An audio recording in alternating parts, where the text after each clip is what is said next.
Arboretum, now fully repaired and thriving, she found herself reflecting on the journey that had brought them here. She thought of the crises they'd faced, the lives they'd saved, and the bonds they'd forged.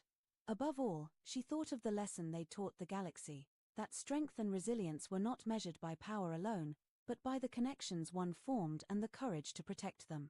As she sat beneath the Unity tree, its bioluminescent leaves casting a gentle glow, Luna rested her head in her lap, Archimedes curled up nearby, and Kiwi perched on a low branch.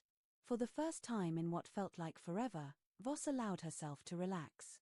The galaxy was vast and filled with challenges, but it was also filled with possibilities. And humanity was ready to meet them all. The moral of their journey was clear: unity was not about erasing differences but embracing.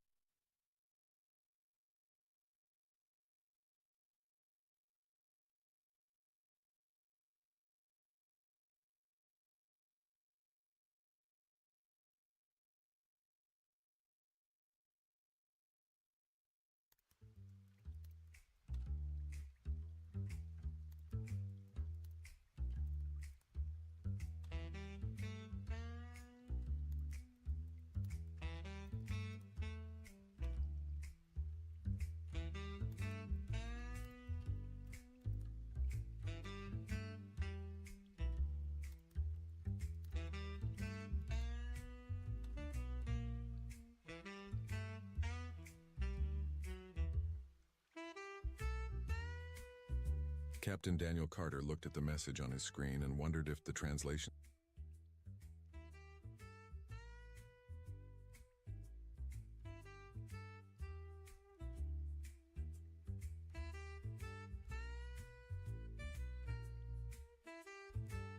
My name is Vex, and I used to think humans were the galaxy's greatest joke.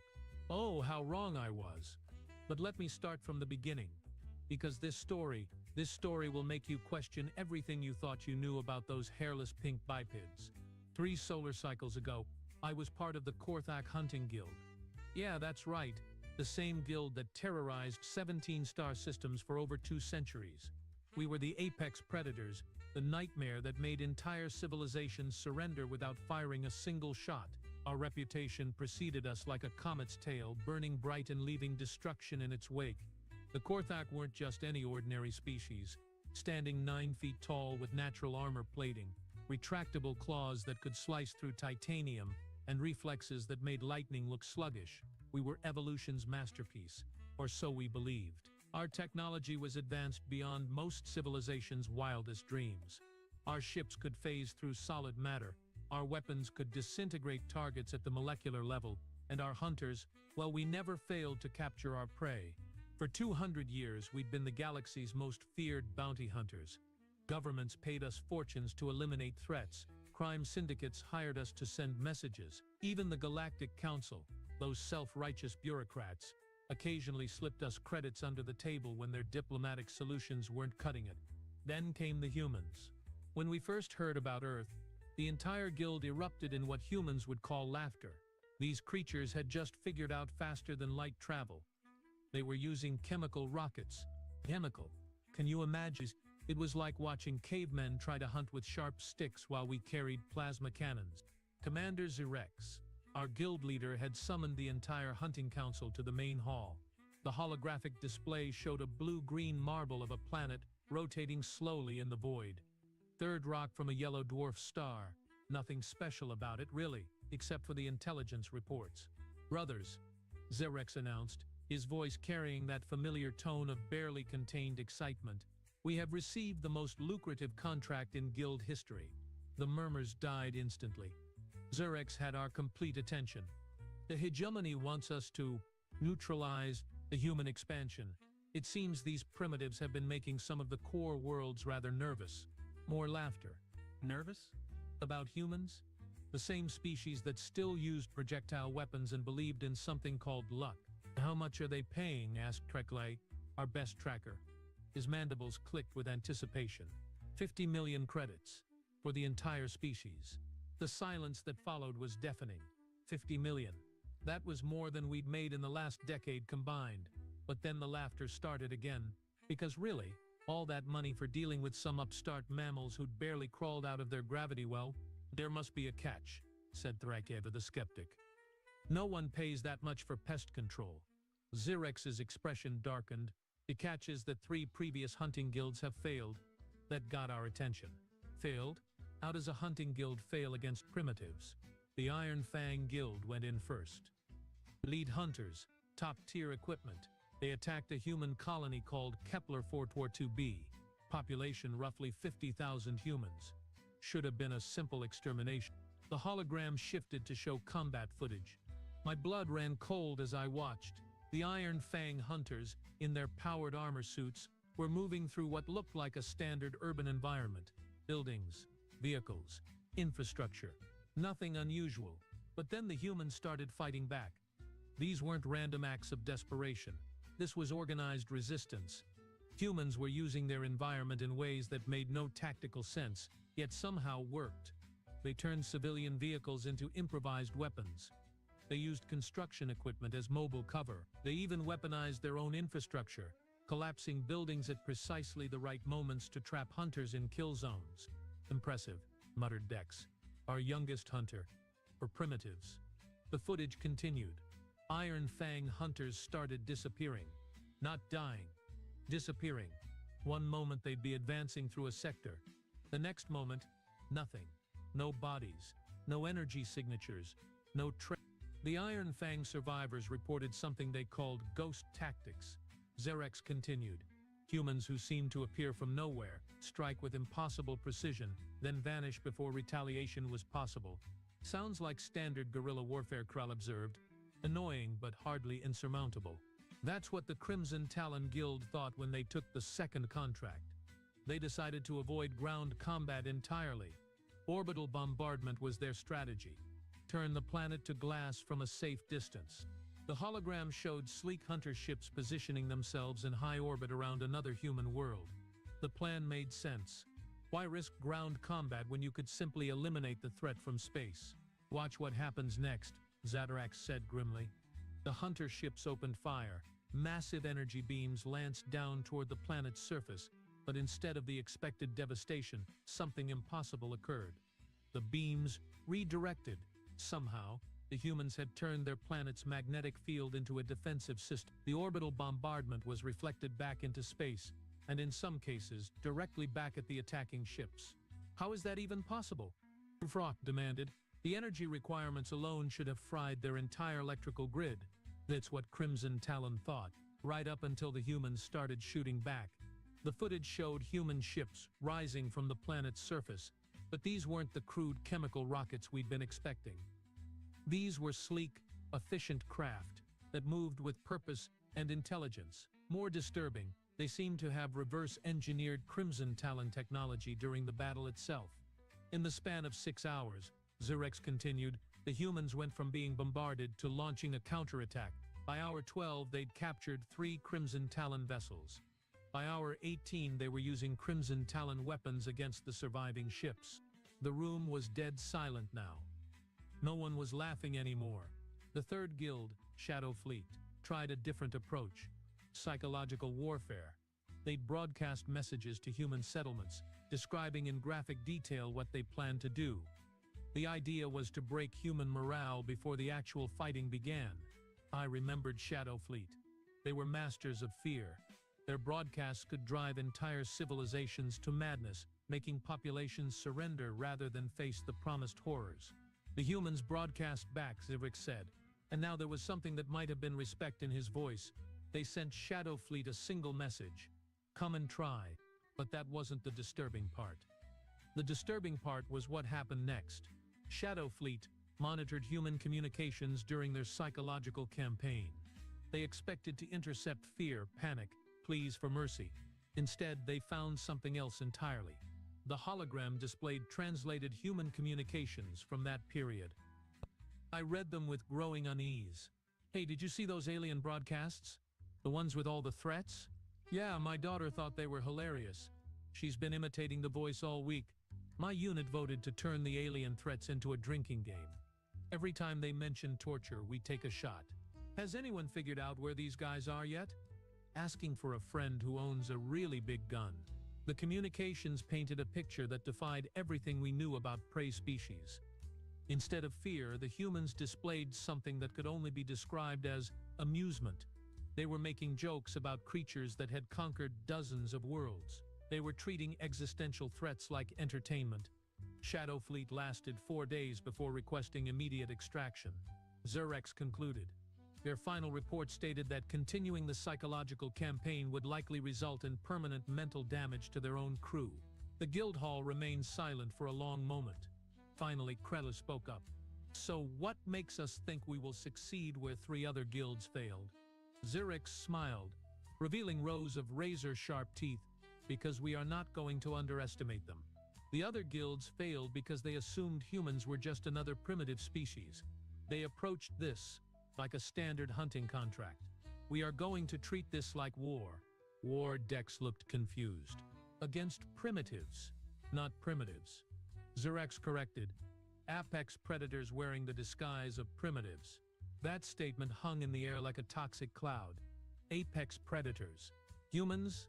The same species that still used metal projectiles and burned fossil fuels. Consider the evidence. Xerex continued. Humans adapt to new technologies faster than any species on record. They turn defensive situations into offensive opportunities. They display zero fear response to superior threats. Most disturbing of all, they seem to find genuine enjoyment in combat scenarios that would traumatize other species. He was right, and we all knew it. The footage didn't lie, but accepting that humans might be dangerous was different from accepting that they might be more dangerous than us. Here's what we know about human biology. Xerex pulled up another display. They are endurance hunters. On their home world, they literally run their prey to death. A human can maintain pursuit for days without stopping. They have redundant organ systems, so they can continue functioning even with massive trauma. Their adrenal response actually improves their performance under stress rather than degrading it. The biological data was unsettling. Humans weren't built like other sentient species. Most intelligent life forms evolved past their predatory instincts. Humans seem to have weaponized their, but the most disturbing trait, Xerex continued, is their pack-hunting behavior. Humans don't just work together, they instinctively coordinate in ways that suggest a form of distributed intelligence. When one human learns something, they can somehow transmit that knowledge to other humans faster than any known communication method should allow. That's impossible, Threk protested. Individual intelligence can't network like that. Tell that to the Crimson Talon survivors. They reported humans adapting to their tactics in real time, as if the entire human population was sharing a single tactical mind. The implications were staggering. We were potentially facing not millions of individual humans, but millions of nodes in a single adaptive intelligence network.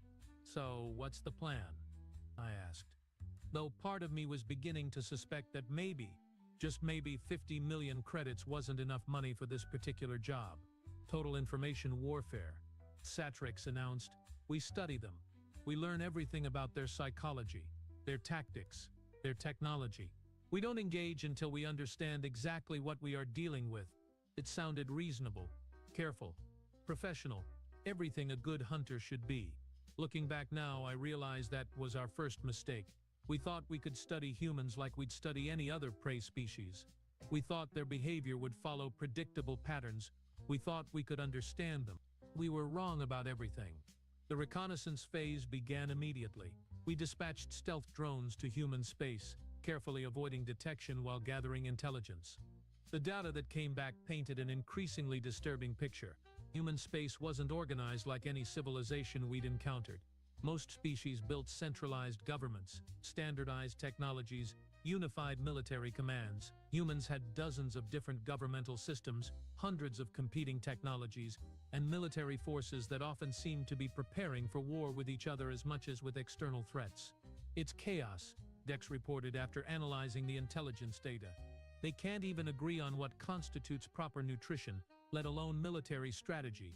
But Krellin, who had more experience than the rest of us, was looking troubled. Chaos can be a weapon, he observed. If we can't predict their behavior, we can't counter it. Nonsense, Thrak scoffed. Disorganization is weakness.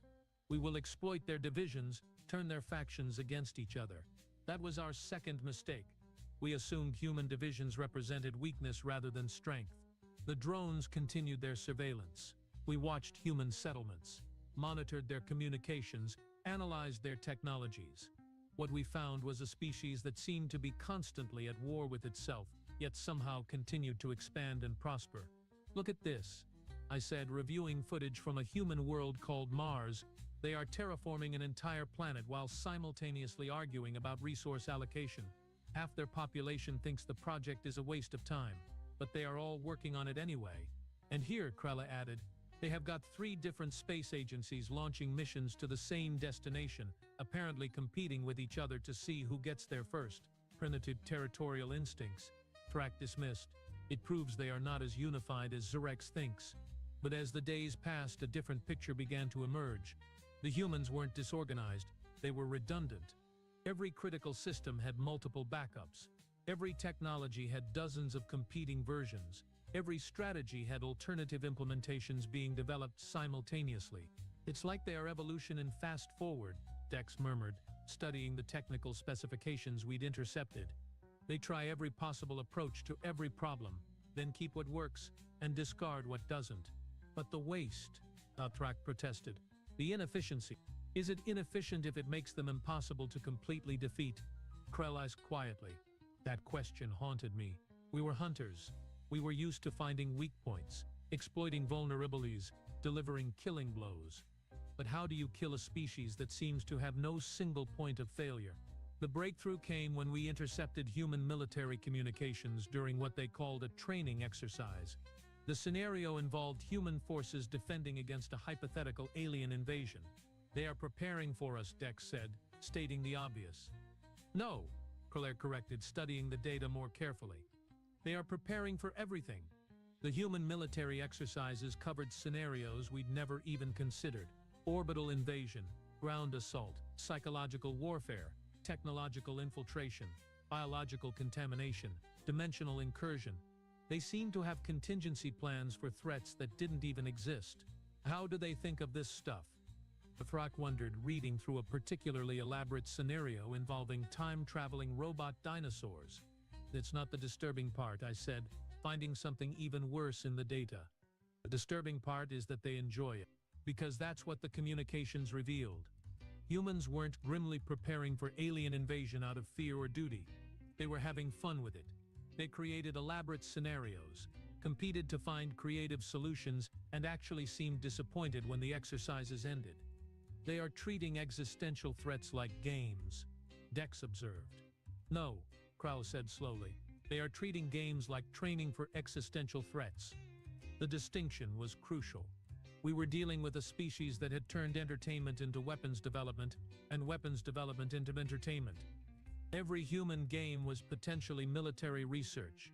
Every piece of human fiction was a tactical scenario. "We need to accelerate the timeline," Xerex announced when we presented our findings. "The longer we wait, the more prepared they become." "Prepared for what?" I asked. "We haven't even revealed ourselves yet." "Prepared for us specifically," Xerex replied and handed me a datapad. What I read made my blood freeze. It was a human entertainment program called The Hunter's Gambit. The plot involved alien bounty hunters, creatures that sounded suspiciously like us, attempting to capture humans for sport. The humans in the story not only escaped, but turned the tables and began hunting their hunters. "This aired 6 months ago," Xerex said, "before any of the other guilds made contact." "Coincidence?" Tarek insisted, but he didn't sound convinced. "Read the technical specifications for the alien hunters in the story," Xerex suggested. I did. The fictional aliens had 9-foot heights, natural armor, retractable claws, and phasing technology. They were essentially perfect descriptions of Korthak hunters. "How is that possible?" Dex demanded. "Maybe it isn't," Grail said quietly. "Maybe humans don't just adapt to threats they encounter. Maybe they adapt to threats they imagine." The implications were terrifying. If humans could somehow prepare for scenarios they'd never experienced, then our technological superiority meant nothing. They'd already developed countermeasures for weapons we hadn't even revealed yet. "It gets worse," Xerex continued. "We have detected increased activity in human space. Ship movements, resource allocation, communication traffic, all consistent with a species preparing for major conflict. Against who? Thrak asked. They haven't even confirmed alien life exists. Against us. Xerxes said simply. They know we are coming. The final intelligence report confirmed our worst fears. Human settlements throughout their space were implementing new defensive measures, technologies that seemed specifically designed to counter the exact advantages that had made the Korthak Guild successful. Phasing disruptors, armor-piercing rounds that could penetrate our natural protection, tracking systems that could detect our stealth fields. It was as if they'd obtained detailed specifications for our equipment and biology. How? I demanded. How do they know about us? Does it matter? Xerxes replied. What matters is that they do know, and they are ready. So what do we do? Xerxes smiled again, but this time there was something desperate about it. We do what the Korthak Guild has always done. We adapt, we hunt, and we never ever give up. That was our third mistake. We assumed that determination and experience would be enough. We thought that because we'd always won before, we'd win again. We began final preparations for assault. Our best ships, our finest weapons, our most experienced hunters. If the humans wanted a war, we'd give them one they'd never forget. Looking back now, I realized that humans had been counting on exactly that response. They'd wanted us to bring everything we had. They'd wanted us to commit completely, because that's when they could really hurt us. The final briefing took place in our flagship's war room. 20 of the Guild's finest hunters, armed with technology that could level mountains and armor that could withstand stellar cores. We were the apex of Korthak evolution, the culmination of 2 centuries of tactical refinement. Target designation Sol 3, locally known as Earth, Xerxes announced. Population approximately 8 billion humans. Primary objective, complete species neutralization. The hologram showed Earth in all its deceptive beauty. Blue oceans, white clouds, green continents. It looked peaceful, harmless. Intelligence reports indicate heavy defensive preparations, but no advanced orbital platforms. Their space-based assets are minimal. The bulk of their military force appears concentrated on the planetary surface. Makes sense, Thrak observed. They are ground dwellers by evolution. They will want to fight on familiar terrain. Our strategy is simple, Xerxes continued. Orbital suppression first.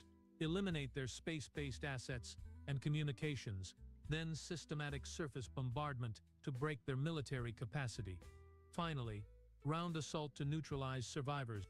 It was a solid plan. We'd used variations of it successfully dozens of times before. Clean, efficient, thorough. Any questions? I raised my hand. What about civilian populations? What about them? The contract specifies species neutralization. That's everyone, including non-combatants. Xerxes' expression didn't change. The Guild doesn't make distinctions between combatants and non-combatants when dealing with existential threats. Humans have proven themselves too dangerous to be allowed to continue existing. The words sat heavily in the war room. We were hunters, not exterminators.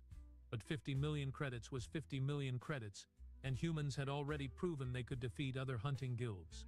Besides, Xerxes added, intelligence suggests there may not be any human non-combatants. Their entire population seems to possess some level of combat training. That was actually true. Human society seemed to treat violence as a recreational activity.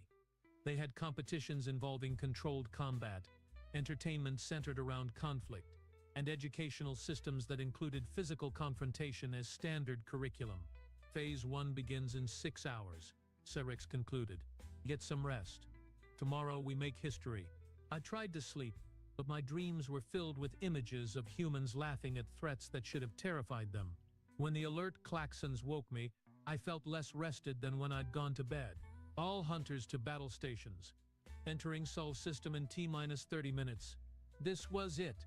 The moment that would define the Korthak Guild's legacy. We were about to face the species that had defeated 3 previous hunting expeditions. I made my way to the observation deck, where several other hunters had gathered to watch our approach. Sala was a perfectly ordinary star, yellow and stable. Nothing threatening about it, but as we drew closer, the tactical displays began showing something that made my stomach clench. Xerxes? Dex's voice came over the comm system. You might want to see this. What is it? They are not running. The tactical display showed Earth in perfect detail, and Dex was right. There were no signs of panic, no mass evacuations, no desperate attempts to hide. Instead, human activity seemed to have increased. Ships were moving with purpose throughout the system. Orbital stations were powering up, and from the planet's surface, we detected energy signatures that suggested massive infrastructure activation. They knew we were coming, Krell observed quietly. Of course they knew, Zedrex replied. We expected that. It doesn't change anything. But it did change something. It changed everything, because as we watched, human ships began emerging from concealment throughout the Sol system. Not the crude chemical rockets we'd been expecting, but sleek craft that moved with impossible grace and speed. Where did they get that technology? Vrak demanded. Does it matter? I replied, watching the tactical display update with more and more human contacts. How many ships do they have? The answer was troubling. A lot, more than our intelligence had suggested. More than should have been possible for a species that had only achieved faster-than-light travel recently. New contacts, the ship's AI announced, bearing 045 range 4 million kilometers and closing, on screen. What we saw defied explanation. A human ship, larger than anything in our intelligence files, was approaching at impossible speed. But that wasn't the disturbing part. The disturbing part was the message it was broadcasting. Attention Korthak hunting vessels. This is Admiral Sarah Chen of the Terran Defense Force. You are hereby ordered to surrender immediately or face the consequences. The guild erupted in laughter. A human was ordering us to surrender? The apex predators of the galaxy. It was absurd. Open a channel, Zedrex commanded. Channel open. This is Commander Zedrex of the Korthak Guild. We are here under contract to eliminate your species. Your surrender will not be accepted. Prepare to be hunted. The response came immediately, and it wasn't what we expected. Oh good, you are the chatty ones. I was hoping you'd talk first. Makes this next part so much more satisfying. Next part, Zedrex asked. The part where we show you why 3 other hunting guilds couldn't finish this job. That's when the humans opened fire. But they didn't use energy weapons. They didn't use plasma cannons or particle beams or any of the sophisticated technologies we'd prepared to counter. Instead, they used something that shouldn't have been able to penetrate our defenses. They used kinetic projectiles. Big ones. Traveling at significant fractions of light speed. Impossible. Thrak breathed. Watching the tactical display, no one uses kinetic weapons in space combat. They are too slow, too inaccurate, too predictable. I finished, understanding hitting me like a physical blow. Unless you are not trying to hit the target you are aiming at. Because that's what the humans had done. They hadn't fired at our ships. They'd fired at where our ships would be after attempting to dodge energy weapons. They predicted our evasive maneuvers and placed their projectiles accordingly. The first kinetic round struck our port escort vessel amidships. The impact was catastrophic. Korthak ships are designed to withstand energy weapons, not physical impacts at relativistic speeds. The escort simply came apart, spreading debris across several thousand cubic kilometers of space. Evasive maneuvers, Zedrex commanded, but it was too late. The humans had already fired their second volley, and once again they'd predicted our response. Another escort gone, then another. In the span of 30 seconds, the humans had eliminated half our fleet using weapons that predated faster-than-light travel. How are they doing this? Dex screamed over the comm. They are not fighting like prey, Krell replied, his voice oddly calm. They are fighting like hunters. And that's when I understood. We weren't the hunters in this scenario. We were the prey. The humans had studied us, prepared for us, and now they were doing to us exactly what we'd done to countless other species. They were hunting us. All ships, emergency jump to backup coordinates, Zedrex ordered. But as our ships prepared to engage their faster-than-light drives, something impossible happened. The drives didn't respond. Jump drives are offline, the ship's AI reported, "'cause unknown." Unknown? Zedrex snarled. How can the cause be unknown? The answer came from the human admiral's ship, which was now close enough for visual contact. FTL inhibitor field. Admiral Chen's voice came through our communications. One of the many technologies we reverse-engineered from your previous guild visits. Thanks for the free upgrades, by the way. We were trapped. No faster-than-light drives. escorts destroyed, surrounded by human ships that moved like they'd been designed by the same engineers who'd built our own vessels. "This is impossible," Thrak insisted. "They are primitives." "No," Zebrick said quietly, studying the tactical display.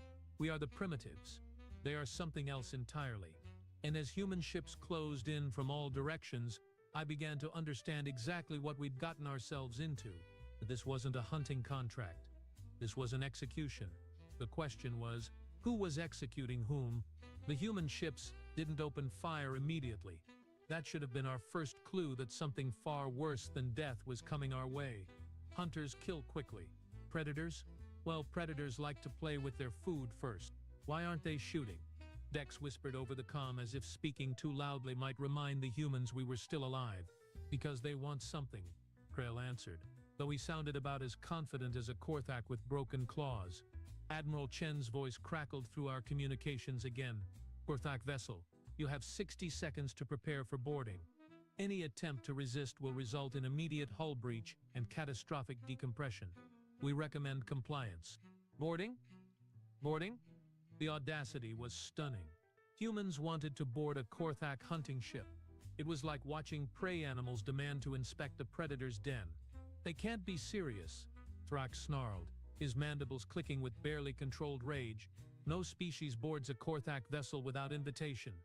"Tell that to the humans," I muttered, watching the tactical display as sleek boarding pods detached from the human ships, "because I don't think they got that particular memo."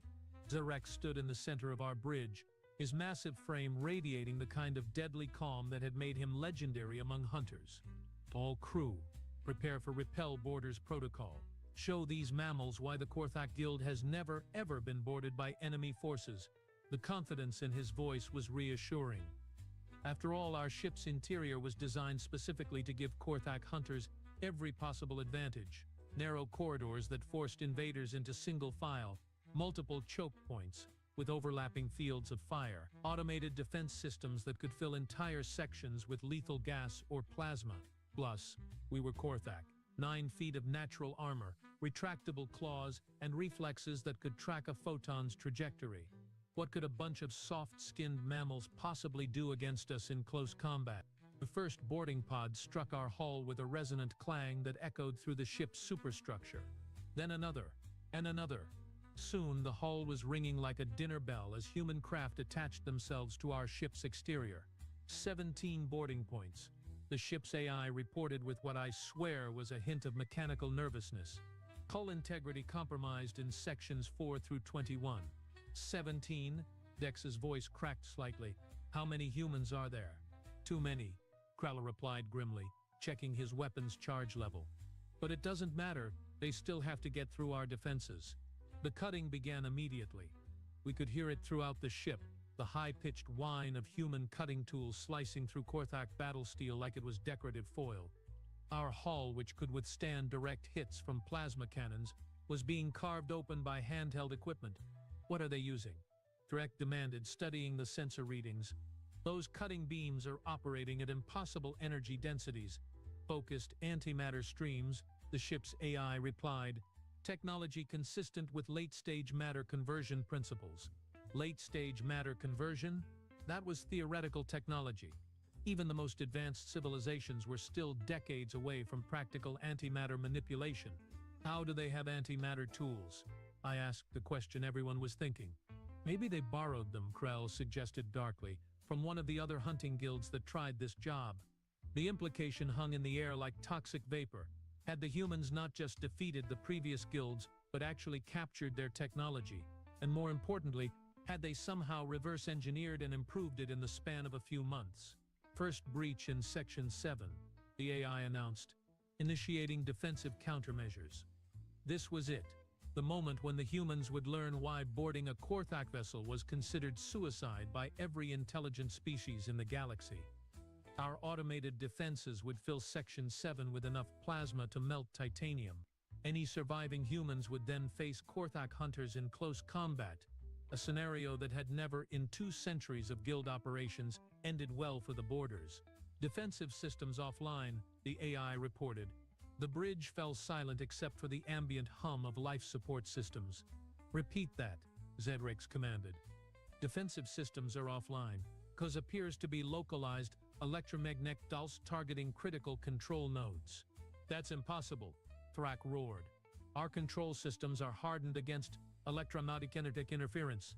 Apparently not hardened enough, I observed, watching the status displays as more and more ship systems went dark. The humans seemed to know exactly which systems to target. They have done this before, Krella said quietly. They know our ships better than we do. The cutting sound stopped abruptly, replaced by something far more ominous. The sound of human boots on Korthak deck plating. They were inside. All hunters to defensive positions, Zedrex commanded. Remember, humans are physically inferior. Close combat favors us. Use your natural advantages. We spread throughout the ship, taking positions that would force the humans into kill zones. I positioned myself at the junction of corridors 9 and 12, where any humans would have to approach through a narrow bottleneck. Perfect terrain for a Korthak hunter. I could hear them moving through the ship, coordinated, efficient, professional. Nothing like the chaotic emotional response we'd expected from mammals under stress. Contact in Section 4, Dex reported over the comm. Engaging now. The sound of plasma fire echoed through the ship's corridors. Then silence. Dex, report. Zedrex demanded. No response. Dex, respond immediately. Still nothing. I'm moving to Section 4, Thrak announced. Negative. Zedrex ordered. Maintain positions. Dex may be playing dead to lure them into a trap, but I could hear the uncertainty in his voice. Dex was many things, but subtle wasn't one of them. If he was alive, he'd be talking. The humans continued their advance through our ship. I could track their progress by the systematic failure of our remaining systems. Life support in Section 3 offline. Artificial gravity in Section 8 offline. Emergency lighting in Section 12 offline. They are not just boarding us, I realized aloud. They are dissecting us. What do you mean? Zedrex demanded. They are not trying to control the ship or capture the crew. They are studying our technology in real time, learning how everything works. The thought was terrifying. Bad enough to be boarded by an enemy force, but to be boarded by enemy researchers who were treating your ship like a laboratory specimen. That was something entirely different. Movement in Corridor 9 caught my attention. Finally, a target. The human appeared around the corner, moving with fluid precision that seemed impossible for such an awkward bipedal form. But what struck me most wasn't their movement, it was their equipment. They were wearing Korthak armor. Not human-made armor designed to look like Korthak gear, actual Korthak armor, modified to fit human physiology. The armor that should have been protecting death. Contact. I screamed into the comm, raising my plasma rifle, human in Section 9 wearing our armor. I fired. The plasma bolt should have vaporized anything in its path. Instead, it struck some kind of energy barrier surrounding the human and dissipated harmlessly. Personal shielding, I reported, firing again. They have personal shielding. The human moved with impossible speed, closing the distance between us in heartbeats. I tried to bring my claws to bear, but something struck me in the chest with the force of an asteroid impact. I found myself embedded in the corridor wall, watching the human approach with what looked like genuine professional interest. Subject appears to be standard Korthak hunter configuration, the human said, apparently speaking to someone else. Their voice was mechanically distorted by the armor, but I could hear something underneath the electronic filtering. Amusement? Armor plating consistent with previous specimens. Claw structure suggests mature adult. Recommend full neurological scan before termination. Termination? Neurological scan? What were these humans planning? Please remain still. The human continued, producing a device that looked disturbingly like Korthak medical equipment. This will only take a moment. I tried to move, to fight, to do anything except hang there like a specimen in a laboratory. But whatever had struck me had done something to my nervous system. I could think clearly, but my body refused to respond to commands. Fascinating, the human murmured, studying readings on their device. Neural architecture is more complex than anticipated. This one might actually be worth keeping alive for extended study. Extended study? The phrase sent ice through my veins. These humans weren't just hunters. They were scientists, and we were their research subjects. Thrak, report. Xerex's voice crackled through the comm system. Thrake is currently indisposed. A new human voice replied, "But don't worry, Commander Xerex. You will be joining him shortly." The comm channel went dead. I watched helplessly as the human continued their scan of my nervous system. The readings on their device painted a detailed picture of Korthak brain structure, reaction patterns, and psychological profiles. "How?" I managed to whisper through a throat that felt like it was filled with sand. "How what?" the human asked, not looking up from their readings. "How do you know so much about us? We have never made contact before." The human finally looked at me directly, and I could see their eyes through the armor's visor.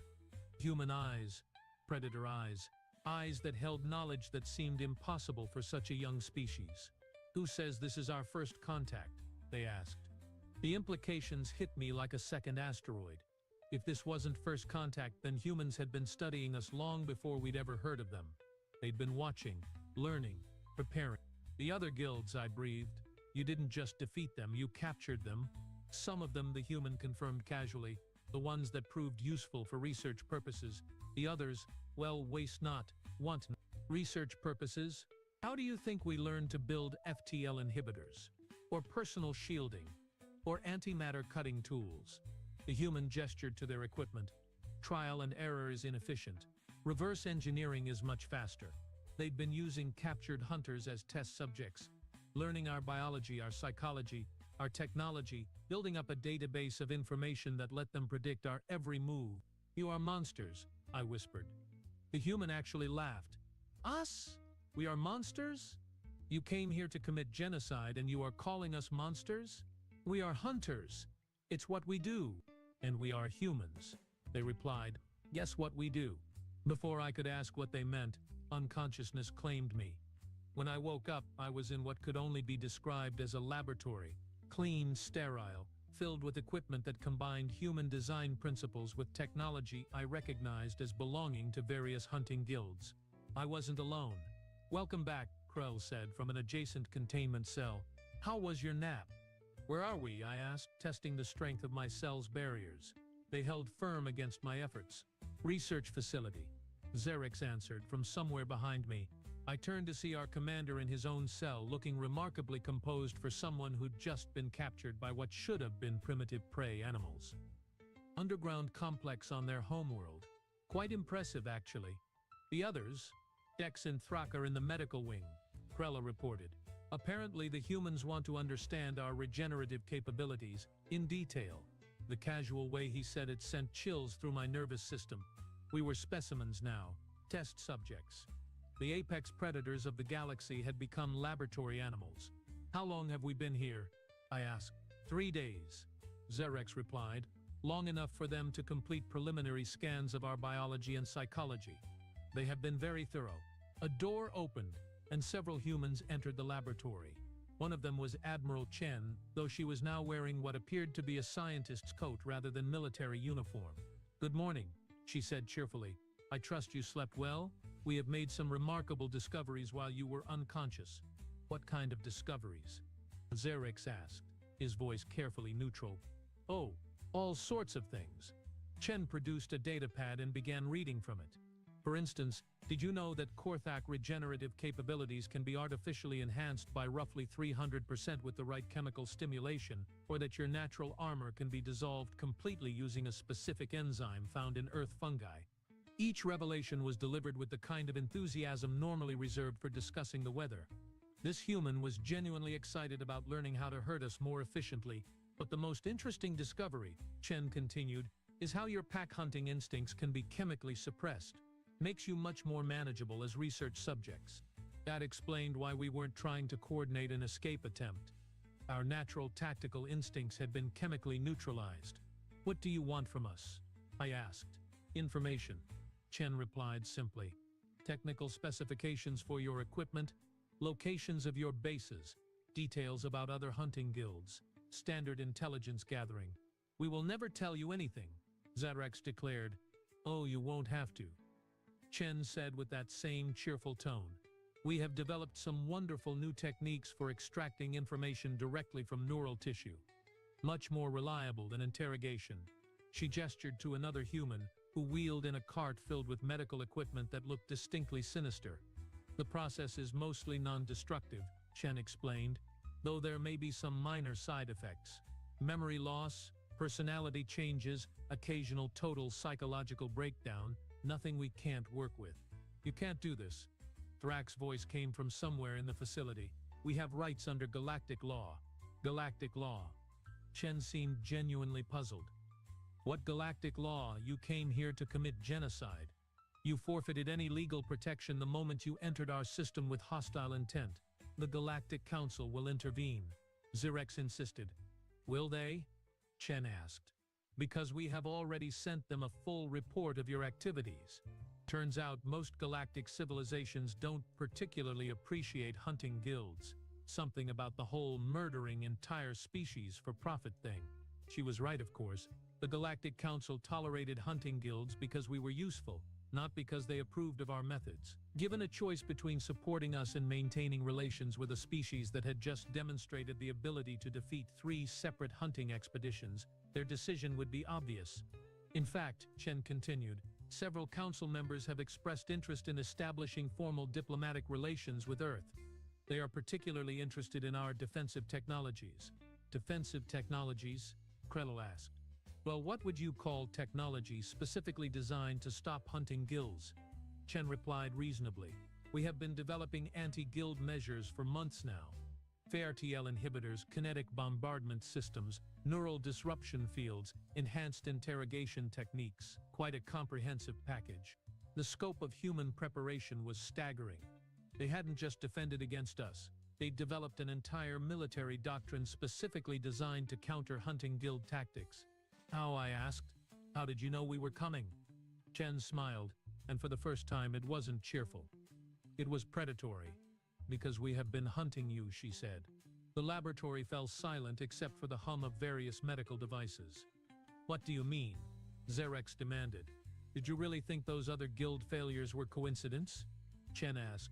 Iron Fang, Crimson Talon, Shadow Fleet. They didn't just happen to pick human targets. We lured them here. Impossible. Is it? How hard would it be to spread rumors about a species that was expanding too quickly? Plant intelligence reports suggesting we were developing dangerous technologies. Make sure the right people heard about lucrative contracts for dealing with the human problem. The implications were staggering. The humans hadn't been surprised by hunting guild attacks. They'd been orchestrating them. We needed test subjects, Chen explained. Live specimens to study, technical equipment to reverse engineer, real combat data to refine our defensive systems. Hunting guilds provided all of that. You used us, Krella said, understanding dawning in his voice. We used the other guilds, Chen corrected. You were just the latest batch of research material. But why?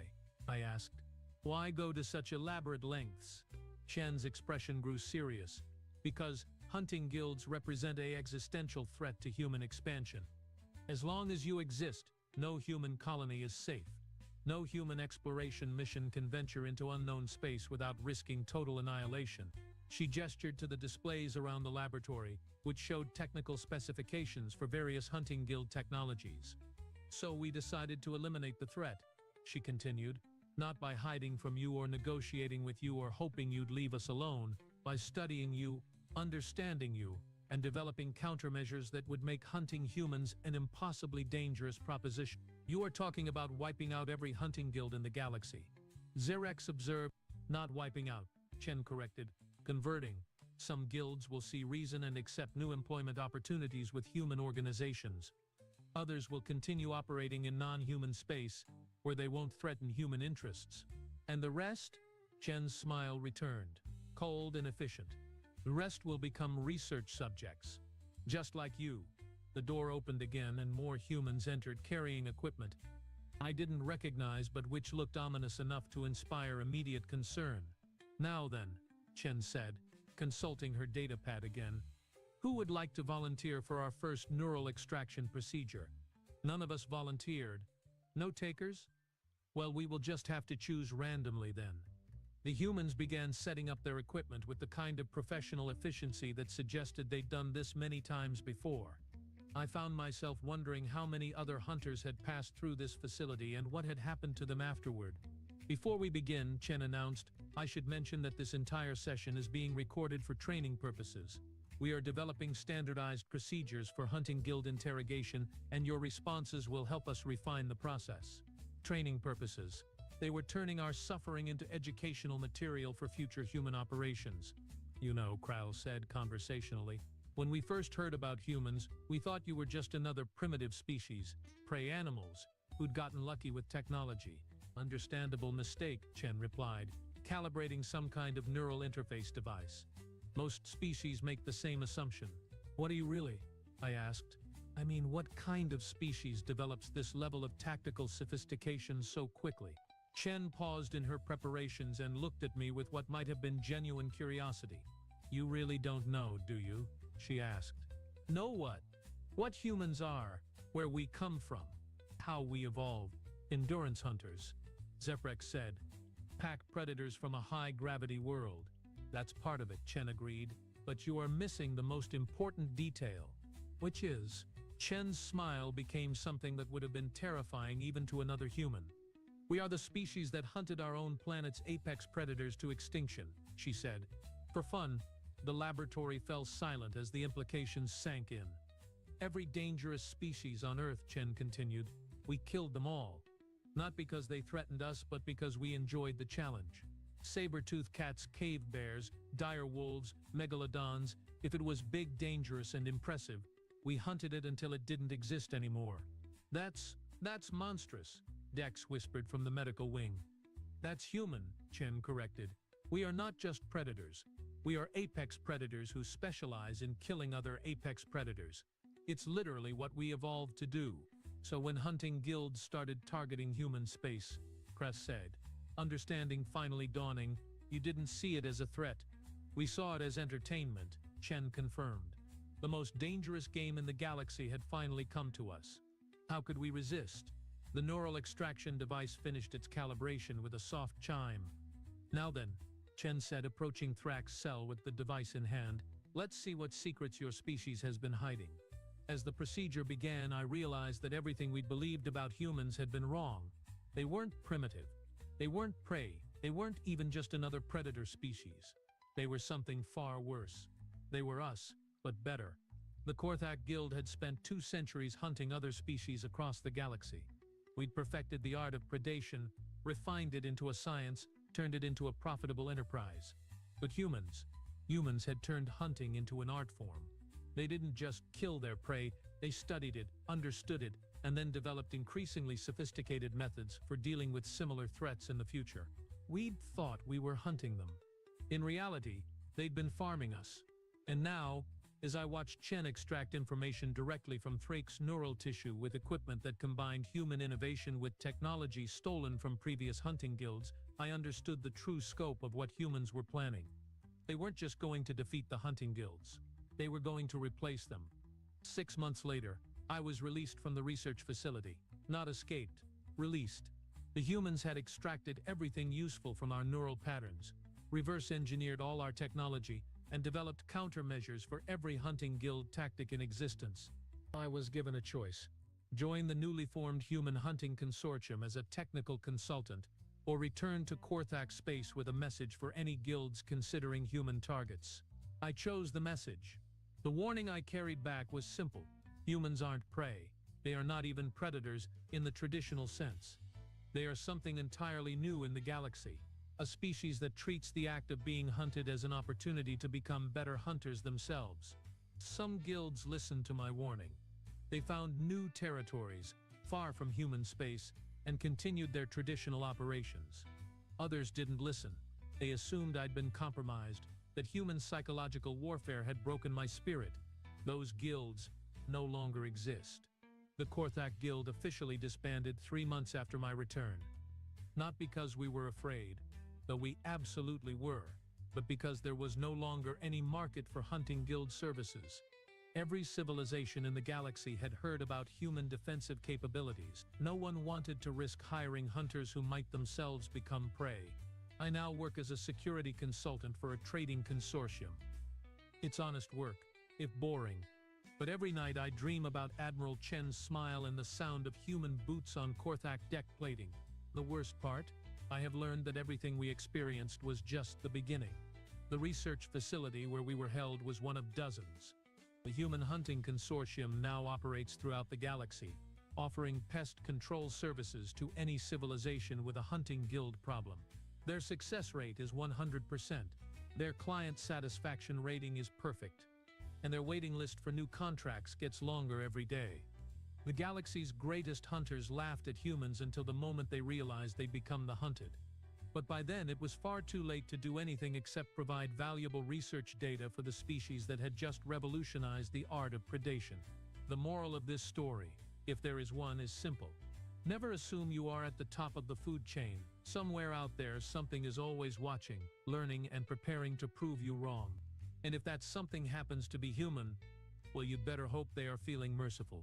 Because trust me on this, you really don't want to find out what humans do for fun. Before we jump into the chaos, don't forget to hit subscribe so you never miss the next adventure. The maintenance alert chimed softly in Storage Bay Alpha, just another routine notification among dozens that scrolled across Abby Rodriguez's work tablet. She pulled her tool belt tighter and headed toward the coordinates, expecting another busted ventilation unit, or maybe a loose panel that needed tightening. The bay stretched out before her in typical utilitarian fashion, rows of equipment and supplies arranged with military precision under harsh fluorescent lighting. What she found instead was a massive cylindrical object, easily twice her height, mounted on an ornate pedestal that looked completely out of place among the standard issue storage containers. The thing had obviously been damaged during transport, bent at an awkward angle that would make it impossible to fit properly wherever it was supposed to go. Someone had clearly tried to force it into position and failed spectacularly. Abby shook her head and pulled out her plasma torch. The metal looked expensive, all gleaming silver with intricate engravings that probably cost more than her annual salary, but damaged was damaged. She'd seen plenty of fancy equipment get mangled by careless handling crews. The bend wasn't too severe, maybe 30 degrees off true, and the metal appeared to be some kind of high-grade alloy that should respond well to heat treatment.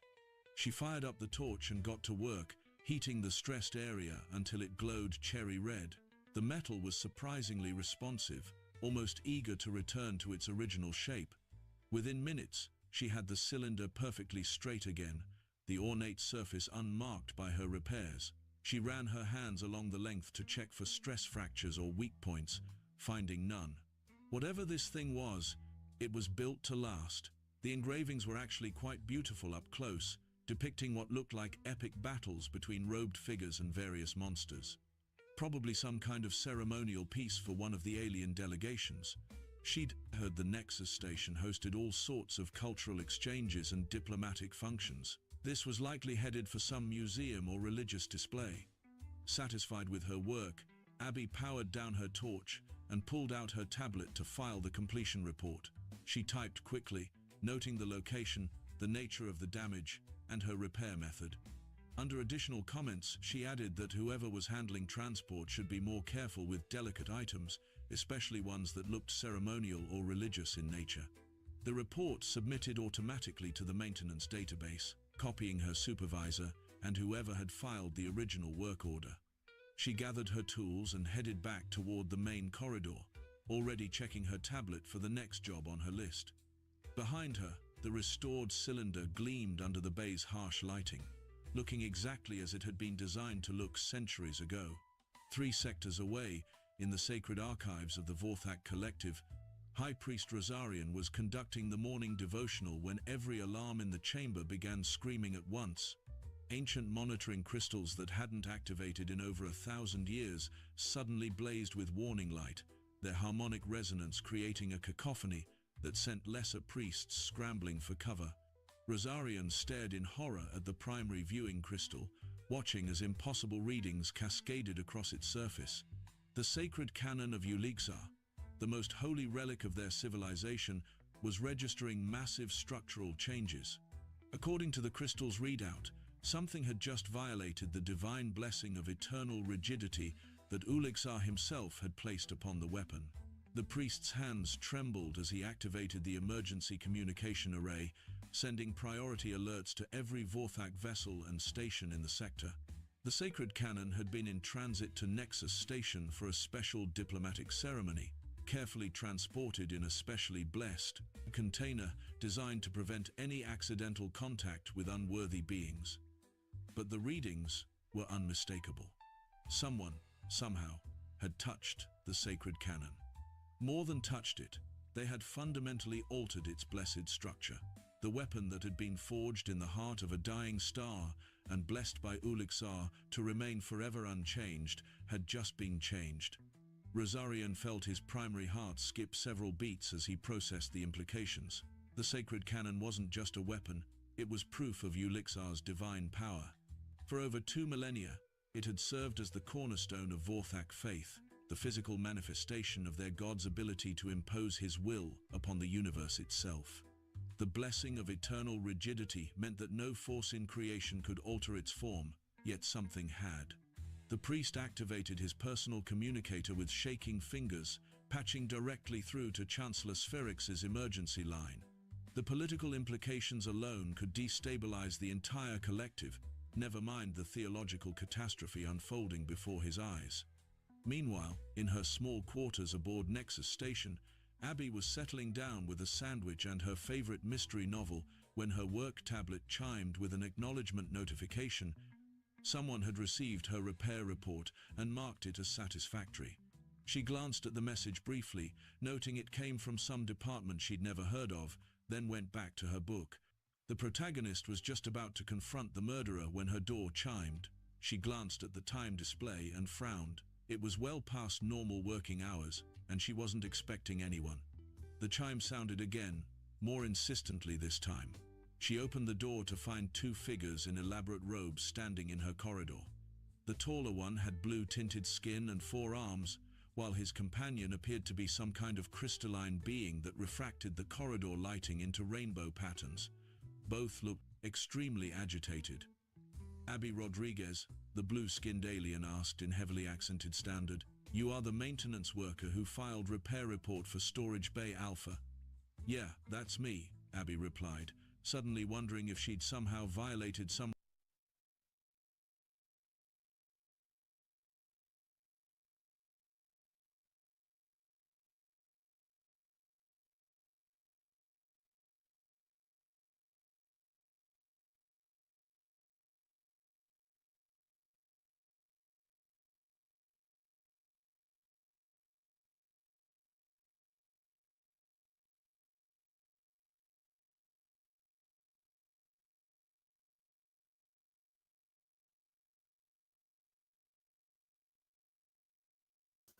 Oh, what?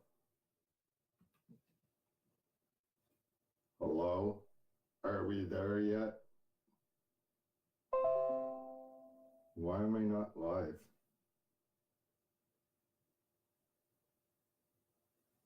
What's going on? Oh, there we go. I'm freaking live. What's up? Yeah, well, I better turn this down. We're freaking amateur. Holy. All right. So, since last time I seen you, I got bad eyes. So I'm not going to try and read your chat from here. And I've been too busy to go get glasses. I've had many other medical issues to deal with, and glasses have been low on the priority list. So I can't see anything anymore. Not even if I squint. So I have to deal with the camera on the old laptop. Actually, the quality's not too shabby. It looks way worse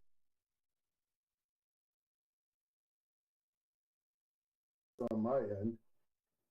How about 20 people in here? People don't even remember who I am. We'll give it a few minutes and then I will. It looks a little bit silly, but believe it or not, this is an active construction site, and I've been working 7 days a week since last time I seen you. So I'm in and out of the house all the time, and I got the blanket on the couch so I don't stain it with my construction clothes. Yeah. All right. So we got Norm. What's going on, Norm? Jamie Farley, submarine flying. Andrea the Goose Mother Railroaded. Smoke a Fatty Matty. Nutman 100. What's going on? I remember you. All right.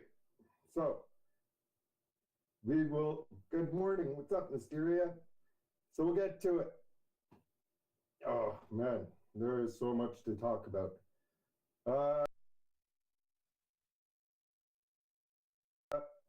I suppose the best place to start is after the convoy.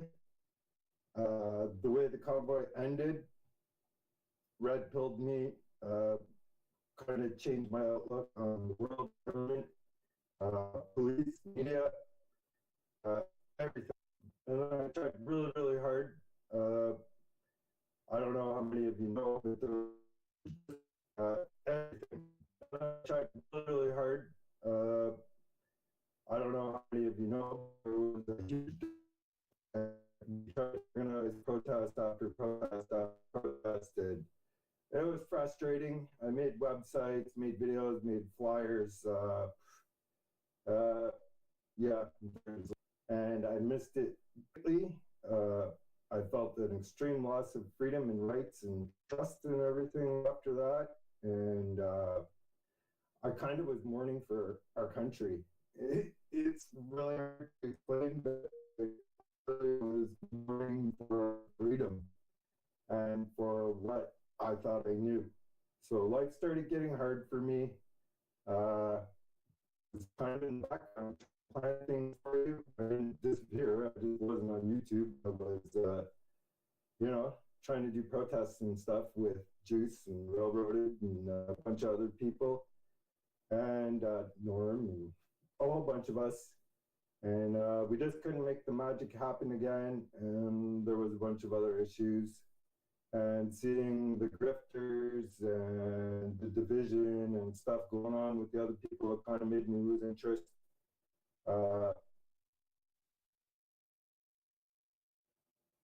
And to build a monster van, and that thing was so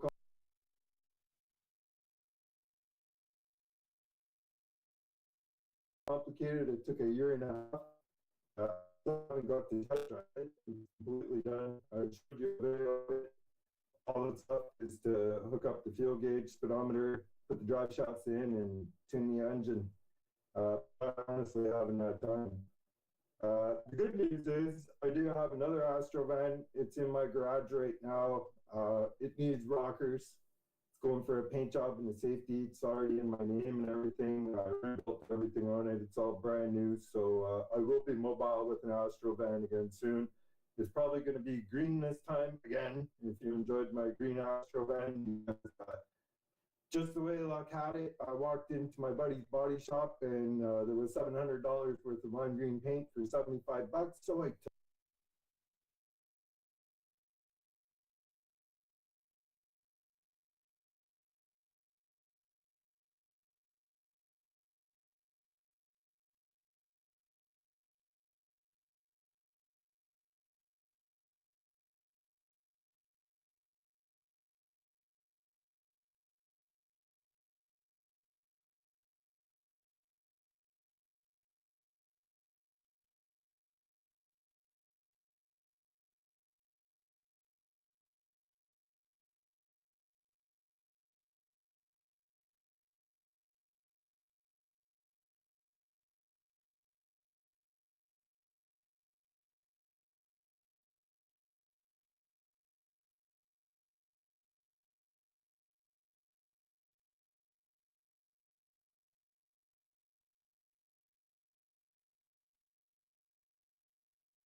so I took it.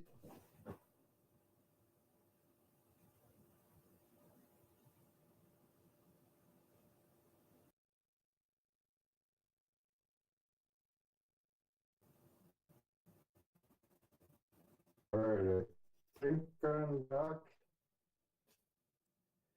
Yeah, bear with me. All right, so paint being stolen. I don't remember about paint being stolen. Paint being stolen. What was the last thing you guys heard? Tell me more. Paint being stolen? We're gonna have to watch chat. This is really hard to tell you though.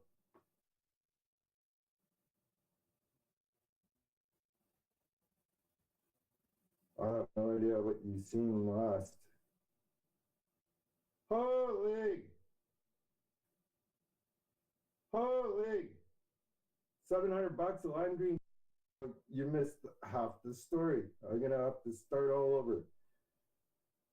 So I was telling you about the lime green paint before I started telling you what happened with my dad. All right, so I'm gonna have to watch this damn thing. Anyhow, so the last time I was making videos, I was talking about the trailer. I was building a trailer. So I didn't really tell you what happened with my dad, but I told you something was wrong and this and that. So basically, I was working on the trailer. Then I went in and seen my dad one day at his house, and I thought he was joking with me. He told me that he crashed the car. And I was like, that's not possible. My dad's driven everything under the sun and then some. Like, you know, professional stock car driver and stuff. I've driven with him my whole life. I've never seen any reason that he would crash a car on a country road. So I thought he was joking and pulling my leg. And then I went out and I looked at his car, and yeah, there was sticks sticking out of it absolutely everywhere. And at that point, I knew he wasn't joking. So I asked him where it happened and stuff, and then found out that he was at my friend's house and talked to him and that. And basically, my dad went off the road, through a ditch, into a tree, and went 4x4 with the Kia. And I was like, what in the world? So that's kind of what I knew the last videos I made when I was rebuilding the trailer. So then he was not doing so good. Took him to the doctors. They said that two different doctors had prescribed him blood thinners, and he was taking a double dose and it made him pass out. So they cut one of those off, and we thought everything was okay. Then about a week after that, it was fine. It was okay. Then about a week after that, it was fine. And then I took him to a junkyard, and he started not feeling so good on the way to the junkyard. So he sat in the car. I went and got parts, came back. We were on our way home. And all of a sudden, he started like reaching for the rearview mirror and trying to rip it off the windshield. He had a Pepsi here in the console. He grabbed it and squished it so hard and violently that Coke flew up, hit the headliner of the truck. And he put his seat back, and he was asking me if he was dying, and I had no idea what to do. I didn't know what was going on. He got extremely sick, wanted me to pull over, and I did pull over. I let him out. He like kicked his guts out, started walking in circles and stuff, passed out. If you guys remember, I had a bad. If you guys remember, I had a bad back, so it was hard for me. Fight with him and get him up off the ground, get him in the truck, get his seatbelt on, close the door, run over to the other side. By the time I get in, he was trying to get out and get sick again. He couldn't drive at all. I have never, oh my God, I have never seen anybody, even remotely close to as sick as he was.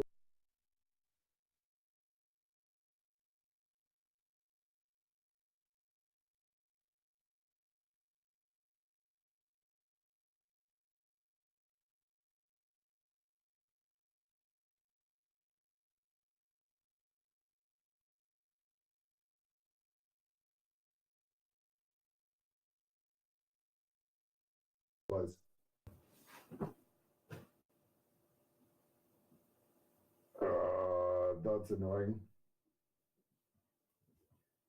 That's really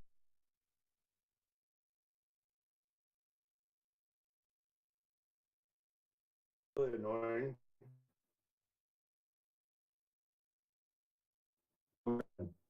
I'm not sure why this is happening. I have no problem watching TV or anything. I think it's the laptop, not the internet.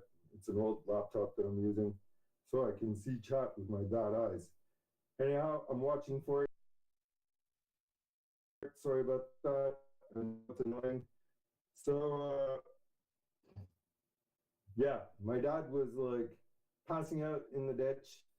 I had to keep picking him up, fighting with him to help him get in the truck. And it was bad. He'd snap out of it. He had his wits about him again. Didn't want to go to the hospital. It's his choice. I'm not going to fight him. But I did try. Anyhow, he wanted to go home. So I got to drive home 1 kilometer at a time, seeing anybody in my whole life. Got him home, got the paramedics there. That day they took him to the hospital, actually. And when he went to the hospital, I found out that it had nothing to do with blood thinners. He had cancer on his jugular vein. I'm pretty sure that's what you call it. Was surrounding the jugular vein. Inoperable. They said that they couldn't do chemo with killing his kidneys. They were going to give him heavy-duty doses of radiation, like lots of them. And I don't know, if you've been watching the videos and you've ever seen my dad, he's not quite the kind of guy you're going to tell to stay in the hospital. So for the last 2 years, I have been trying to help him with his wish to.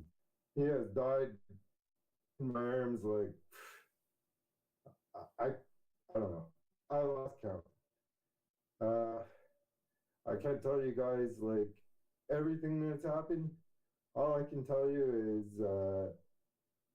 trying to help somebody who doesn't really want to respect authority, and they're kind of like an outlaw type, and you're not going to tell them. And somebody is used to complete freedom and doesn't want to be in a hospital. It's really, really hard. Really, really hard. It's even worse when they're like sick. There was a point where my dad had no choice to be in the hospital, and like I was running there every day. He was dying. He couldn't eat. He's down to like 100 pounds now or something. So I was running to the hospital every day with like, mostly for a while, he was staying alive on grapes, which the hospital didn't have.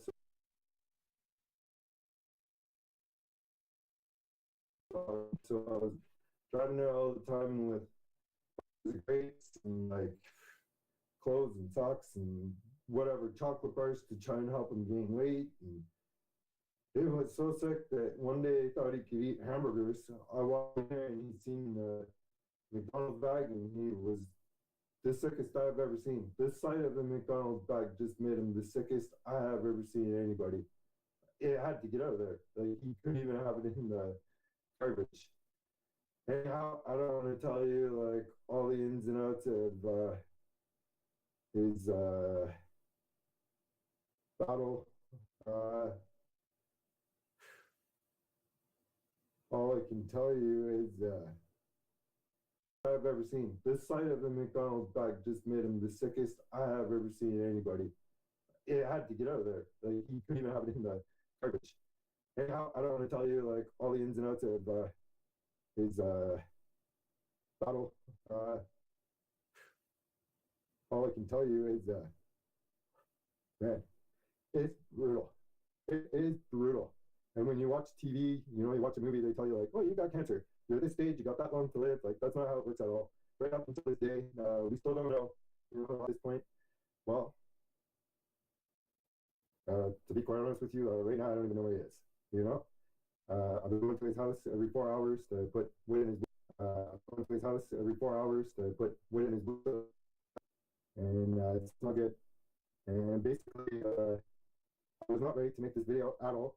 You know, I'm really sorry that I haven't made videos to let you know what's going on.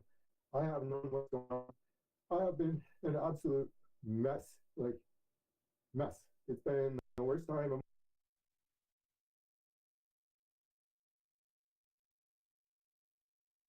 my life, and I'll get to it. Mess, like mess.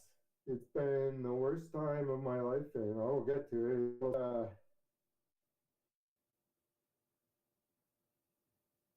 Yeah, yeah. So I was putting wood in the stove every 4 hours, and like 8 o'clock's usually the time. I went there at 8 o'clock, right, and his, the car's there. They took his license. He doesn't drive. I don't know where he is. The door's locked. I'm currently waiting for the pipes to freeze in his house unless I break in and try and keep his house from freezing. I don't know what's going on, but I scheduled the stream, made it wait since yesterday, and I didn't want to postpone it. But I kind of wanted to give you an idea. I kind of wanted to give you an idea of what has gone on. That's like not the tip of the iceberg. But the reason that I'm struggling right now to tell you guys what's going on are my mods.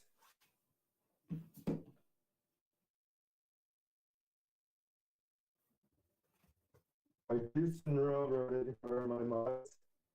And I hope they don't mind me telling you, but they have a lot of experience fighting cancer, parking late. They've actually been there for me at the first time in my life. And they gave the whole dying information in the hospital gave them. So it really pisses me off that I have these stooges running around YouTube using my name, claiming that these two people have been for me since the day I met them. If you were at the convoy with me, you know Railroaded and Juice. If you're in my Discord, you know how dedicated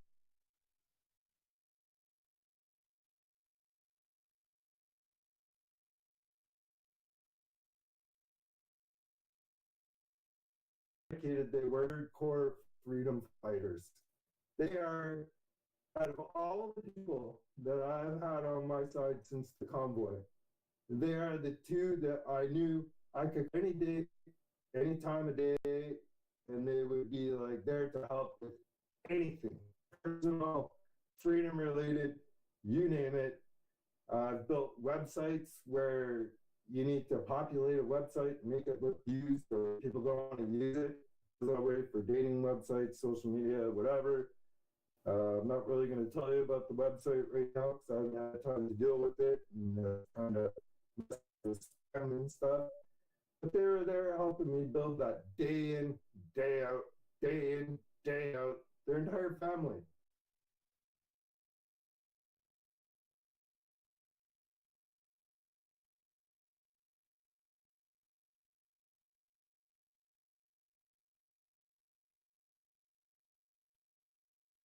Their entire family really think you should shut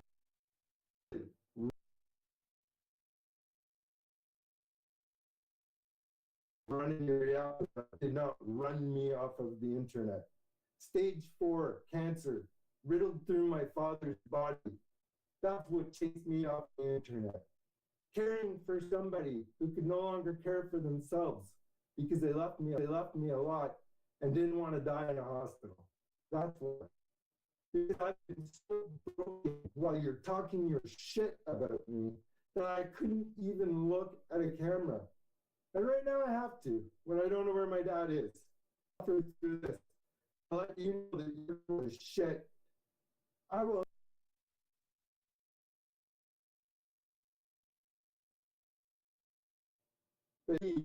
I can back with vengeance when I can, which is probably going to be soon. But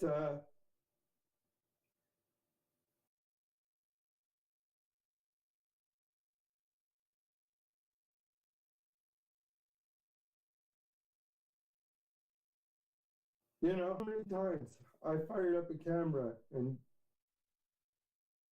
tried to let you know what's going on when I didn't even know what was going on. And I still don't. You know, I'm waiting every day to find my dad dead, if he's not already. I don't know what happened since I seen him this afternoon. You know, I went to his house, put wood in, he had company. Uh, I figured that they're putting the wood in for him, so I didn't see them. And now I was cleaning my house to defend my friends and myself against morons instead of seeing what's going on there. And now I don't know. So yeah, I don't know what the future holds, but I will be back making videos. Uh, quite honestly, I'm mourning more for my country now than ever. We can all look around what happened to our country since the convoy, and like protesting laws and carbon taxes, and there's much bigger issues. Right now,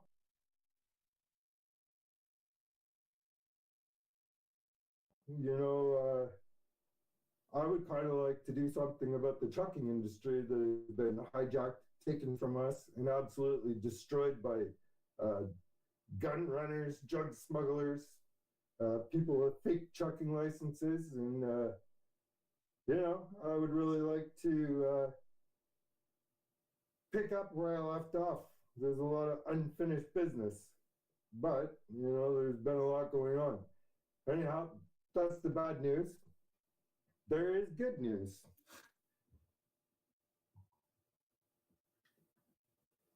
And if you haven't tried maple Pepsi, you should. It's awesome.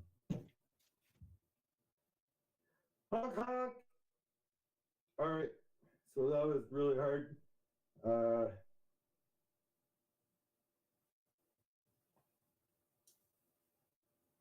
yeah, there's 2 years worth of stories. You know, I don't really need your sympathy or anything. Just know that I would have been here if I could have been here. And I will be here as soon as I can be here. And there's lots of plans. Actually, you don't know, but this house was built in the last 2 years, which, okay, here's where I'll go into what also occupied my time and kept me busy. So when I found out my dad had cancer, I had picked him out of the ditch like 20 times. And it was really bad because he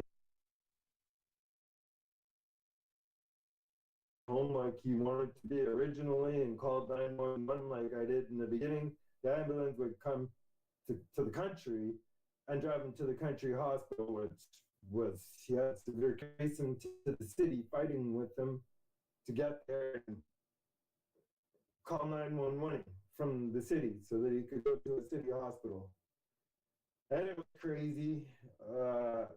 It was absolutely crazy. But, you know, after about 20 times of doing that, I was broken completely.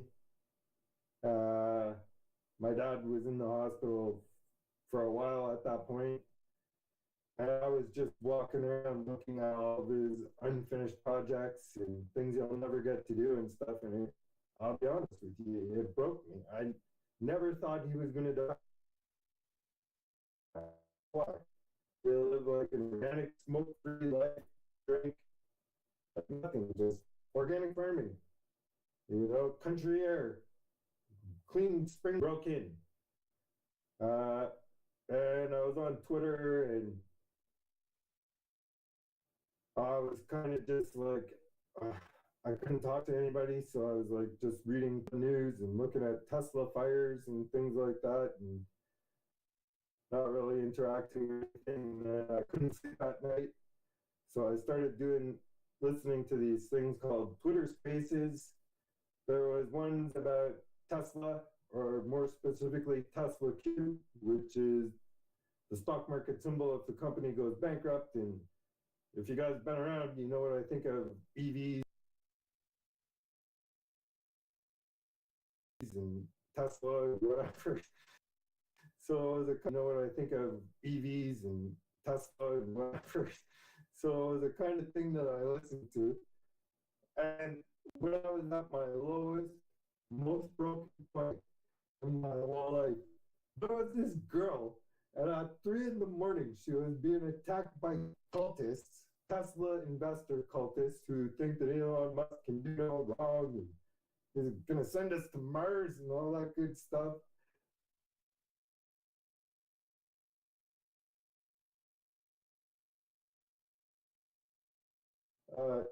Core, while like trashing full self-driving and telling them all the reasons it would never work in Toronto, Ontario traffic, and just going off about her love for GMC 4x4s. And I was like, what? Who is this? Anyhow, she was like the only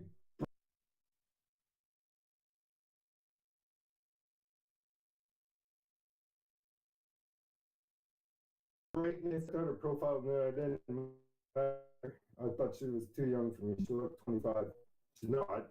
She's, well, it's not my position to tell you her age. She can tell you someday if she wants to, but anyhow, she just ended up messaging me. We ended up talking. At that point, my dad had a cancer appointment coming up in Toronto for a PET scan, which is supposed to be a scan that scans your, I don't know, every cell in your body, and whatever one's fighting cancer, they know where cancer is or whatever. And anyhow, I don't know Toronto that well. She was like, I needed, my dad was so sick that I needed to do a dry run and go there first and figure out where it was and figure out where parking was and figure out if there would be parking when I got there. There was an appointment and time how long we get there to get there from and stuff. So she offered to do a dry run with me, which was really cool.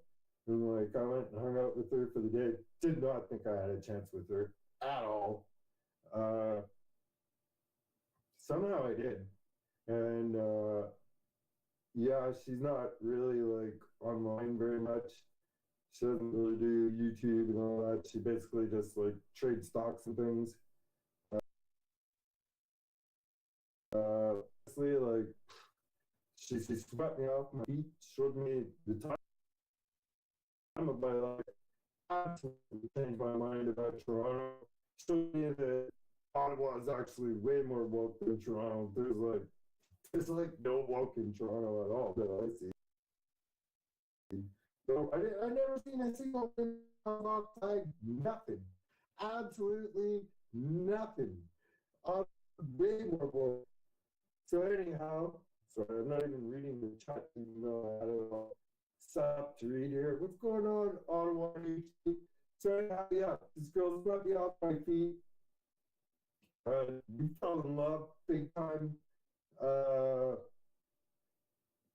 Clearly, she lived in Toronto.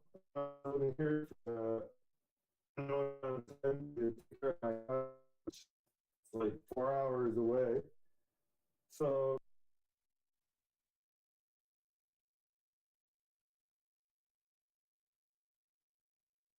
it became expecting to see the first snowfall.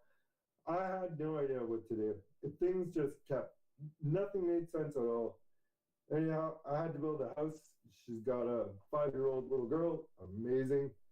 I love her.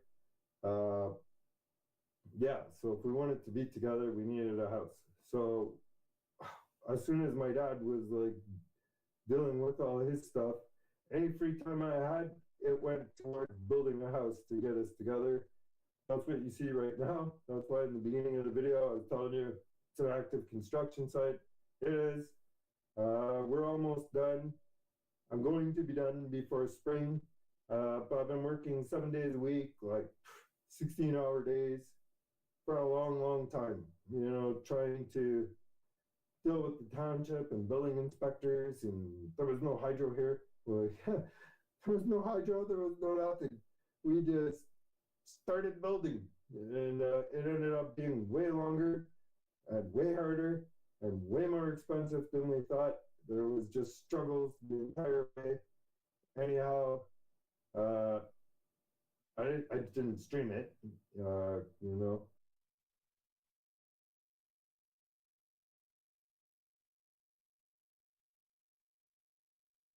I will. It's like little and everything, and almost done. I don't mind to you. One of the cool things coming up is billionaire guy, like 50 W's.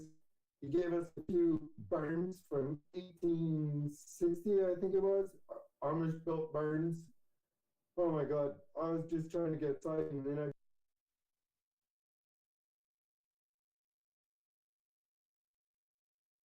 next thing you know, tons of board and bat and siding. So, a huge garage, a bit of an Amish barn. We're siding the house. I didn't show you the outside because we got a little kid. It's like house wrap. There's no siding right now. And I don't know, it just feels weird. I probably shouldn't have even told you that, but I will show you when I start slamming board and bat and siding onto it and getting it all buttoned up and looking like a cozy little cabin. You'll see it. And there's all kinds of projects going to go on here as soon as life figures itself out.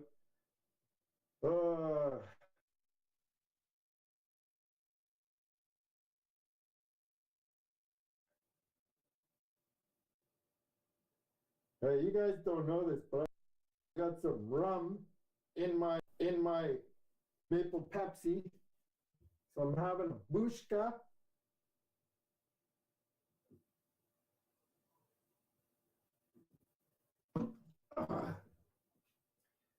Yeah. What's going on in the chat here, Mr. Green? You know, Mr. Green, Mr. Green. I really wish that you would let me sit there and talk shit with no idea what's going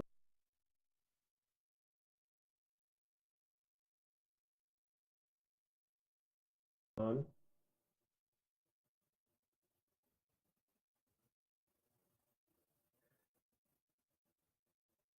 Okay, cultists. What's going on? Yeah, so basically, I want to make videos. I'm probably, if you don't notice, I got demonetized because I haven't been able to make a video since shorts became a thing. And now I need 3 million shorts to get 3 million shorts views in order to be monetized again. So I'm sorry, guys, but I've been pouring money out like crazy in the last 2 years. I haven't really been able to work. Houses cost a lot. And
sort of, all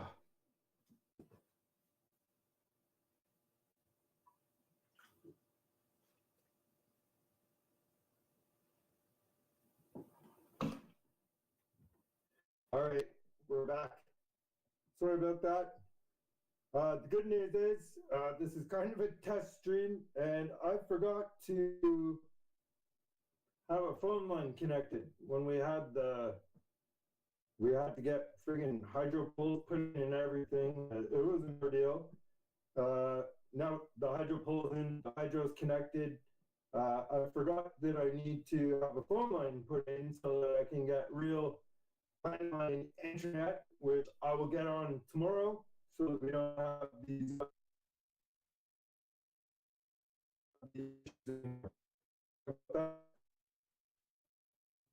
Tom McCoy, guess who's back?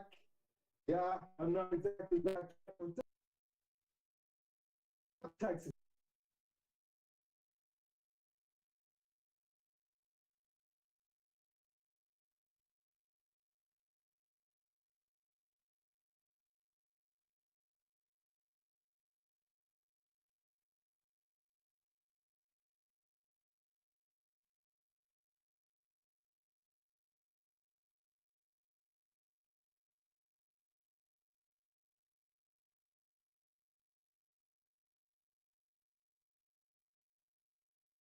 Man.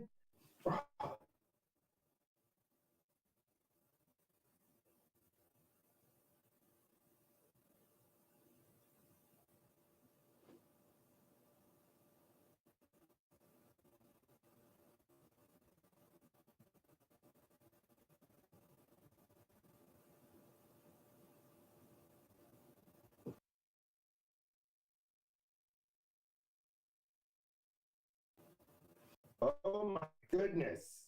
This is driving me crazy. Anyhow, am I still on? Oh, okay.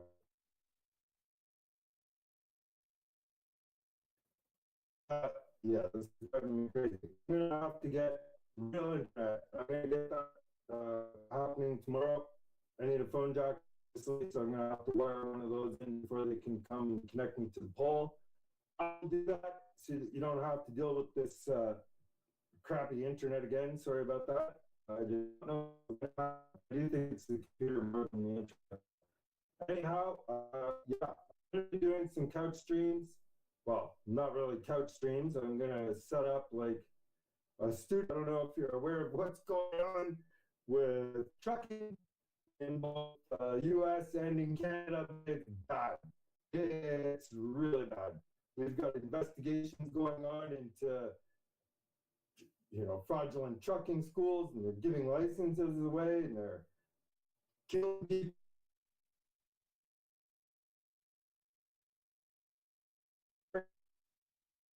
And trucking,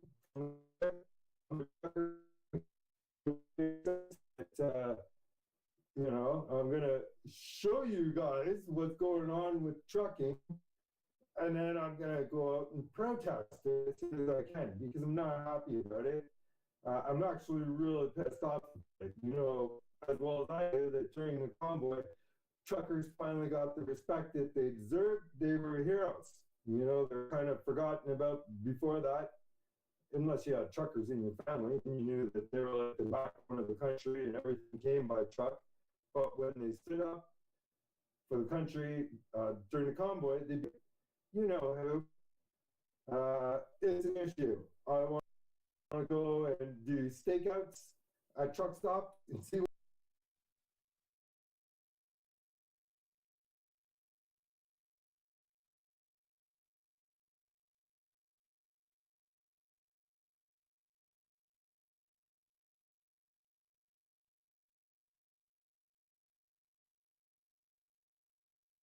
More clinical, emergency lighting, Zandra realized.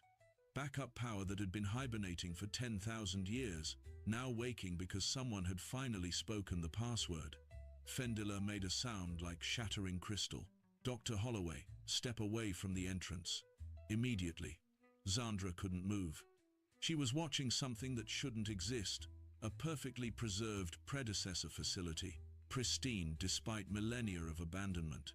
The chamber beyond the vault door stretched into darkness, but the emergency lights were coming online in sequence, spreading deeper into the structure. She could see architectural elements that matched theoretical models, support columns carved with the same flowing script, what looked like control panels or monitoring stations lining the walls. And, In the center of the chamber, something massive was moving. The construct unfolded like a geometric flower, each segment articulating with mechanical precision. It had been compressed into a storage configuration, folded in on itself to minimize space, and now it was deploying into its active form. Armor plating shifted and locked. Weapon systems emerged from concealed housings. Optical sensors bloomed across what Zandra's brain hesitantly identified as a head, though the design was utterly alien. The thing stood easily the size of a cargo hauler. Its form suggested vaguely humanoid proportions, but stretched and armored and equipped with enough visible weapons to qualify as a mobile artillery platform. The hull was that distinctive predecessor alloy that current science couldn't replicate, a material that seemed to drink in light and reflect it back in strange wavelengths. Sentinel Primus. According to the designation, markers becoming visible on its chassis as the lighting systems fully activated. Combat construct, heavy assault classification, prototype designation, alpha priority. Zandra knew all this because she could read the labels, because she'd spent years studying predecessor technical documentation, because her brain was cataloging everything even as her survival instincts were screaming at her to run. The construct's optical sensors activated, sweeping the chamber with targeting lasers. Red beams cut through the dust-filled air, painting everything in threat assessment patterns. The lasers passed over Nalani, who had frozen behind the equipment, passed over Fendila, whose crystalline form was flashing every distress color simultaneously, passed over the excavation equipment, the light arrays, the documentation stations. Then the targeting beams found Zandra, every sensor focused on her. The construct's entire frame rotated with smooth hydraulic precision, bringing its primary optical cluster to bear. Zandra could see her own reflection in the sensor array, could see how small she looked standing before this thing, could see exactly how fast her heart was beating in the thermal imaging scanners that were definitely analyzing her biometrics. The construct spoke. The voice came from everywhere at once, a layered harmonic that used the same tonal structures as the ancient language Zandra had just attempted. But where her pronunciation had been clumsy approximation, this was the real thing. Perfect pitch, perfect resonance, the way the language was meant to sound when produced by beings who'd evolved to speak it. Zandra's translation tablet went haywire, trying to process and interpret. She didn't need it. She could understand the meaning even if the nuances escaped her, could feel the intent behind the words, the way you could understand a song in a foreign language through melody alone. The construct was asking for identification, for proof of authority, for confirmation that whoever had activated it possessed legitimate command credentials. This was the moment where a reasonable person would have stayed silent, would have let the construct run through its authentication protocols, fail to find recognized credentials, and presumably return to standby mode. This was the moment where admitting ignorance would have been the smart, safe, sensible choice. Zandra had spent her entire academic career studying a language that was supposed to be safely dead. She'd reconstructed pronunciation from fragmentary texts and theoretical models. She'd defended her methodology against critics who said it was impossible to know how the predecessors actually spoke. She'd built her reputation on the claim that linguistic patterns could be recovered even from extinct civilizations, and now something that had actually heard the predecessors speak was asking her a question. Professional pride did strange things to people's judgment. So did the desperate need to prove that years of research hadn't been wasted. So did the once-in-a-lifetime opportunity to demonstrate that your theories were correct in front of a witness who would absolutely report everything to the Galactic Arcanate. Zandra responded in reconstructed proto-predecessor language, using the command structure she'd identified from ancient military documentation. She approximated the harmonic overtones as best her human vocal cords allowed. She spoke the phrase that theoretical models suggested might indicate legitimate authority, recognition acknowledged, operational parameters active, hierarchical structure maintained. Except she probably mangled the pronunciation, probably got the tonal inflections wrong, probably sounded like a child trying to speak a language they'd only ever seen written down. The construct went absolutely still. Every weapon system retracted simultaneously. Every targeting laser deactivated in perfect synchronization. The ambient hum of active combat readiness dropped to a lower frequency, something closer to idle standby. Then Sentinel Primus did something that would later be described in Arcanate incident reports as unprecedented, alarming, and potentially civilization-threatening. It saluted. The movement was precise, formal, unmistakably military. Big breaking One news. massive armored A hand power came up to grid where a human would emergency touch their has been forehead, declared. held the position for exactly the appropriate duration according to predecessor military protocol, then dropped back to neutral position with mechanical exactness. The construct's voice resonated through the chamber again, and this time Xandra's blood went cold as she understood every word with perfect, horrible clarity. "Orders received, General." Fendalar's voice cut through the stunned silence, high and fragile with barely controlled panic. "What did you just do?" Xandra couldn't answer. She was staring at the war machine that had just pledged itself to her command, watching as status displays across its chassis shifted from red standby alerts to green operational status. She was watching authentication protocols complete, watching command hierarchy diagrams rearrange themselves around her biometric signature, watching a weapon system from an extinct empire bind itself to a human archaeologist who just wanted to test a pronunciation theory. Nalini had backed away until she hit the far wall. "Zan, tell me that thing didn't just call you General." "I think," Xandra said slowly, "I may have made a mistake." Sentinel Primus tilted its sensor array in what might have been curiosity. General's vocal patterns indicate distress. Threat assessment required? No, no threats. Everything is fine. Stand down. She paused. "Can you stand down?" "Negative. Prime directive remains active. Operational status maintained pending strategic directives from command. Authority." Xandra turned to Fendela, who was pulsing colors she'd never seen before and probably didn't want to know the meaning of. "This is fixable, right? There's an override code or a deactivation sequence, or you activated a predecessor war construct." Fendela's voice had gone very quiet, very precise. "You convinced it to accept your command authority. You are now, according to every treaty and law the Arcanate recognizes, in possession of a weapon of mass destruction." "I didn't mean to. Intention is irrelevant. Effect is everything. Do you understand what you've done?" Xandra looked back at Sentinel Primus, which stood patient and ready, waiting for orders from its accidentally appointed commander. She thought about the weapons systems she'd seen deploy, thought about the power requirements that could sustain a combat construct through 10 millennia of dormancy, thought about the fact that this was a prototype, which meant the predecessors had built more of them, possibly hundreds more, all potentially programmed with the same authentication protocols. She thought about how she'd just wanted to verify a translation. "I've made," she said carefully, "a significant professional error." Fendela's entire form flashed urgent red. "That is the most alarming understatement I have ever heard from a human, and I have attended human diplomatic functions." Nalani raised her hand tentatively. "Quick question. Can we just turn it off and pretend this never happened?" Sentinel Primus's sensors swiveled toward her. "Negative. Prime directive override requires command authority.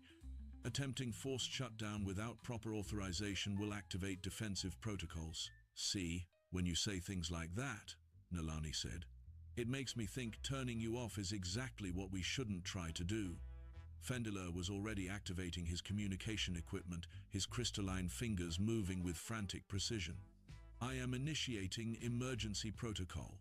The Arcanate must be informed immediately. This site is now classified as an active hazard zone. Nobody moves, nobody touches anything, nobody speaks to the construct except..." He gestured at Xandra with something that looked like despair. "Except apparently the human who has just claimed command of predecessor military hardware." Xandra's tablet chimed. She glanced at the screen, saw the automated analysis had finished processing the vault inscriptions. The translation made her stomach drop. The inscription hadn't been a greeting. It had been a recruitment protocol, a test designed to identify anyone who could speak the command language with sufficient accuracy to suggest proper training and authority. The predecessors had built their war machines to recognize legitimate commanders through linguistic authentication, creating a system where only those who'd mastered the language could control the weapons. The system had just decided that Zandra Holloway, human archaeologist with a specialization in dead languages, qualified as a legitimate predecessor general, Magister Fendula. She said, "You're going to want to see this translation." He looked at her tablet, looked at the construct, looked back at her with an expression that transcended species barriers to communicate pure, distilled horror. "This is a recruitment vault," he whispered. "Yeah, these symbols aren't warnings, they're invitations. Yeah, how many sites like this have been discovered across known space?" Zandra thought about the archaeological surveys, thought about the dozens of predecessor facilities found over the years, most still sealed, most still waiting for excavation teams to arrive. Thought about how many of them probably had similar vault doors, similar inscriptions, similar authentication protocols. Last count? 47 confirmed sites with sealed vault structures matching this architectural profile. Fendula made a sound like breaking glass. 47. Sentinel Primus spoke again, patient and inexorable. "Awaiting strategic directives, General. Local threat assessment complete. No hostile forces detected. Ready for deployment orders." Zandra looked at the war machine, looked at Fendula's panicking form, looked at Nalani, who had slid down the wall to sit on the floor with her head in her hands. She thought about her dissertation committee. Wondered if this was technically a successful defense of her theories about predecessor linguistics. Decided that was probably the least important consideration at the moment. "Sentinel Primus," she said carefully, "what exactly is your prime The directive?" laptop's old, The construct's optical... I think it's the laptop because we can run our TV, YouTube. The little one uses the tablet. Our phones are going. We never had internet problem before, but we have it now. So one way or another, I'm going to fix both the camera, the microphone, the background, everything soon. So anyhow, yeah, that property, I was going to buy it and build the storage facility there. I could have won it. It ended up selling for, what was it? Like $30,000, I think. I could have won it. As everything was finalizing, I had to give it up because my dad got cancer. Right at the same time when that was happening, would have been like a 4-hour drive to come here and help him. I was all he had, so yeah, I ended up staying here to help him and let that place go, which is why I ended up building this place instead, which there's plans. You know, I'm going to inherit my dad's house, so this is going to be probably a rental company for tool rentals. We're going to rent out like the wood chipper and whatever. I can't even think of it right now. Anyhow, so the silo, Tom McCoy, Bob Homestead, what's going on? So the silo, Tom McCoy asked about the silo. No, the silo guy never did come pick it up. That was a whole ordeal. I sold it to him. I told him that he had till the end of September to get it out. I signed a contract with him, telling him that he had till the end of September to get it out or he forfeited it. And yeah, the reason for that was because there was no way to plow all the way back to the silo and all that stuff, and just trying to get like crane trucks in here and everything with snow. It was just stupid. They would have been driving over things under the snow, and you know.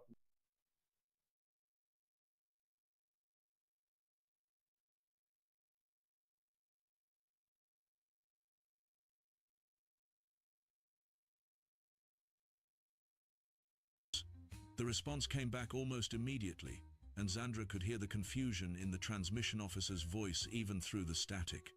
"Magister, please clarify. Did you say the human activated it?" "Affirmative. And the construct is responding to human commands?" "Affirmative." A long pause. Then, "Stand by for legate deployment. Gorgonax is being scrambled to your location." Fendula's colors went very, very pale. "They're sending Gorgonax." Nalani looked up. Is that bad? Gorgonax is the Arcanate's response to situations that require immediate, overwhelming force. He commands the Rapid Intervention Battle Group. So that's bad. That is catastrophically bad. Zandra looked at Sentinel Primus, standing ready and alert, waiting for orders that she had no idea how to give. She thought about her dissertation, about the safe academic career she'd been planning, about how she'd woken up this morning thinking her biggest challenge would be properly cataloging pottery fragments. The construct's optical sensors were still focused on her, patient and expectant and absolutely unwavering in its loyalty. "Orders received, General," it had said. And somehow, terrifyingly, Zandra suspected those were the most important words she'd ever heard in any language, living or dead. Legate Gorgonax arrived like a natural disaster, wearing military insignia. His dreadnought materialized from slipspace with enough gravitational distortion to make the entire excavation site shudder, sending loose equipment clattering across the chamber floor. Zandra watched through the vault entrance as the warship settled into low orbit, its weapon arrays already tracking the facility below with predatory precision. The legate himself descended in an armored shuttle that looked capable of surviving atmospheric re-entry without heat shielding.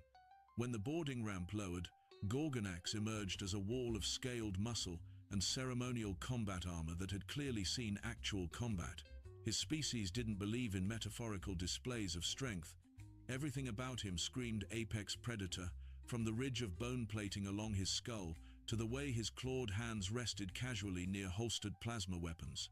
He looked at the excavation site, looked at Fendalar's trembling crystalline form, looked at Sentinel Primus standing motionless in the vault entrance. Then his amber eyes fixed on Zandra with the kind of focus usually reserved for target acquisition. "You're the human."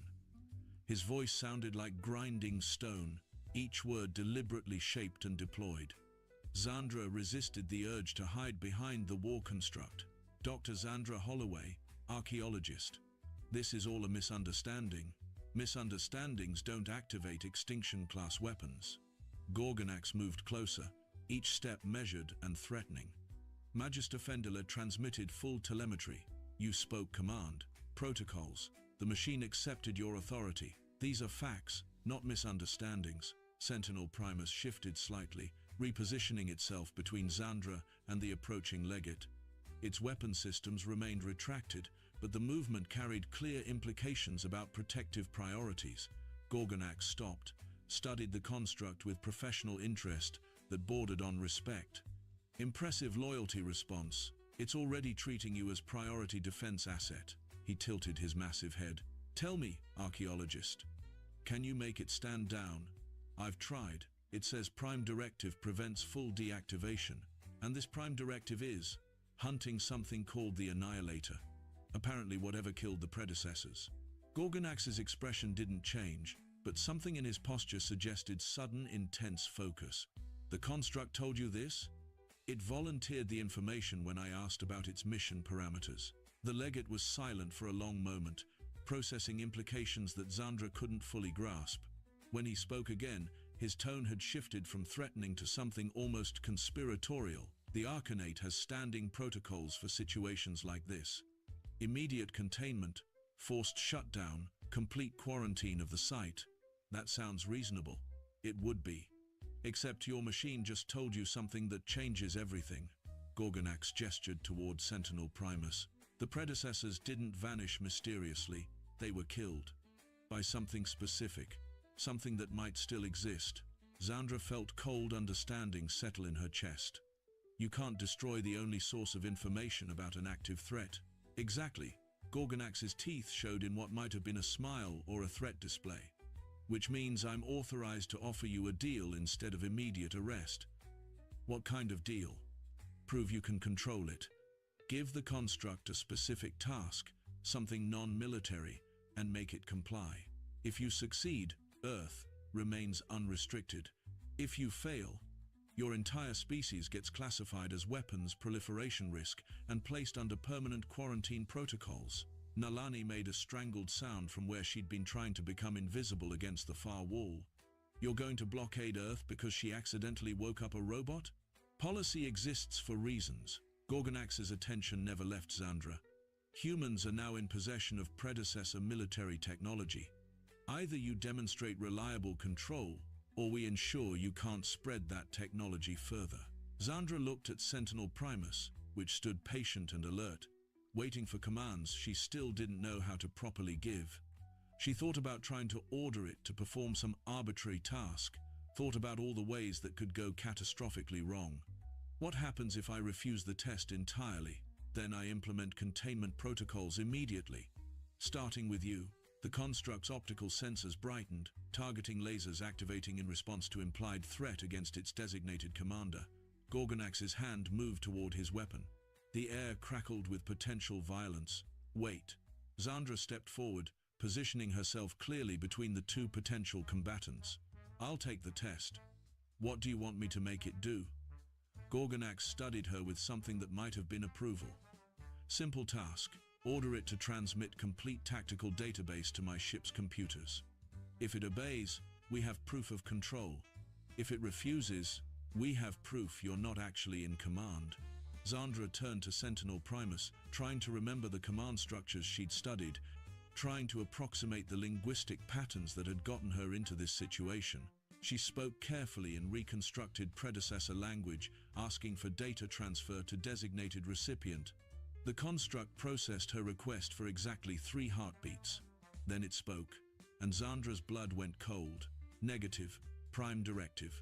Supersedes data sharing protocols. Tactical intelligence regarding extinction-level threats cannot be transmitted to unverified command authorities. General Holloway maintains sole access pending mission completion. Gorgonax went very still. It refused. It's protecting classified information. Zandra's mind raced. It thinks I'm the only legitimate commander, so it won't share data with anyone else, which means you failed the test, or it means the test was flawed. She turned back to the legate. You asked it to violate its core programming. That's not proof I can't control it. That's proof it's following security protocols older than your entire civilization. For a long moment, Gorgonax said nothing. Then his expression shifted into something that might have been grudging respect. You argue like a warrior, archaeologist. Perhaps there's hope for this situation yet. Sentinel Primus broadcasted the recall signal without warning. Zandra was mid-sentence, trying to explain to Gorgonax why destroying the construct would be historically catastrophic, when every communication array on the excavation site suddenly screamed with interference. The harmonic transmission punched through standard encryption like it didn't exist, riding frequencies that modern technology barely recognized as valid communication channels. The construct had sent a message in ancient predecessor military protocol, and apparently something out there was still listening. Gorgonax's communicator exploded with priority alerts. His officers were shouting over each other, reporting massive energy signatures activating across multiple star systems simultaneously.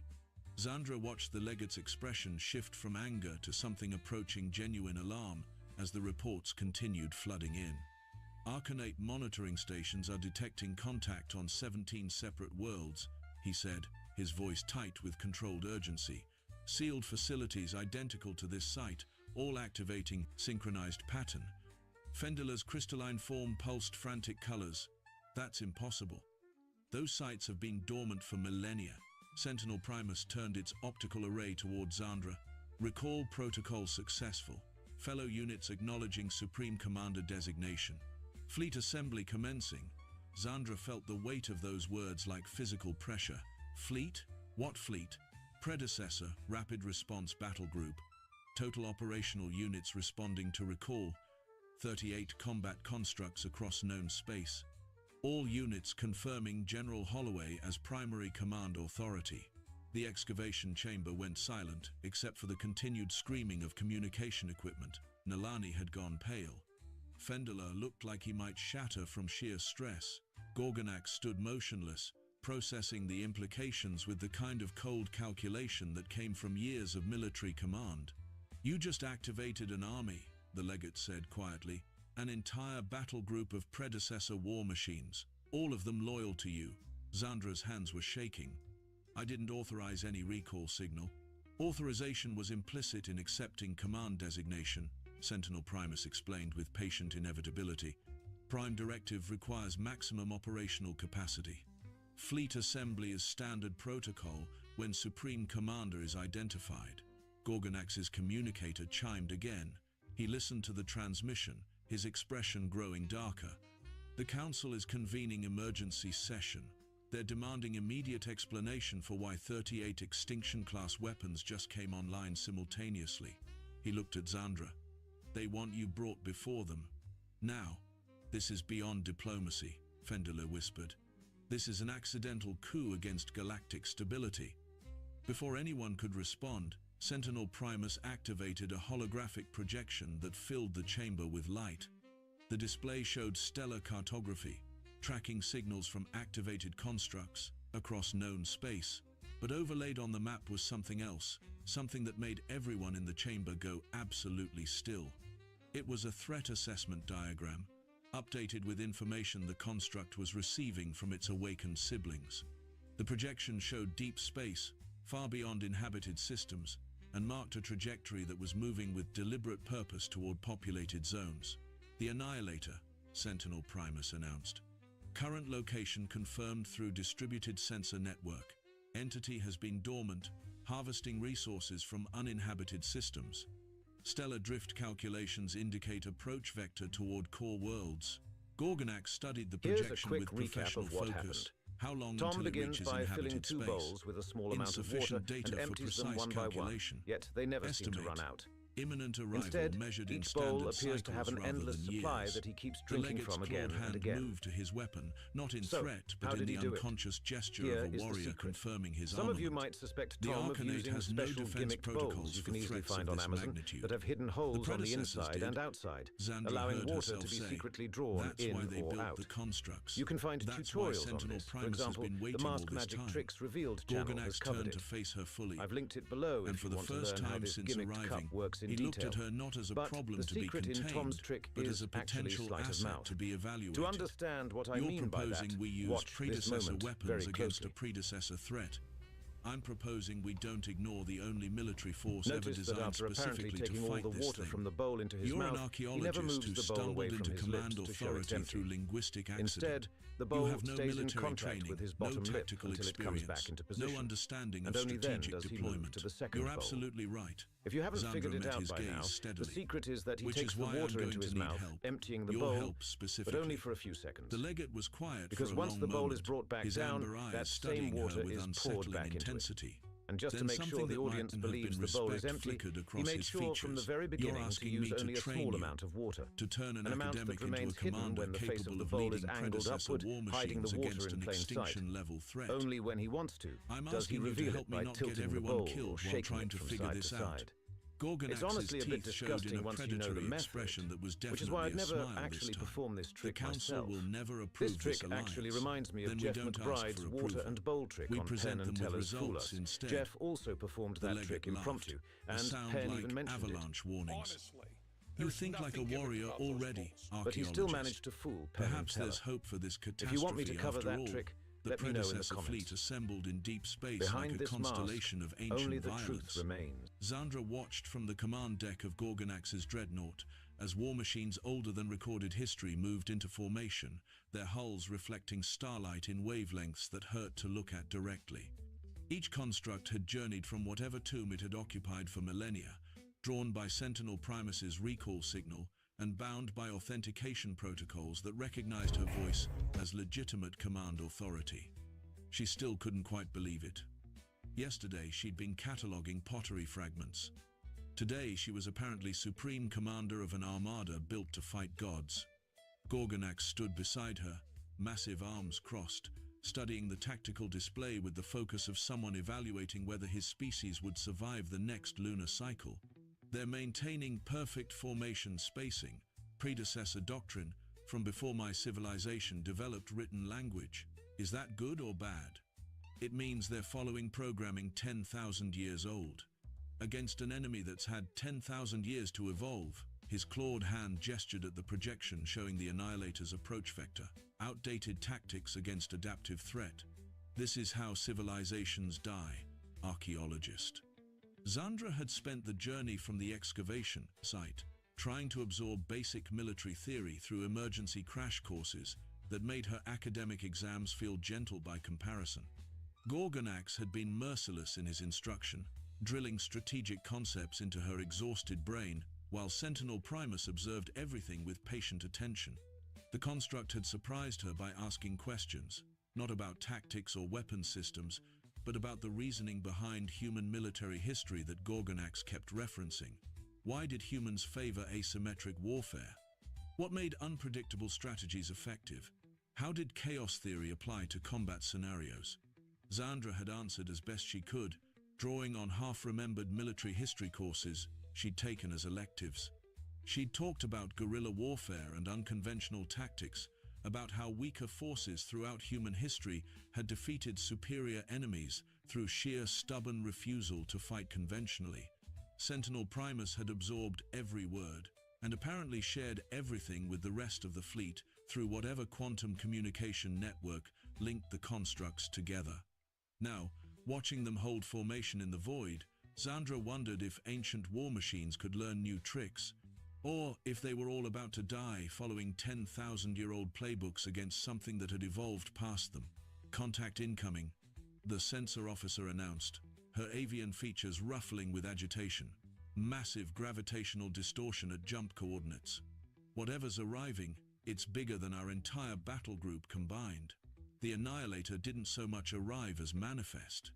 Space itself seemed to tear, reality buckling under the strain of something forcing its way through dimensional barriers that were never meant to accommodate its mass.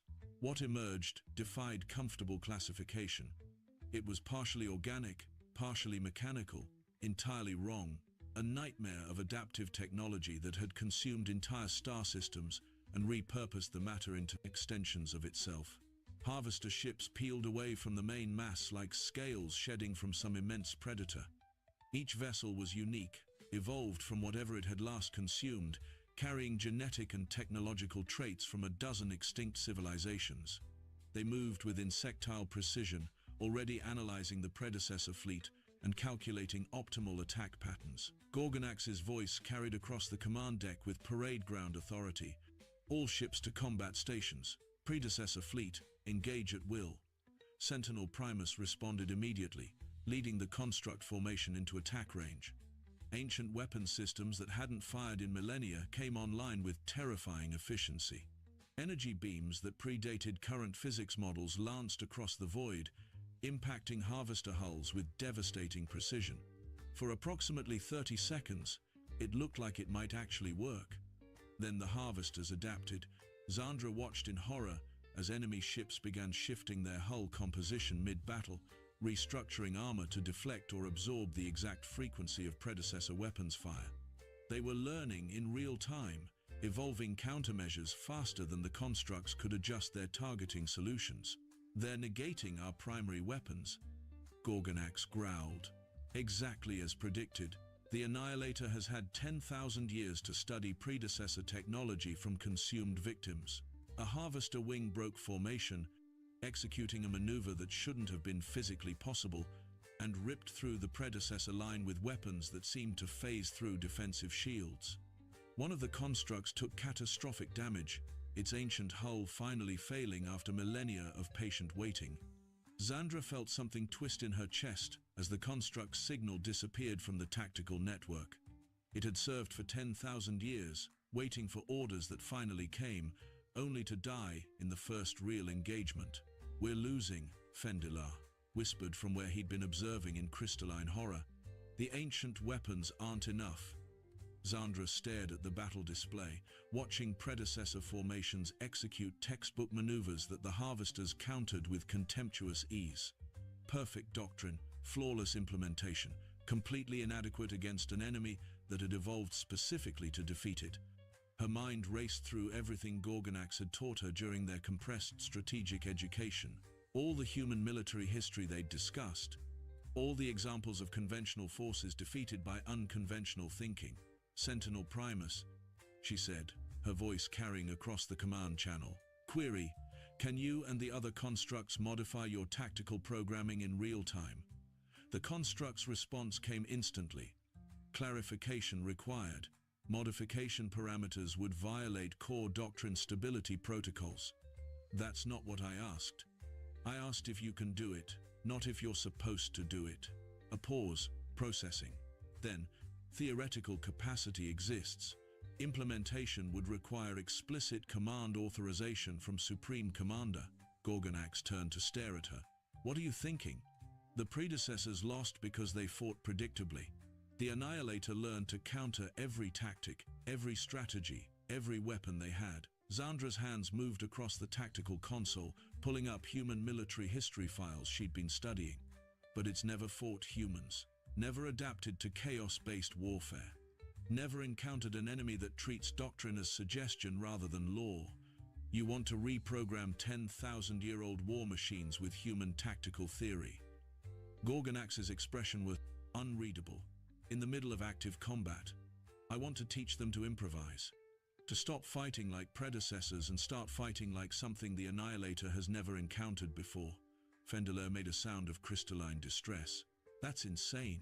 You're suggesting we corrupt the last functional predecessor military technology with untested human concepts. I'm suggesting we evolve or die. Zandra activated the fleet-wide command channel.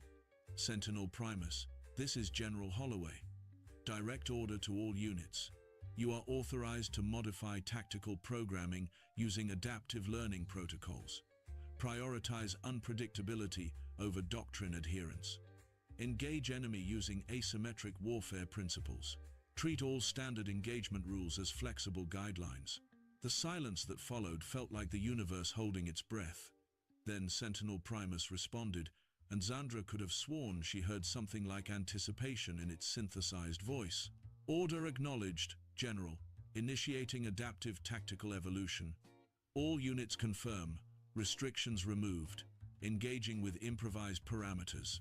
The predecessor fleet's formation dissolved. Not in chaos, but in deliberate rejection of everything the constructs had been programmed to do. They scattered into irregular patterns, attacking from unexpected vectors, using weapons in combinations that violated standard operating procedures. One construct weaponized its own failing power core, ramming a harvester cluster in a suicide strike that obliterated an entire wing. Another used gravitational manipulation systems designed for navigation to create micro-singularities directly inside enemy hulls. A third started using its own hull as a projectile, executing impossible maneuvers that sacrificed armor integrity for positional advantage. The harvesters tried to adapt, tried to analyze the new patterns and develop countermeasures, but there were no patterns to analyze. The constructs were improvising, learning from each other's successes and failures, creating an evolving tactical approach that changed faster than the Annihilator's adaptation cycles could track. It was beautiful and terrifying in equal measure. Ancient war machines, thinking like humans, fighting with creativity that their creators had never programmed into them. Gorgonax watched in what looked like professional awe. They're learning, actually learning, creating new tactics in real time. The battle shifted. Harvester ships that had been dominating minutes ago found themselves outmaneuvered by enemies that refused to behave predictably. The Annihilator's main mass pulsed with what might have been confusion or rage, sending new waves of adapted vessels to counter the unexpected threat. But each new wave faced different tactics. The constructs were sharing information across their quantum network, treating every engagement as a learning opportunity, building a collective tactical database that incorporated human chaos theory with predecessor technology. A Harvester command vessel attempted to retreat, recognized the threat of an enemy that could out-evolve its adaptation cycles. Sentinel Primus led a strike group in pursuit, executing a maneuver that combined human hit-and-run doctrine with predecessor weapons precision. The enemy ship collapsed into component matter, its adaptive systems finally overwhelmed. The Annihilator itself began to withdraw, pulling back its forward elements, with the kind of strategic retreat that suggested genuine threat assessment rather than tactical repositioning. Something that had consumed civilizations for millennia had just encountered an enemy it couldn't immediately defeat. Zandra watched the enemy retreat vector with exhausted satisfaction. Will it come back? Eventually, Gorgonax said, but not soon. It needs time to analyze what just happened, time to develop new adaptation strategies. He looked at her with undisguised respect. You bought the galaxy time, maybe enough to prepare properly. The surviving constructs regrouped, their formations now carrying subtle variations that would have horrified predecessor tactical purists. They'd evolved beyond their original programming, become something hybrid between ancient discipline and human innovation. Sentinel Primus transmitted directly to the command deck. Fleet status, operational capacity at 67%, casualties acceptable for mission success. Requesting next strategic directive, General. Zandra slumped into the command chair, feeling every hour of stress and terror catching up to her at once. Return to defensive formation. Maintain patrol patterns around inhabited systems. And Sentinel Primus? Affirmative, General. Thank you, all of you. You fought brilliantly. The construct's optical array brightened in what she'd learned to recognize as its version of acknowledgement. Gratitude is unnecessary, General. We exist to serve command authority. Your tactical innovation provided victory where traditional doctrine would have failed. The fleet has learned valuable combat principles. Nalani appeared beside the command chair, looking like she'd aged a decade during the battle. Zan, do you realize what you just did? You reprogrammed the galaxy's most advanced war machines with human military theory. You created something entirely new. I just made some suggestions. You created a hybrid tactical doctrine that saved all our lives. And now you command a fleet that thinks like humans but fights with predecessor technology. Nalani's voice carried something between admiration and terror. The Council is going to have opinions about this. Gorgonax's communicator chimed with incoming transmission priority. He listened, his expression growing serious, then turned to Zandra. Speaking of the Council, they're demanding immediate debriefing. Ambassador Thuna has been appointed as liaison officer. Apparently they want to understand how a human archaeologist defeated a threat the predecessors couldn't stop. I didn't defeat it. I just postponed the confrontation. In military terms, that's called winning. The legate's teeth showed in something approaching genuine warmth. The Council wants to offer you formal recognition, military command, authority over the predecessor fleet, permanent position as Warden of Ancient Defense Systems. Zandra looked at Sentinel Primus, standing patient and loyal at the edge of the command deck. Looked at the tactical display showing the surviving constructs maintaining formation. Looked at the star charts marking inhabited systems that would have been consumed if the battle had gone differently. She thought about her dissertation gathering dust somewhere, about the archaeological career she'd planned, about how she'd woken up thinking her biggest challenge would be translating dead languages. What if I decline? She asked quietly. Gorgonax considered the question seriously. Then someone else takes command, someone without your linguistic connection to the constructs. Someone who doesn't understand how to make them think creatively. He paused. Someone who might get everyone killed next time the Annihilator attacks.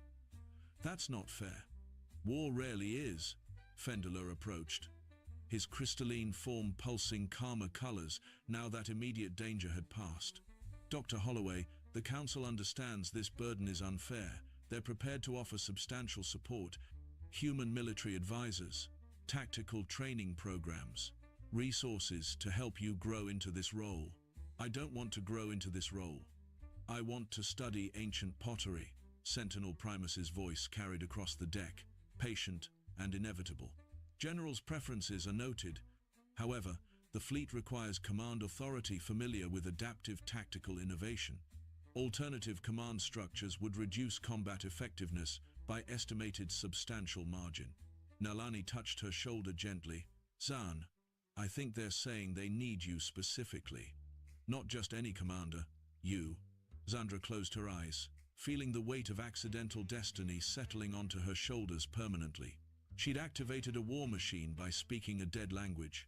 She'd improvised a defense against an extinction-level threat. She'd taught ancient constructs to think like humans, and now those constructs wouldn't follow anyone else. If I accept, she said slowly, I need conditions. Full access to predecessor archaeological sites, academic research priority alongside military operations, and I want Nalani assigned as my science officer. Nalani's eyes went wide. Wait, what? You're the only person I trust who understands both xenobiology and my terrible decision-making process. I'm going to need that perspective. Gorgonax's rumbling laugh filled the command deck. The human demands research privileges while commanding extinction-class weapons. You truly think like a warrior, archaeologist. I think like someone who accidentally stumbled into military command and refuses to give up her actual career in the process. Zandra opened her eyes, meeting the legate's amber gaze steadily. Do we have an agreement? The council will accept your terms. They're desperate enough to give you whatever you want. He extended one massive clawed hand. Welcome to military service, General Holloway. She shook his hand, feeling the careful restraint in his grip that could have crushed her bones without effort. I still think this is insane. All the best military appointments are. Sentinel Primus approached, its massive form somehow conveying satisfaction despite being an emotionless war machine. Command Authority confirmed. Fleet acknowledges General Holloway as permanent Supreme Commander, ready for long-term strategic deployment. Zandra looked at the construct that had started everything. The ancient weapon that had heard her speak a dead language and decided she was worthy of command. The patient machine that had waited 10,000 years for someone to give it orders. Sentinel Primus, she said formally, what are your current operational status and recommendations? Fleet operational. Primary threat postponed but not eliminated. Recommendation: establish defensive perimeter around core worlds. Maintain active patrol patterns. Continue tactical evolution training. And General? Yes? Permission to speak candidly? Zandra almost laughed at the idea of a 10,000-year-old war machine asking permission for candor. Granted. Your tactical innovation saved this fleet. The predecessors would be honored to know their weapons serve a commander who values adaptation over tradition. It is satisfactory to finally have orders worth following. The simplicity of that statement hit harder than any formal recognition could have. This ancient machine, built by a civilization that had ruled the stars, was telling her she'd done well. Orders received, General, Sentinel Primus had said when this all began. Now, watching the construct return to formation alongside its battle-scarred siblings, Zandra understood that those words had changed everything. She wasn't an archaeologist who'd made a mistake anymore. She was the person who'd spoken a dead language and brought an army back to life, the human who'd taught ancient weapons to improvise. The accidental general who'd postponed the apocalypse through sheer stubborn refusal to accept that old solutions were the only solutions. The Annihilator would return eventually. Other threats would emerge. The galaxy would continue producing crises that required someone crazy enough to command predecessor war machines using human tactical chaos. Apparently, that someone was her now. Zandra took a deep breath, squared her shoulders, and began reviewing defensive deployment options with Gorgonax. She had a fleet to command, a threat to prepare for, and absolutely no idea what she was doing. But she had loyal constructs, competent allies, and a stubborn human conviction that impossible situations were just problems that hadn't been solved creatively enough yet. It would have to be enough. Because somewhere in deep space, ancient weapons waited for her orders. And she'd learned that when you accidentally became a general, by speaking dead languages, you either grew into the role or watched everything burn. Zandra Holloway had always preferred learning to burning, so she'd learn. This was just one story. Subscribe now so you don't miss what's coming next. The Galactic Council's official incident report, filed on Stardate 7749.2, would later describe what happened as a catastrophic bureaucratic oversight of unprecedented magnitude. What it should have said was that someone, somewhere, had monumentally screwed up in a way that would fundamentally alter the cardiovascular systems of 17 different species. But we're getting ahead of ourselves. The cargo freighter Whisperwind had been hauling what its manifest cheerfully described as non-perishable nutritional supplements from Earth to the Outer Rim trade stations. The ship's captain, a six-armed Velthorian named Krixtal, had exactly 3 jobs: Don't hit asteroids, don't open the cargo, and definitely don't dump said cargo on random planets because you're running behind schedule and need to reduce mass for a faster jump. Krikstal did all three. In his defense, and he would repeat this defense exactly 47 times during the subsequent inquiry, the cargo bay's environmental controls had started making a noise. Not a normal mechanical noise, but a noise that sounded, according to his testimony, like a small mammal was being rhythmically strangled inside the ventilation system. When he'd opened the bay to investigate, he'd discovered that several pallets of earth beverages had begun to expand. The cans were sweating. Some were vibrating. One had achieved what could only be described as a low-frequency hum. The Whisper Wind's computer, which had the processing power of a particularly ambitious calculator and the wisdom of absolutely nothing, had suggested jettisoning the volatile materials before they compromised hull integrity. Krikstal had agreed. 50,000 cans of various Earth energy drinks, ranging from the relatively tame to the ones with warning labels in 6 languages, fell through the atmosphere of Research Station Camarax like the universe's most caffeinated meteor shower. The planet, home to the Galactic Biological Survey's Xenobotany program, had a population of approximately 4,000 scientists, support staff, and what the facility director liked to call academic guests, but what everyone else correctly identified as low-security prisoners working off sentences through research participation. The cans landed in zones ranging from the detention greenhouse to the waste recycling yards. Most burst on impact. The liquid inside, bright and unnaturally colored, seeped into soil, mixed with water supplies, and generally made itself at home in an ecosystem that had exactly 0 evolutionary preparation for encountering anything like it. Dr. Halvix Rend, an Etherian exobiologist whose 3 PhDs made him spectacularly overqualified for monitoring potato growth on a backwater research station, was the first to file a complaint. He'd been collecting soil samples near Landing Zone 7 when he noticed the ground had turned an alarming shade of electric blue. His report, stamped and filed at 0847 station time, noted possible chemical contamination and requested immediate environmental assessment. His report was denied. The reason given was insufficient priority level. 3 hours later, Halvix Rend would drink from a contaminated water station and discover that insufficient priority level was, in retrospect, a spectacular understatement. The Netherian species had evolved on a planet with 1.3 times Earth gravity and an atmosphere so rich in oxygen that everything grew enormous and lethargic. Their cardiovascular systems were marvels of biological efficiency, slow, steady, nearly impossible to elevate beyond a resting rate. Netherians lived 300 years on average, never rushed, and viewed the concept of urgency as a bizarre philosophical curiosity practiced by younger, more foolish species. Halvix took 3 swallows of water.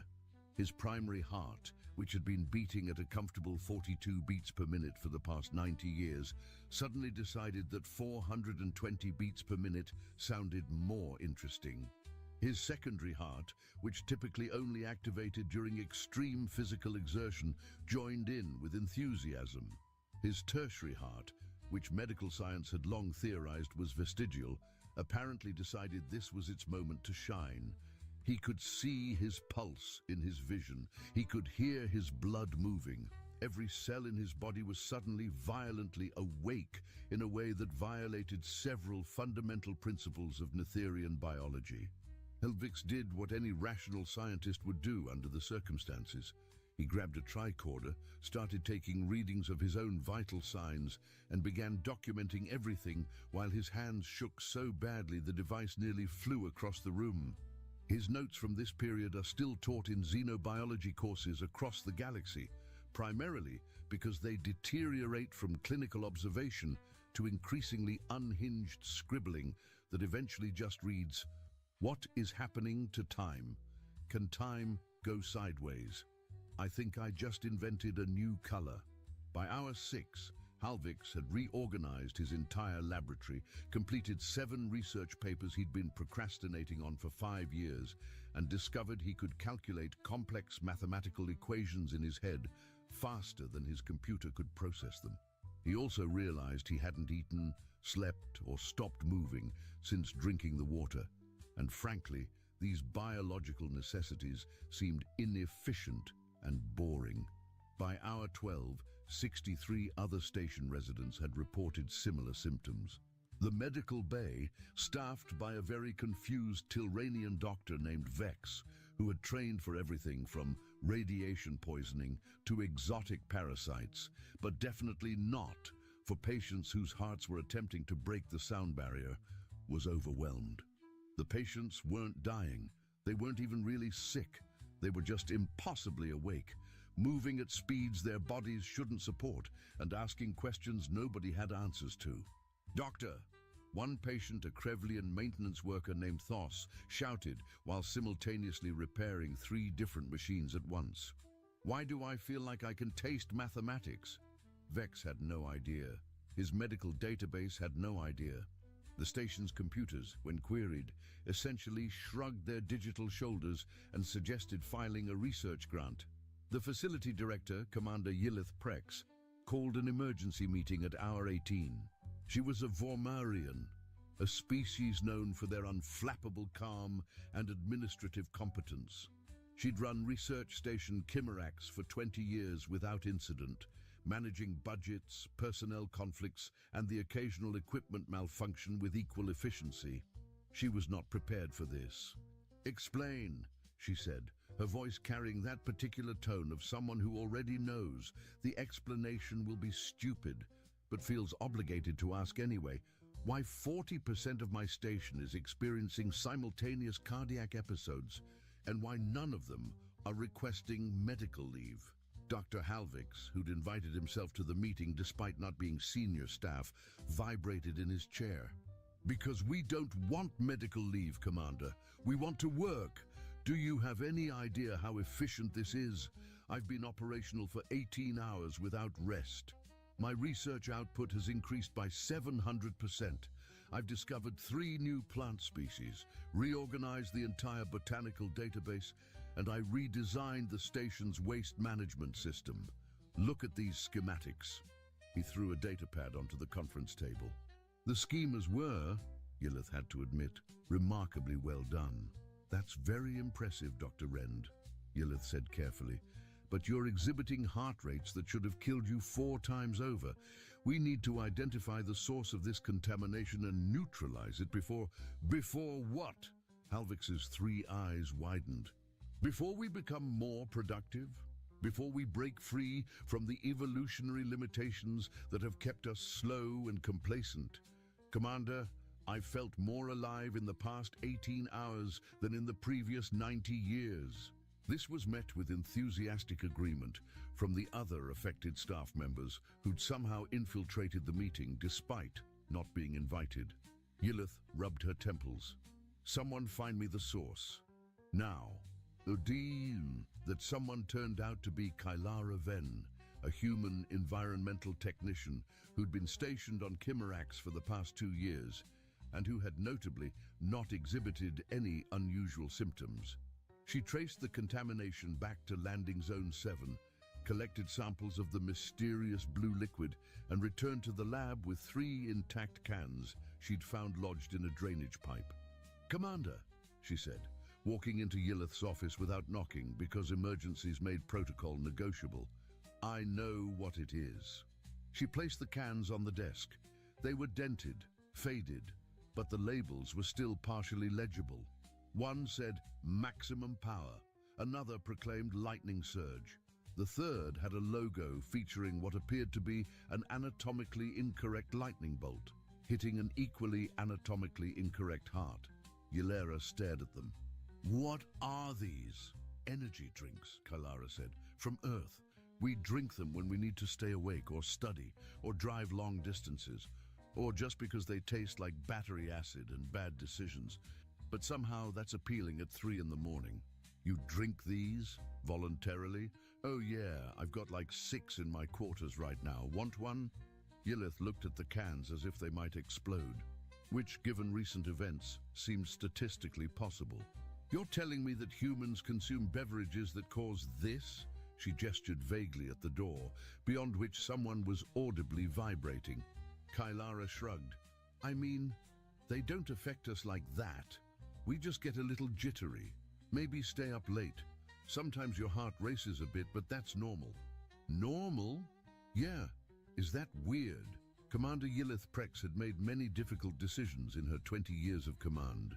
She'd allocated budgets during funding crises, mediated disputes between researchers from 14 different species, and once talked down a Krevlian botanist who'd become emotionally attached to a carnivorous plant.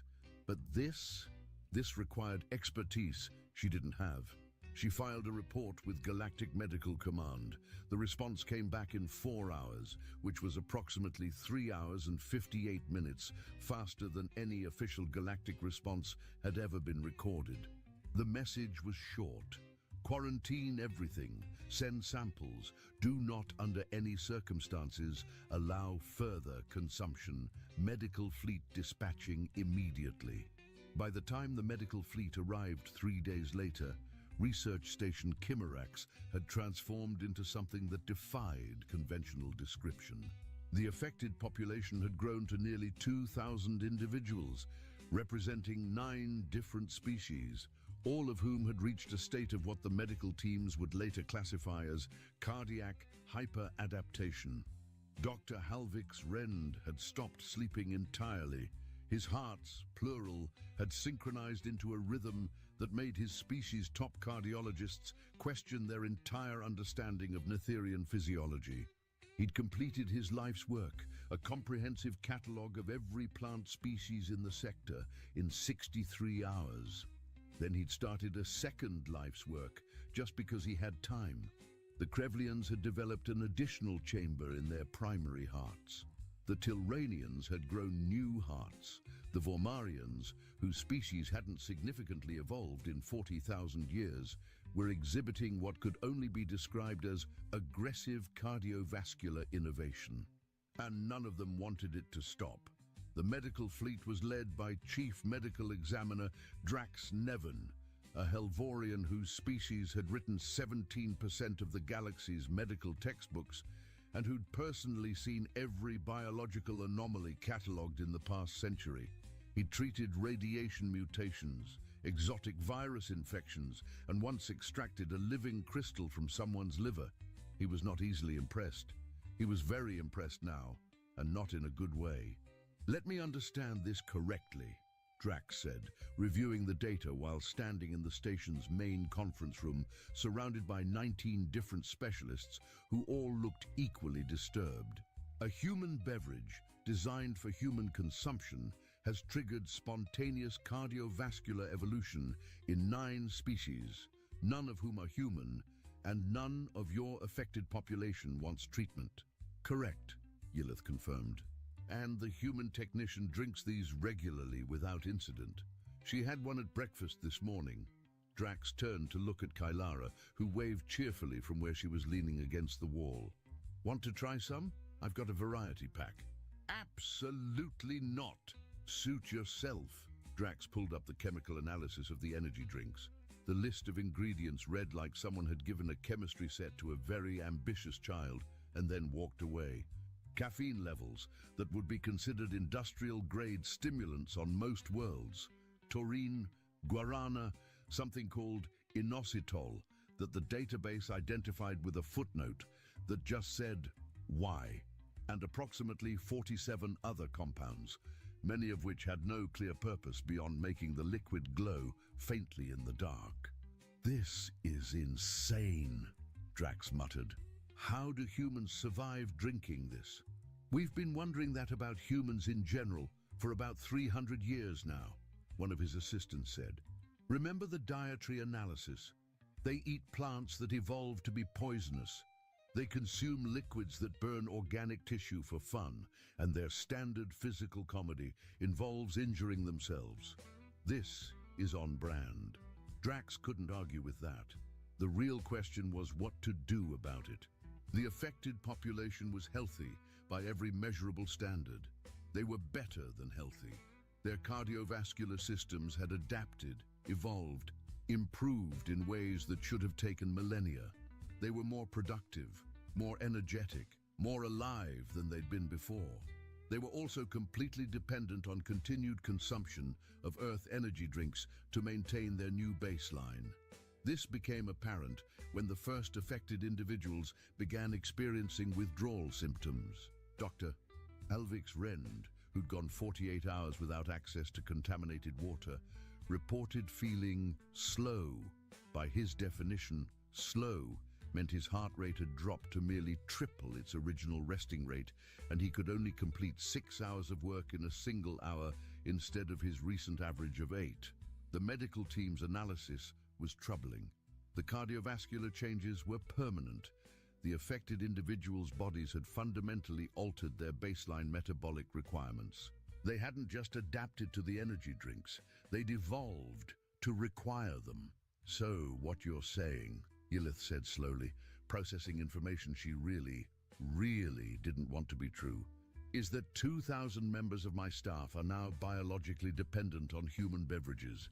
That's exactly what I'm saying, Drax confirmed. Their bodies have reprogrammed themselves at the cellular level.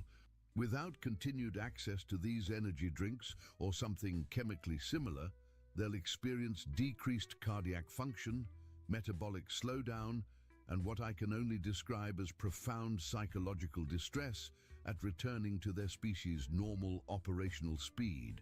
Can we synthesize an alternative? We're trying, but the chemical complexity of these drinks is absurd. There are compounds in here that serve no obvious biological purpose. They're just there, presumably because humans thought they sounded scientific and energetic. Reverse engineering a substitute could take years. We don't have years. I have 2,000 people who are going to start experiencing withdrawal in a week. Drax was quiet for a moment. Then he said the thing they were all thinking, but nobody wanted to say. We need more energy drinks from Earth. You want me to establish a trade relationship with Earth for beverages that have accidentally triggered evolution? Yes. That's ridiculous. I'm aware. The Council will never approve it. They will when the alternative is 2,000 members of 9 different species going through simultaneous withdrawal and potentially crashing the station's entire operational capacity. Yllith hated that he was right. The transmission to Earth was composed carefully, reviewed by 14 different departments, and ultimately approved by Commander Yllith Prex, with the kind of resignation usually reserved for acknowledging that yes, the universe is chaos, and nothing makes sense. It read, "This is Research Station Chimerax to Earth Diplomatic Corps. We require immediate shipment of energy drinks, specifically brands including but not limited to Maximum Power, Lightning Surge, and any comparable products. This is a medical emergency of unprecedented nature. Please respond with shipping availability and pricing." The response from Earth came back in 6 hours. It said, "LOL, sure, how many do you need?" This level of casual disregard for what was being treated as a galactic medical crisis should have been insulting. Instead, it was somehow perfectly appropriate. Over the following weeks, Research Station Chimerax received shipments of energy drinks that would make any human college student weep with joy. Cases upon cases of beverages with names like Turbo Fury, Cardiac Catastrophe, and something called Death Wish that came with a warning label advising consumers to drink responsibly or don't, we're not your mom. The affected population stabilized. Their new cardiovascular systems found equilibrium. And slowly, very slowly, the medical community began to study what had happened with something approaching scientific rigor rather than pure panic. What they discovered was both fascinating and deeply concerning. The energy drinks hadn't just triggered adaptation, they triggered targeted adaptation. Each species had evolved in specific ways that addressed their particular cardiovascular limitations. The Nitherians had developed enhanced oxygen processing. The Krevlians had improved waste removal at the cellular level. The Tilranians had literally grown redundant systems.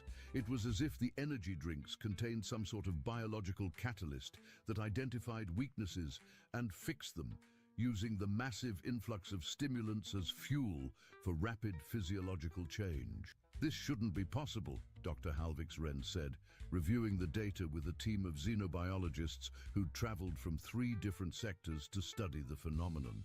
Evolution doesn't work like this. You can't just drink something and evolve. That's not how biology functions. And yet, one of his colleagues pointed out, here we are. Here we are, Halvix agreed, taking a long drink from a can of Maximum Overdrive and feeling his heart sink into their new, impossibly fast rhythm. The question is why? Why do these drinks do this? What's in them that triggers? Some drank multiple cans per day, every day, for years, and their bodies handled it. This realization hit the galactic medical community like a meteor made of uncomfortable implications. Wait, Dr. Drax Nevin said slowly, reviewing the data for the 47th time because he kept hoping he was reading it wrong. Are you telling me that humans have naturally evolved the cardiovascular resilience that our species are now forcibly developing? That appears to be correct, his research assistant confirmed. They just drink these regularly, without medical supervision. Children drink them. Children? Starting at approximately age 13, according to Earth cultural surveys. Sometimes younger. Drax sat down, then stood up, then sat down again. How is humanity not extinct? This was a question that had been asked many times since Earth joined the galactic community, but never with quite this much genuine confusion. The research continued. Teams from 17 different medical institutions requested samples. Volunteers from 12 species offered to test the effects under controlled conditions. There were papers published, conferences held, and exactly one strongly worded letter from the Galactic Council demanding to know why nobody had classified Earth as a biological hazard zone. And through all of this, Kylara Venn sat in the station's cafeteria, drinking her morning energy drink, watching aliens carefully consume small, measured doses of what she considered a normal beverage, and wondering if she should mention that she'd once watched her roommate drink 4 cans in a row before an exam. She decided that information could wait. The real chaos began when news of the energy drink phenomenon leaked beyond medical circles and reached the general population, which happened approximately 47 minutes after someone posted about it on the Galactic Datanet with the headline, "Human Drinks Literally Cause Evolution." The article went viral across 600 systems. Within a week, there was a thriving black market for Earth energy drinks. Within 2 weeks, desperate traders were offering truly spectacular sums for cases of beverages that cost approximately 1 Earth credit per can. Within 3 weeks, the Earth Diplomatic Corps had to issue a statement clarifying that, no, energy drinks were not a restricted substance, and yes, humans were aware they were physiologically unusual, and please stop offering trade agreements for our grocery stores. But for every diplomatic statement and medical warning, there were curious aliens who wanted to experience what they'd heard about. Some wanted the productivity boost. Others wanted to feel what it was like to have a human-level metabolism. Some just wanted to understand how humanity functioned. The tourism started small. A few adventurous aliens visiting Earth, specifically seeking out convenience stores and gas stations to purchase energy drinks. Then it grew.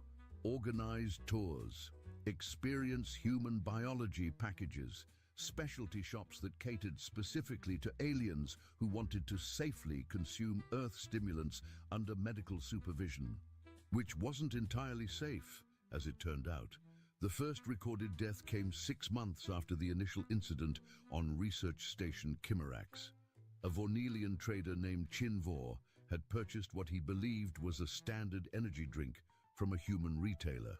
What he'd actually purchased was something called Apocalypse in a can, which came in a black container covered in warning labels that ranged from not recommended for persons with heart conditions to seriously, are you sure about this? Chinvor, who'd read approximately none of these warnings because they were in English and he'd assumed all human beverages were roughly equivalent, drank the entire can in one go. His heart, which had been peacefully beating at standard Vornelian rate for 32 years, essentially looked at the incoming chemical cascade and said, absolutely not. He survived, but only because he happened to be standing next to a medical station when his cardiovascular system attempted to stage a violent protest against his life choices. The incident made galactic news. Earth's Surgeon General, a tired-looking woman named Dr. Patricia Nkomo, gave a press conference that would be studied in future xenobiology courses as a masterclass in trying to explain human biology to species that evolved on sensible worlds. Look, she said, staring directly into the camera with the expression of someone who'd given up on the universe making sense. Humans drink these because our biology is weird. We evolved on a planet where everything was actively trying to kill us, so our bodies got really good at handling things that should be toxic. That doesn't mean it's safe for you. Please stop treating Earth like it's a recreational drug planet. It's just a planet. We're just people. We happen to be people who can process caffeine like it's water and alcohol, like it's juice and capsaicin, like it's a fun mouth sensation instead of the chemical weapon it actually is. But that's our problem, not an invitation for you to join us. The press conference did exactly nothing to slow the tourism. If anything, it made it worse. Did you hear that? One Tilranian tourist was recorded saying to their friend outside an Earth coffee shop, "They treat caffeine like water. I have to try this." The friend, notably more cautious, replied, "You saw what happened to Chinvor. Chinvor was weak. I'm built different." This exact conversation, or variations of it, happened approximately 14,000 times across the galaxy in the following months. The galactic medical community tried to establish guidelines, safe consumption levels for various species, warning systems, educational programs about the dangers of human-compatible substances. But for every careful medical professional trying to prevent deaths, there were 10 curious aliens who decided that experiencing a human-level caffeine rush was worth the risk. A culture developed around it, energy drink experiencers they called themselves. They shared stories about which brands were safe for which species. They rated the experiences on scales that ranged from pleasant alertness to I perceive the fundamental structure of space-time. They formed communities, support networks, and eventually, much to Earth's confusion, pilgrimage routes to the places where the most potent energy drinks could be purchased. The humans, for their part, found the entire situation baffling. They're treating gas station beverages like they're religious experiences, Kylara called home to her sister. There's a Krevlian who visits the convenience store near my apartment every week and takes pictures with the energy drink cooler, like it's a landmark. He tried to tip the cashier 100 credits for preserving Earth's heritage. Her sister laughed. Are you saying we accidentally became the galaxy's drug dealers? We're not drug dealers. Kylara, you literally ship pallets of Monster Energy to a space station every month because they went through enforced withdrawal and it almost caused a diplomatic incident. We're absolutely drug dealers. That's different. Is it though? Kylara had to admit it wasn't. Back on research station Chimerax, life had settled into a new normal. The affected population had stabilized at their new baseline. They worked faster, thought faster, lived faster in ways that made their pre-evolution selves seem sluggish by comparison. And they needed regular access to energy drinks to maintain it. Dr. Halvik's Rend had become something of a celebrity in xenobiological circles. His research on cardiovascular adaptation had been published in every major journal. He'd been invited to speak at 17 different conferences. His work was being used as the foundation for entirely new fields of study, exploring rapid evolutionary response to environmental factors. And he owed it all to accidentally drinking contaminated water. "Do you regret it?"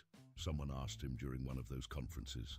"If you could go back knowing what you know now, would you avoid drinking from that water station?" Halvix considered the question carefully. His 3 hearts beating in perfect synchronization at a rate that would have terrified his ancestors, provided their own answer. "No," he said finally. "I've accomplished more in the past year than in the previous 90. I've felt more. I've experienced more. Yes, I'm dependent on human beverages to maintain this state. Yes, that's unusual and arguably concerning from a medical standpoint. But I'm alive in a way I wasn't before. So no, I don't regret it." This sentiment was shared by most of the affected population. They'd been given a choice, after all. The medical teams had developed treatments that could potentially reverse the cardiovascular changes, return them to their original baseline. It would take time, careful management of withdrawal symptoms, and a lengthy recovery period. But it was possible. Exactly 3 individuals out of 2,000 chose treatment. The rest decided they preferred their new existence. The Galactic Council, faced with a situation that violated approximately 47 different regulations, but which nobody actually wanted to stop, did what all large bureaucratic organizations do when confronted with the impossible. They formed a committee. The Committee for Human Biological Compatibility Assessment, or CHBCA, pronounced Chubka by everyone who had to say it more than once, was tasked with studying the energy drink phenomenon and developing guidelines for safe interaction with human substances. Their mandate was comprehensive, their funding substantial, and their actual effectiveness deeply questionable. Their first major report, published 18 months after the initial incident, concluded with a statement that summarized the entire situation perfectly. "Humans are weird, their biology is weird, and we recommend that non-humans exercise extreme caution when interacting with substances humans have deemed safe for casual consumption. And however, we acknowledge that telling people not to do something often makes them want to do it more. So we've included a list of which human beverages are most likely to cause spontaneous evolution, ranked by severity." The list became the galaxy's most downloaded document within a week. Earth's response to all of this was characteristically human, which is to say, they monetized it. The energy drink companies, upon learning that their products were causing literal evolution in alien species, immediately saw the marketing potential. Advertisements started appearing across the galaxy with slogans like "lightning surge so powerful it literally evolved people," and "cardiac catastrophe, not responsible for spontaneous cardiovascular innovation." The Galactic Council tried to regulate this. They failed. Earth's legal team pointed out that the drinks were being consumed voluntarily by informed adults, that warning labels were clearly displayed, even if they were in English and somewhat sarcastic, and that Earth could not be held responsible for alien species choosing to consume products designed for human biology. This legal defense was both entirely correct and somehow deeply unsatisfying to everyone involved. The tourism continued to grow. Earth's economy received an unexpected phrase tinged with warning. "Try not to die" was the unofficial addendum. Through all of this, the actual science continued. Researchers studied the cardiovascular changes. They tried to understand why humans had evolved such extreme resilience to stimulants. They mapped the genetic markers that allowed humans to casually consume substances that would hospitalize most species. The theories ranged from plausible to absurd. Some suggested it was related to Earth's evolutionary pressures, where anything that wasn't actively trying to kill you was considered safe to eat. Others proposed that humans had simply evolved aggressive livers and kidneys that could process anything. One particularly creative researcher suggested that humans were actually the descendants of an ancient species of universal scavengers who'd evolved to eat literally everything they encountered and had just gotten really good at it over millions of years. That last theory was dismissed as ridiculous, but nobody could definitively prove it wrong, which was somehow concerning. The truth, as far as anyone could determine, was simpler and more complicated. Humans were persistence hunters. They'd evolved to chase prey across ridiculous distances for ridiculous lengths of time. Their cardiovascular systems were built for endurance, for pushing through exhaustion, for continuing when their bodies screamed at them to stop. Energy drinks just amplified that, gave them an extra boost to a system that was already designed to ignore reasonable biological limitations. So what you're saying, one researcher summarized during a symposium, is that humans are naturally caffeinated? In a sense, yes. That's horrifying. Welcome to xenobiology. Everything about humans is horrifying when you think about it too hard. Years passed. The energy drink phenomenon became normalized. Convenience stores across Earth now routinely served alien customers, with staff trained in basic first aid for when tourists overestimated their tolerance. The Galactic Medical Database had extensive entries on human substance exposure response across 43 different species. Research station Chimerax had become a center for cardiovascular evolutionary studies, with scientists from across the galaxy visiting to study the original affected population. Dr. Halvix Rend, now considered one of the galaxy's leading experts on rapid adaptive evolution, stood in his laboratory reviewing data from the latest study. His hearts beat at their elevated pace. His metabolism hummed with energy that would have seemed impossible a few years ago, and he held a can of maximum overdrive that was somehow perfectly room temperature despite being sitting on his desk for 2 hours. A young researcher recently arrived from a university 3 sectors away knocked hesitantly on his door. "Dr. Rend, I have a question about the longitudinal study data." "Come in," Halvik said, not looking up from his screens. "What's your question?" "Well, sir, I've been reviewing the 5-year follow-up data, and I noticed something unusual. The affected population isn't just maintaining their new cardiovascular baseline, they're continuing to improve, gradually but measurably, as if their bodies are still adapting." Halvix looked up. "Show me," passing across the affected population. And there it was, clear as starlight, a gradual ongoing improvement in cardiovascular function that should have plateaued years ago, but hadn't. "This is impossible," Halvix muttered, but even as he said it, he knew it wasn't. Nothing about this situation had followed standard biological rules from the beginning. Why should it start now? "What does it mean?" the researcher asked. Halvix was quiet for a long moment. Then he said something that would later be quoted in 17 different medical journals. "It means we didn't just evolve to handle energy drinks. We evolved because of energy drinks, and we're still evolving. The drinks aren't maintaining a new baseline. It's pushing us further. Should we stop?" It was the obvious question, the sensible question. The question that any reasonable scientist should answer with an immediate yes. Halvix looked at his data, at the productivity charts, at the research output, at the lives that had been fundamentally transformed by an accident involving cargo containers and Earth beverages, at his own life, which had gone from comfortable stagnation to vibrant, chaotic, alive.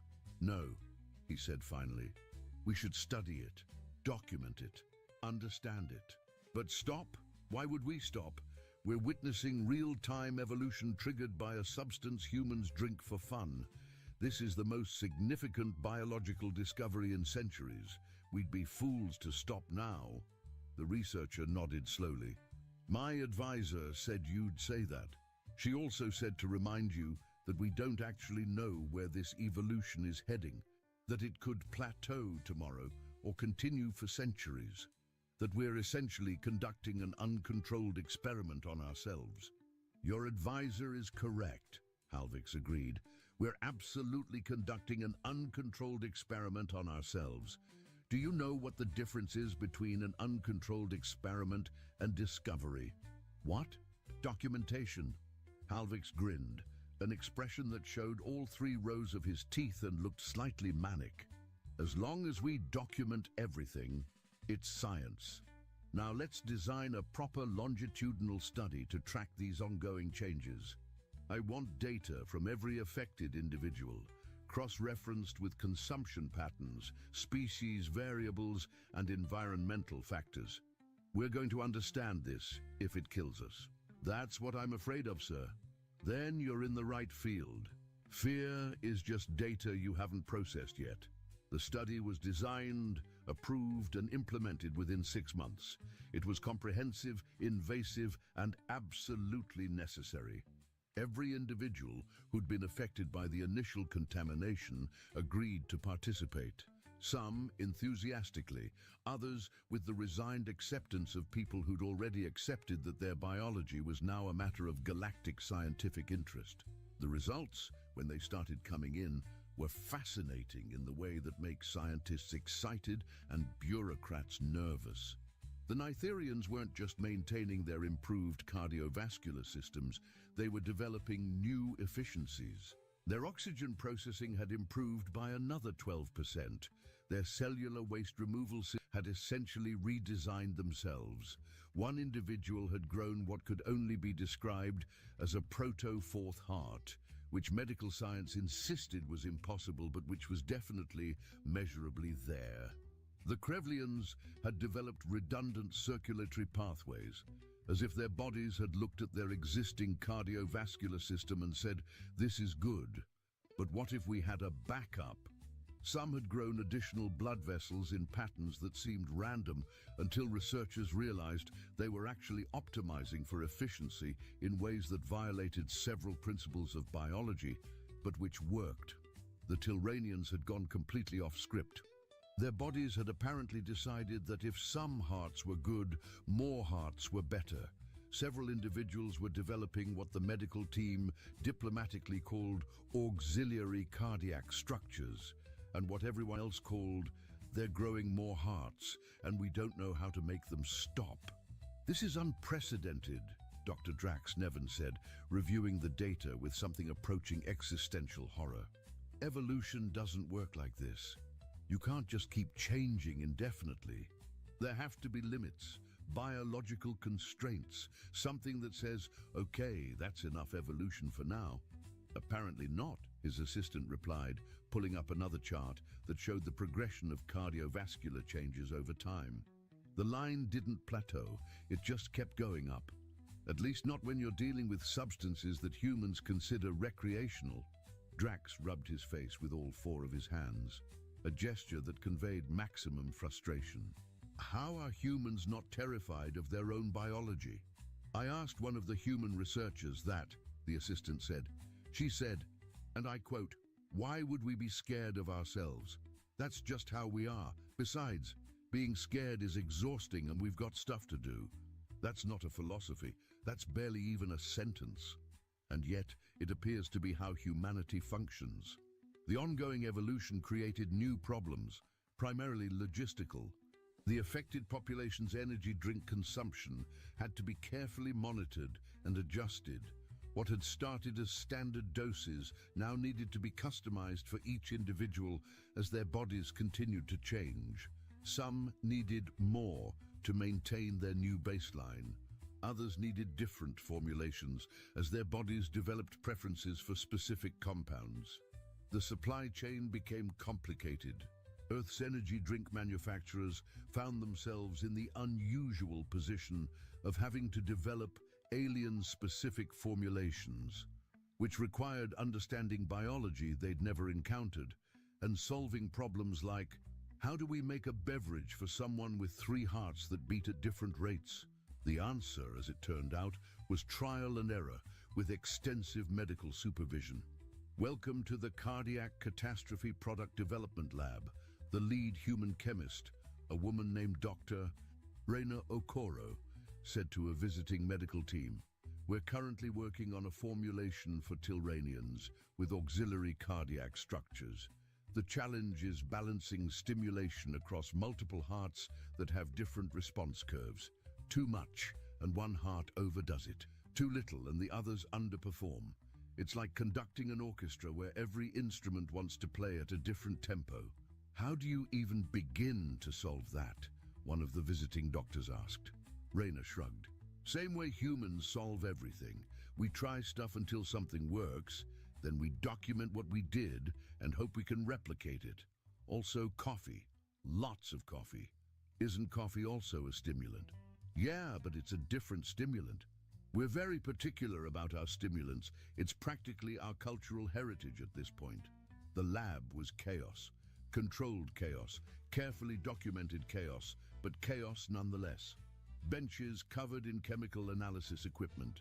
Refrigerators full of experimental formulations.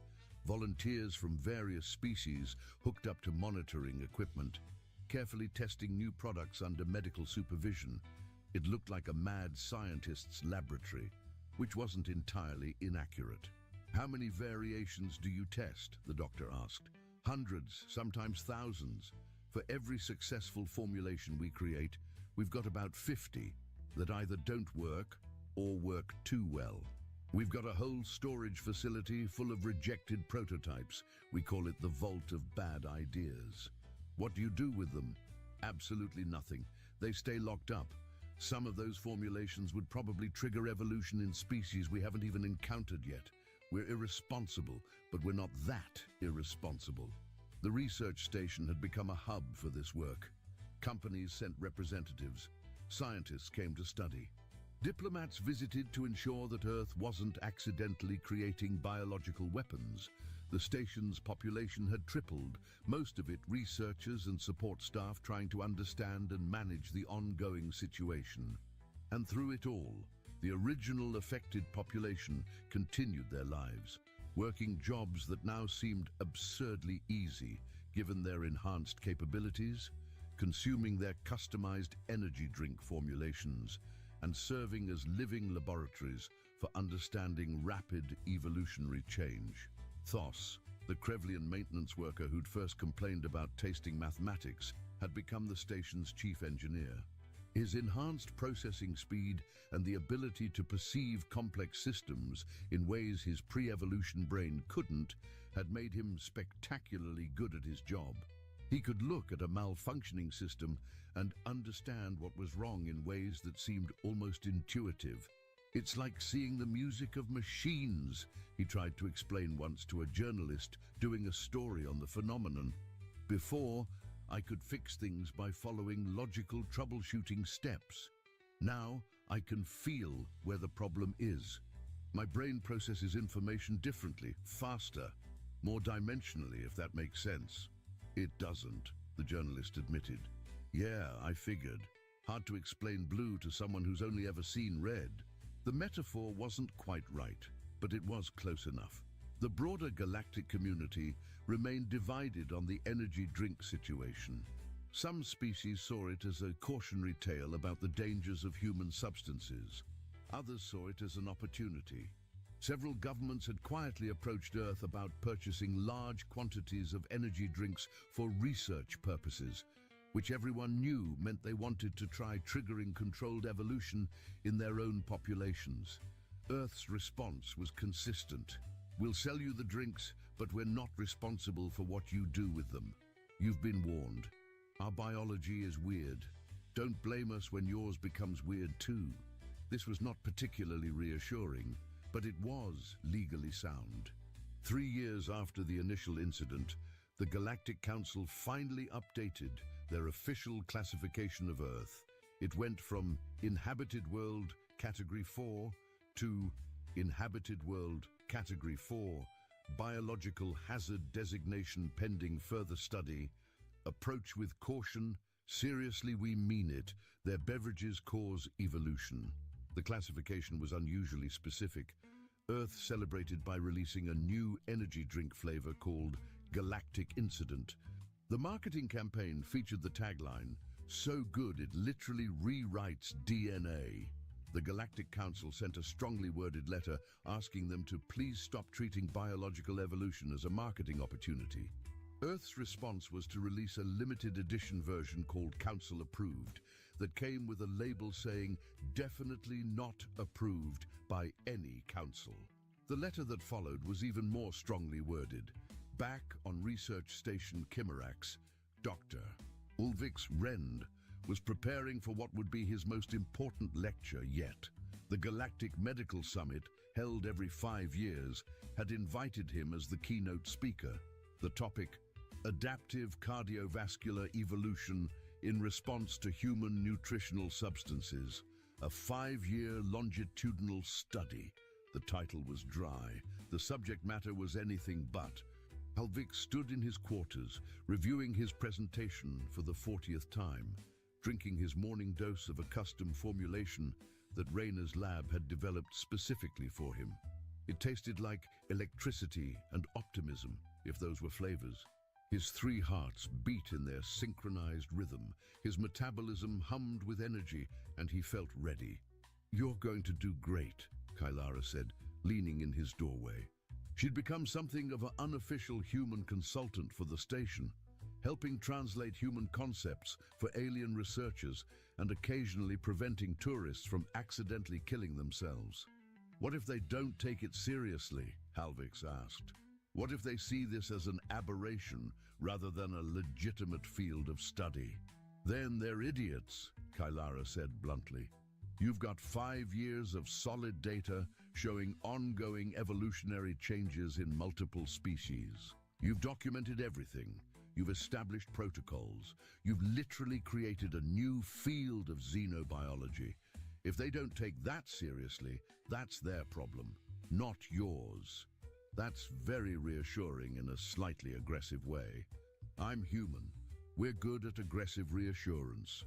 The summit was held on Veltoria Prime, a planet known for hosting major scientific conferences and having excellent food. Thousands of researchers from across the galaxy attended. The venue was enormous, the equipment state-of-the-art, and the audience intimidating. Ulvix walked onto the stage, 3 hearts pounding with what might have been nervousness or might just have been his new normal baseline. He looked out at the crowd of scientists, doctors, researchers, and bureaucrats, all waiting to hear about the study that had consumed the last 5 years of his life. He began. 5 years ago, I accidentally drank contaminated water and triggered cardiovascular evolution in myself and nearly 2,000 others.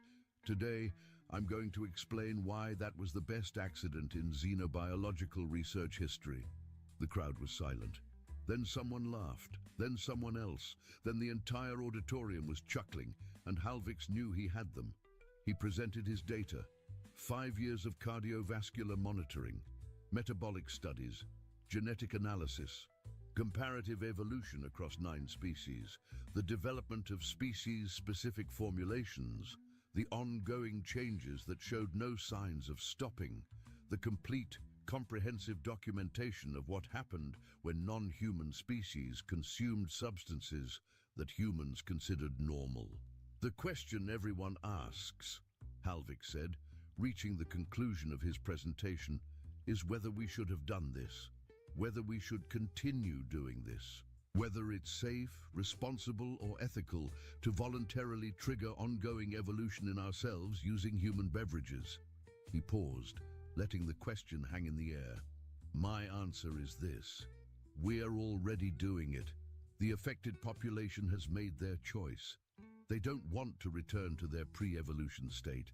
They've experienced something that most species never do: rapid, beneficial adaptation in their own lifetimes. Yes, there are risks. Yes, there are unknowns. Yes, we're essentially conducting an ongoing experiment on ourselves. But that's science, that's discovery. That's what we signed up for when we chose to study the universe instead of just existing in it." He pulled up his final slide. It showed a simple graph: productivity, health markers, and life satisfaction scores for the affected population, tracked over 5 years. All 3 lines went up. We're not just surviving this evolution, we're thriving in it. And I, for one, am excited to see where we are in another 5 years. The applause was thunderous. The questions that followed ranged from technical to philosophical. How did the formulations differ between species? What were the long-term projections? Had anyone actually died from this? Answer no, though there had been some close calls. Were there plans to expand the study? What did Earth think about all this? That last question made Halvik smile. Earth's position, as far as I can determine, is something along the lines of, "We told you our biology was weird, you didn't listen, that's on you." Which is fair, honestly. More laughter. One researcher in the back raised their hand. Dr. Rend, aren't you concerned that you're normalizing dependency on human substances? That you're essentially advocating for voluntary biological addiction? The room went quiet. It was the question everyone had been thinking, but nobody had wanted to ask directly. Halvix considered it carefully. Yes and no. Yes, we're dependent on continued access to energy drinks to maintain our current baseline. But is that different from any other species being dependent on their native atmosphere, on their required nutrients, on the environmental conditions they evolved in? We've adapted to a new substance. We require it now. That's not addiction, that's adaptation. Addiction implies harm.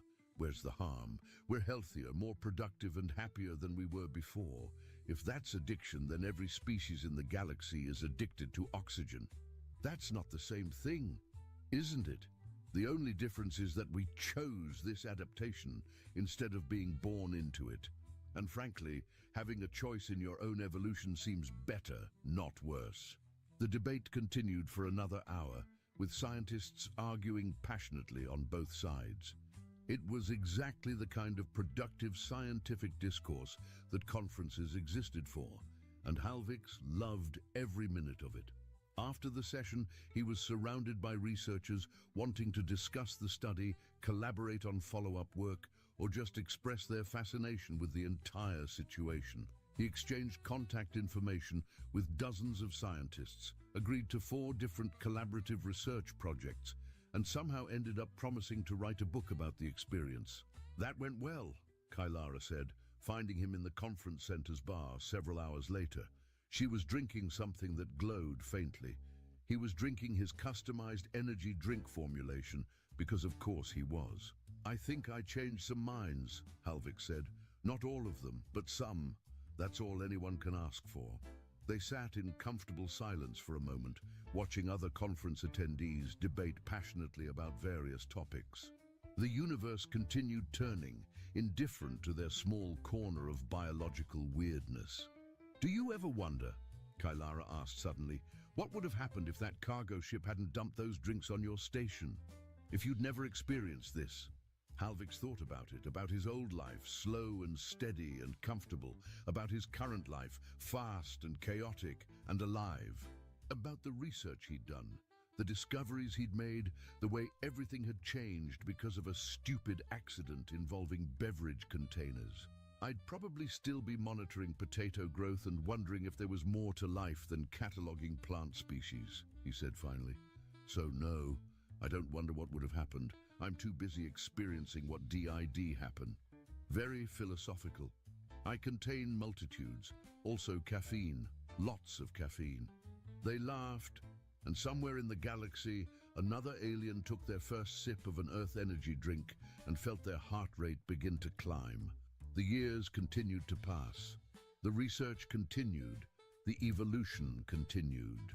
Dr. Halvix Rend published his book, Accidental Evolution, a xenobiologist's guide to human beverages, which became a bestseller across 40 systems and was immediately banned on 3 planets whose governments decided they didn't want their populations getting ideas. The affected populations stabilized at around 5,000 individuals across 12 species, with new cases appearing occasionally when someone decided that warnings were suggestions rather than actual safety guidelines. The energy drink tourism industry matured, developing proper protocols and safety measures that were ignored approximately 60% of the time. Earth continued being Earth, which meant they kept producing energy drinks with increasingly absurd names and marketing campaigns that treated biological evolution as a feature rather than a bug. The Galactic Council continued sending complaints. Earth continued ignoring them. Research Station Kimerax became officially recognized as the Center for Human Substance Adaptation Studies, with a staff of 300 researchers and a mission statement that read, "Understanding what happens when non-humans consume things humans think are normal." It was less formal than most research institution mission statements, but it was accurate. Dr. Reina Okoro's lab developed 17 different species-specific energy drink formulations, filed for 43 patents, and somehow became one of Earth's most successful biotech companies without anyone quite understanding how that happened. Her products were sold across the galaxy, always with warning labels, always with medical disclaimers, and always with the unofficial tagline, "Not our fault if you grow extra hearts." The Galactic Medical Database added an entire new section titled Human Biological Compatibility Issues, which was 17,000 pages long and growing. Medical students across the galaxy studied human physiology specifically so they could understand what not to do if they wanted to maintain their original cardiovascular system.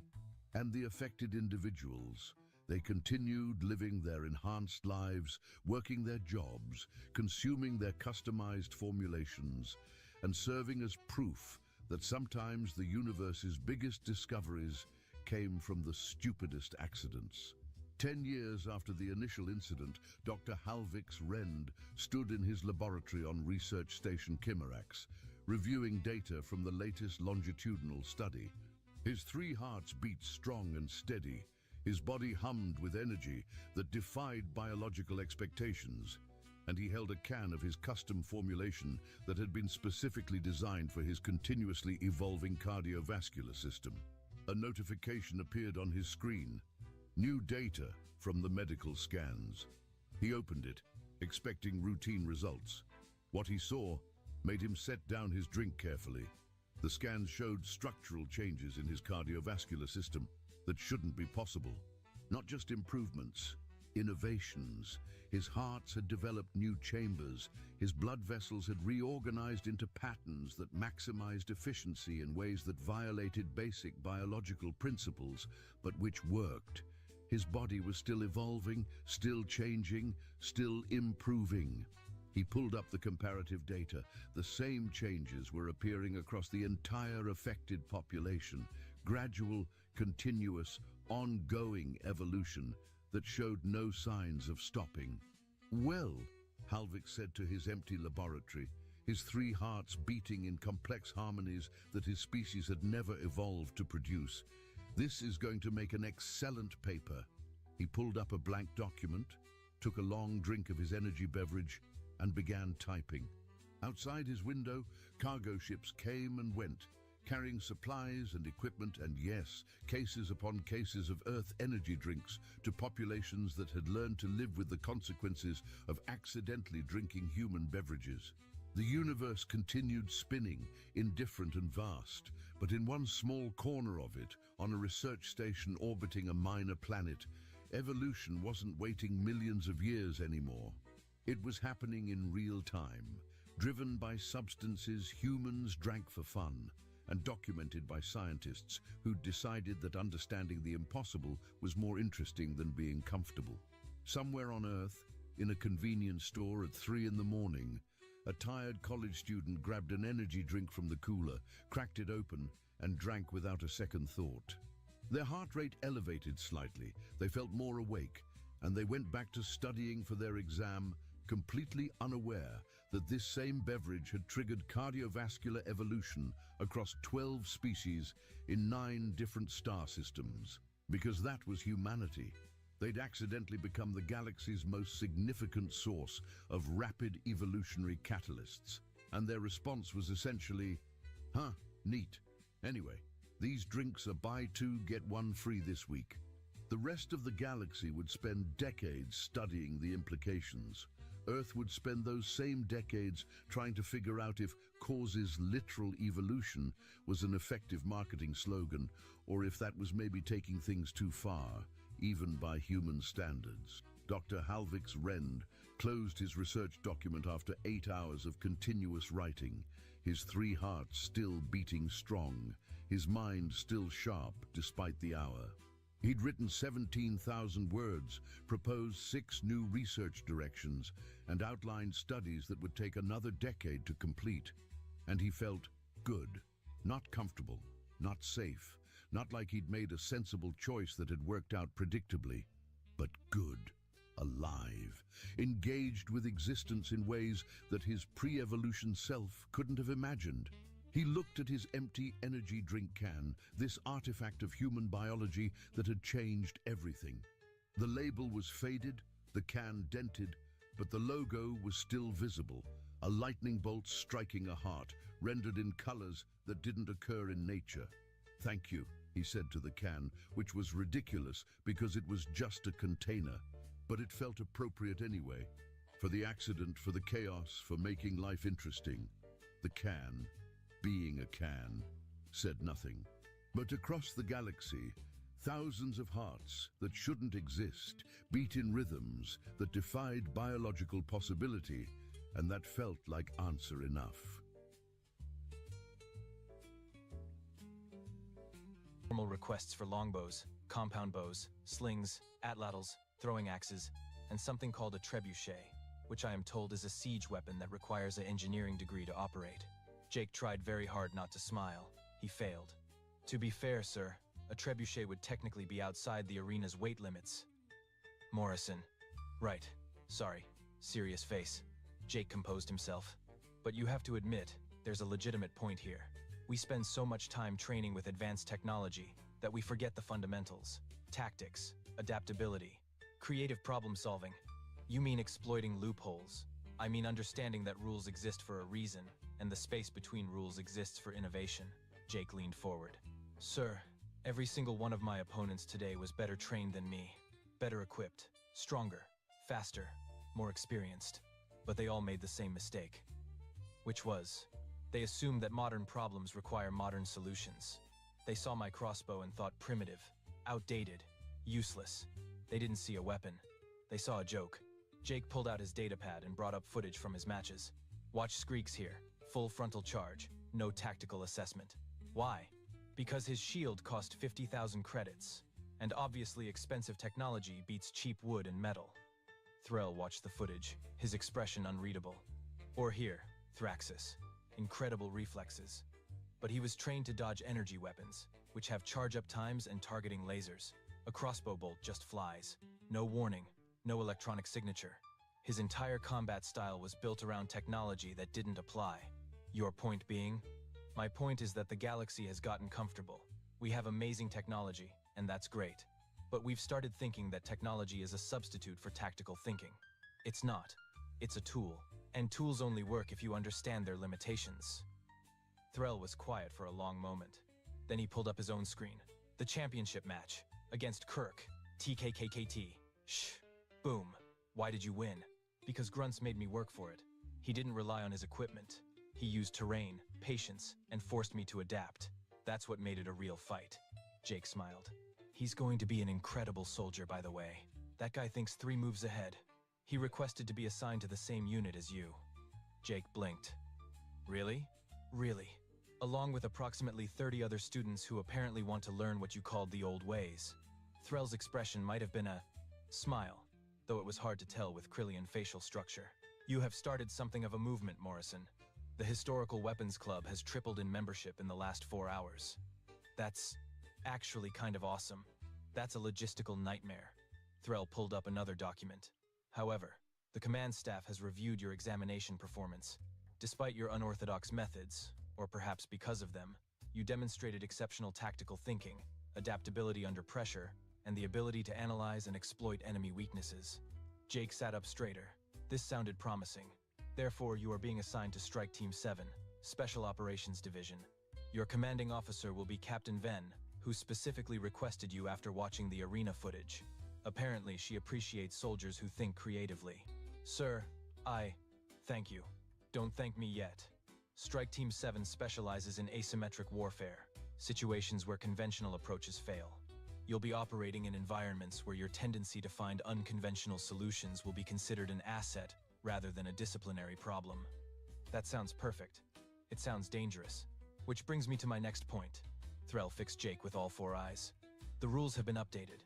As of today, the following are prohibited in Academy combat examinations: crossbows, longbows, compound bows, recurve bows, slings, atlatls, blowguns, boomerangs, bolas, throwing axes, throwing knives when used with non-electronic propulsion, catapults, trebuchets, ballistae, and any other pre-gunpowder projectile weapon I may have missed. Jake raised his hand slowly.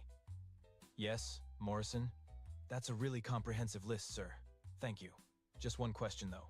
Threll's fourth hand returned to his temple. What now? Well, technically speaking, all those weapons you listed use mechanical energy storage and release. Springs, tension, torsion, gravity. All mechanical systems. Jake pulled out his datapad, where he'd definitely not been researching alternatives for the past hour. But there are other pre-gunpowder technologies that work on different principles. Such as? Well, there's the Kusarigama, which is a Japanese chain weapon, not really projectile-based, more of a ranged melee system. Then there's the meteor hammer, which uses centrifugal force. Oh, and war boomerangs, which are self-returning and technically don't use stored energy in the traditional sense since it's all about aerodynamics. Threll stared at him.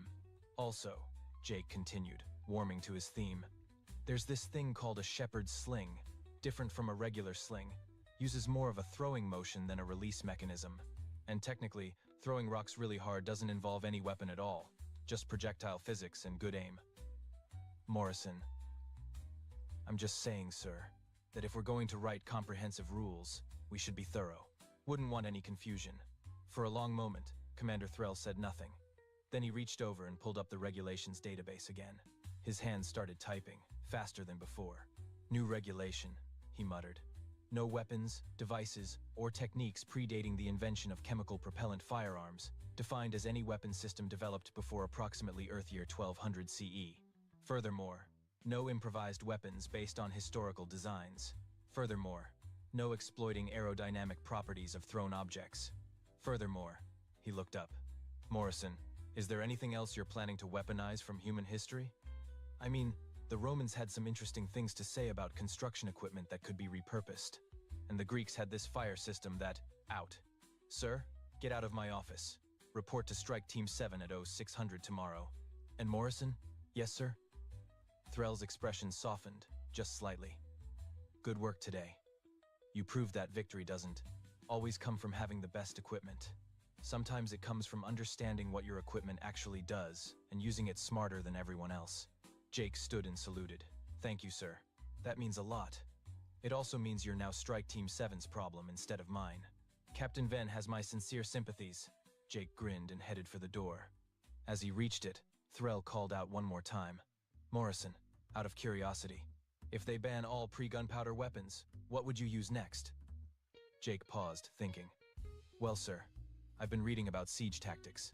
Turns out the Mongols used to catapult diseased animals over castle walls for psychological warfare. Now, I'm not saying I'd do that, but technically biological warfare was banned, not biological intimidation. Maybe some realistic props, some theater skills. Out. Jake left quickly, but not before hearing Threll's voice behind him adding another amendment to the rules database. Outside, the academy hallway was buzzing with activity. Students clustered in groups, discussing the day's matches. Jake spotted Pip hovering near a window, flickering in what looked like excited colors. Jake, you did it. Elite strike team. Thanks, Pip, though I think I may have given the commander a stress disorder. Worth it though, right? Absolutely. Zara approached from the other direction, and her expression was complicated. Morrison, that was. I'm not sure what that was. A comprehensive demonstration of why you should never underestimate simplicity? More like a comprehensive demonstration of why humans are absolutely terrifying when they get creative. She paused. I also requested assignment to Strike Team 7. Jake raised his eyebrows. Really? Really? Someone needs to make sure you don't get the entire team killed with your insane ideas.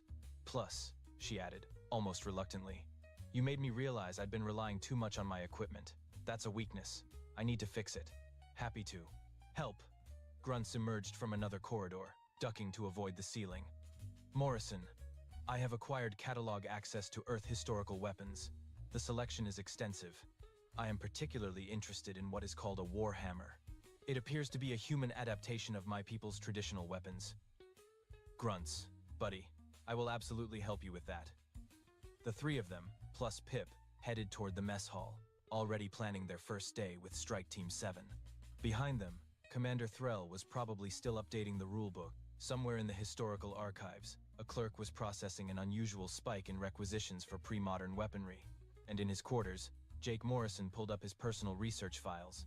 He had folders labeled atlatl techniques, sling ammunition optimization, and, somewhat concerningly, improvised medieval siege engines for urban environments. Strike Team 7 had no idea what was coming, but then again, neither did the enemy. And really, wasn't that the whole point? The galaxy had spent millennia developing incredible technology, building weapons that could level cities and shields that could stop armies. They'd created combat systems so advanced that they bordered on art. And then a human showed up with a wooden stick and a piece of string and reminded everyone that sometimes the simplest answer is the right one. Commander Threll's final regulation entry, added at 2300 hours and flagged as Morrison Protocol, reads simply: in all combat situations, participants must use weapons and tactics that would be recognizable to someone from the modern spacefaring era. If your grandmother from a pre-spaceflight civilization would understand how it works, you can't use it. The next morning, Jake reported to Strike Team 7 carrying his crossbow, a backup knife, and a datapad full of research on ancient warfare tactics. Captain Venn took one look at him and sighed. "You're the medieval weapons kid." "Yes, ma'am. I watched your examination footage. That was either brilliant or insane." "I'm told it can be both, ma'am." She smiled. It was not a comforting smile. "Good, because we have a mission that requires someone who thinks sideways. There's a pirate stronghold that's impervious to modern weapons. Adaptive shields, sensor nets, the works. We need someone who can think in terms they won't expect." Jake's grin was immediate. "Ma'am, have you ever heard of a siege weapon called a trebuchet?" "No. It's a counterweight-driven catapult that can throw a 90-kilogram projectile 300 meters using nothing but gravity and mechanical advantage." "Morrison, are you telling me you want to build a medieval siege engine?" "I'm saying that sometimes the old ways work, ma'am, and nobody shields against rocks falling from the sky." Captain Venn stared at him for a long moment. Then she started laughing. "Strike Team 7, meet your new tactical specialist. Try to keep him alive. And Morrison, ma'am, whatever you're planning, make it ridiculous. We have a reputation to maintain." "Yes, ma'am." As Jake joined his new team, Grunts gave him a nod of approval. Zara looked resigned to her fate. Pip flickered nervously. And somewhere in the academy, Commander Threll was already updating the regulations database again. The galaxy was in for an interesting time. Humans, after all, were very good at finding loopholes, and they had several thousand years of pre-spaceflight warfare to draw inspiration from. The future was about to get a history lesson. Danny Cole stood at the back of the auction hall and watched the aliens laugh at him. He had just placed a bid on a ship that nobody wanted. The amount was everything he had saved in 15 years of hauling cargo across the outer rim of the galaxy. Every credit, every coin, his entire future riding on a single gamble. The Velthari broker was a tall creature with wings that shimmered like oil on water. It clicked its mandibles together in a sound that Danny had learned to recognize as amusement. The broker looked down at Danny with its many eyes and shook its head slowly. "Human," the broker said, "you waste your currency on a myth. That vessel has sat in our impound yard for 300 cycles. No species has been able to make it work. Not the Corran, not the Syndicate engineers, not even our own best technicians. It is scrap metal." "Nothing more." Danny did not answer. He kept his eyes on the viewing screen that showed the ship sitting alone in a massive hangar. It was beautiful in a strange way. The hull was dark, almost black, and covered in patterns that seemed to move when he was not looking directly at them. Geometric shapes flowed into each other like water.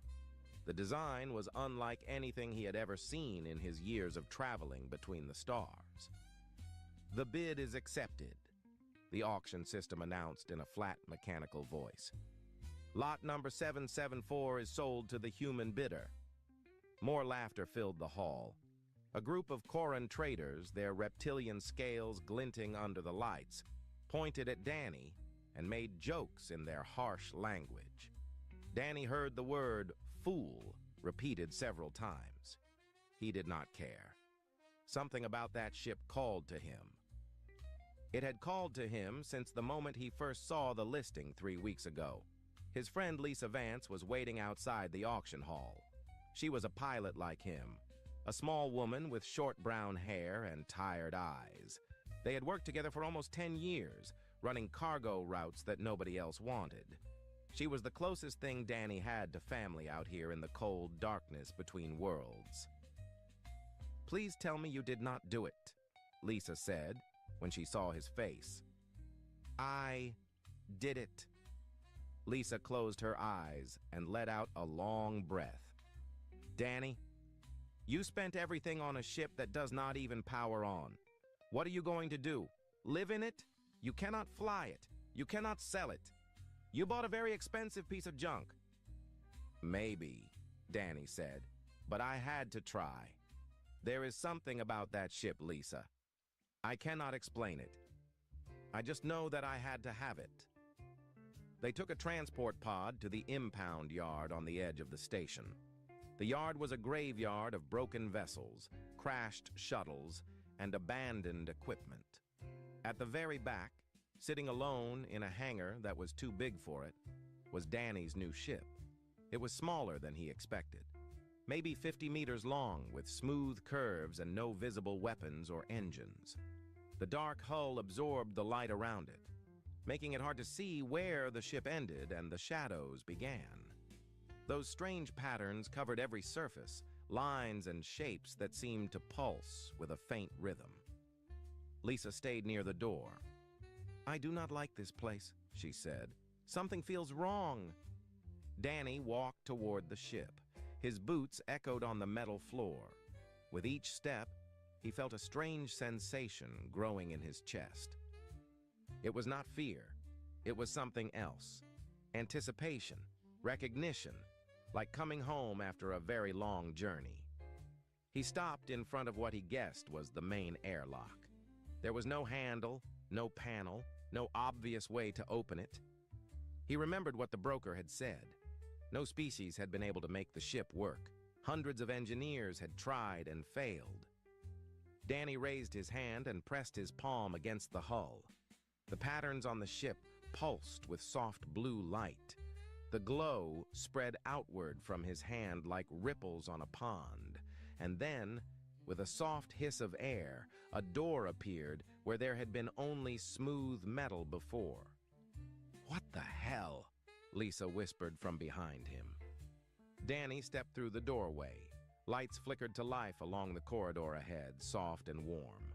The air inside smelled clean and fresh, like a mountain breeze after rain. He walked forward, his heart beating fast, and the ship seemed to welcome him with every step. The corridor led to a central chamber that Danny knew must be the bridge. It was circular, with a single chair in the center facing a wide, curved window. Consoles lined the walls, their surfaces covered in the same flowing patterns as the hull. Everything was dark and silent. Danny sat down in the chair. It fit him perfectly, adjusting to his body in ways he could not explain. He placed his hands on the armrests and felt a gentle warmth spread through his fingers. And then a voice spoke, not from speakers or communicators. It spoke directly into his mind, as clear as his own thoughts. "Human DNA recognized. Genetic markers confirmed. Welcome aboard, Captain. This vessel has been waiting for your species for a very long time. We have much to discuss." Danny could not move. He could not speak. The voice was calm and gentle, like a parent speaking to a child. "Who are you?" he finally managed to ask. "I am the ship you now command. I was built by those who came before, the ones your galaxy has forgotten. They called themselves the Architects. They created life on 1,000 worlds, including yours. And they built me to find you, to find humanity when you were finally ready. Lisa appeared in the doorway of the bridge. Her face was pale. Danny, what is happening? Who are you talking to? The ship, Danny said. His voice was shaking. The ship is talking to me. The blue patterns on the walls pulsed gently, and the voice spoke again. Your friend cannot hear me. Only you can interface with my systems. This is by design. The architects built me for human minds alone. Other species cannot activate me. Other species cannot command me. I have waited 300 of your years for someone like you to find me. Danny looked at Lisa, then back at the window that now showed the stars outside. Somewhere out there, the aliens who had laughed at him were going about their business, thinking he had wasted his money on scrap. They were about to learn how wrong they were.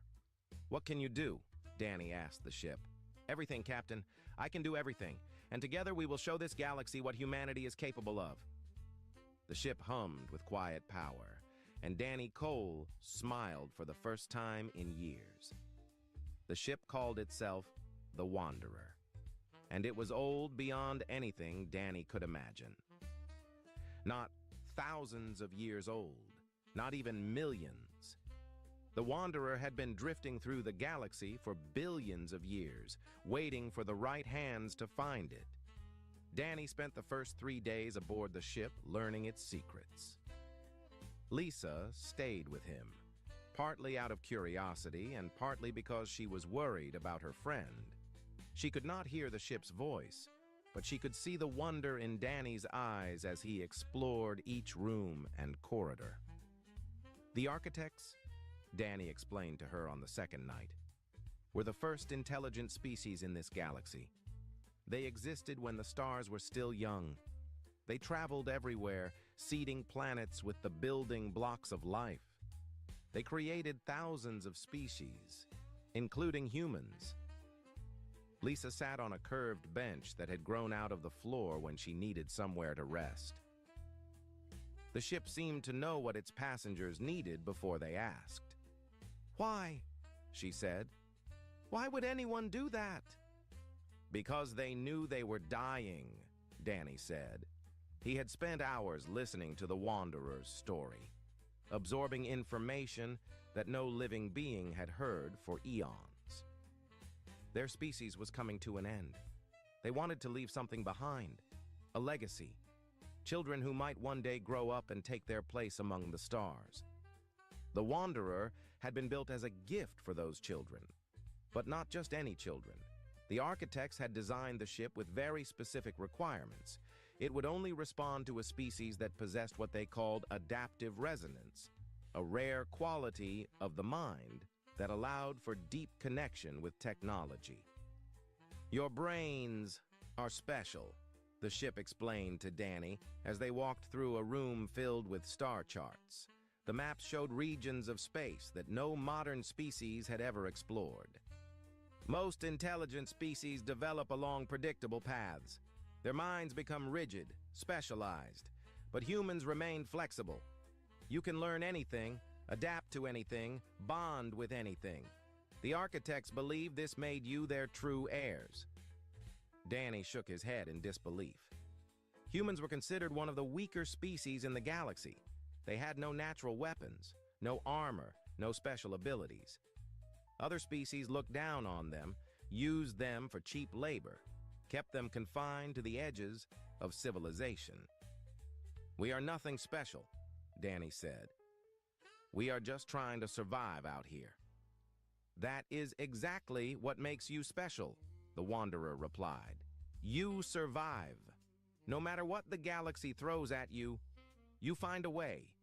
The architects saw this potential in your ancestors millions of years ago. They knew that one day humanity would be ready." The ship's capabilities were beyond anything Danny had dreamed possible. The Wanderer could fold space itself, jumping instantly from one point to another without using the slow jump gates that other species depended on. Its hull could change shape, becoming harder than any known metal or soft enough to absorb weapons fire. It could make itself invisible to every scanner and sensor in known space. The database was even more impressive. It contained the complete knowledge of the architects, everything they had learned in their billions of years of existence: technology, science, history, art, medicine, all of it waiting to be unlocked by human minds. Lisa spent hours studying the medical files. She had always been interested in medicine before she became a pilot. The things she found made her cry. Danny, there are cures in here, cures for diseases that kill millions of humans every year. We have been suffering for nothing.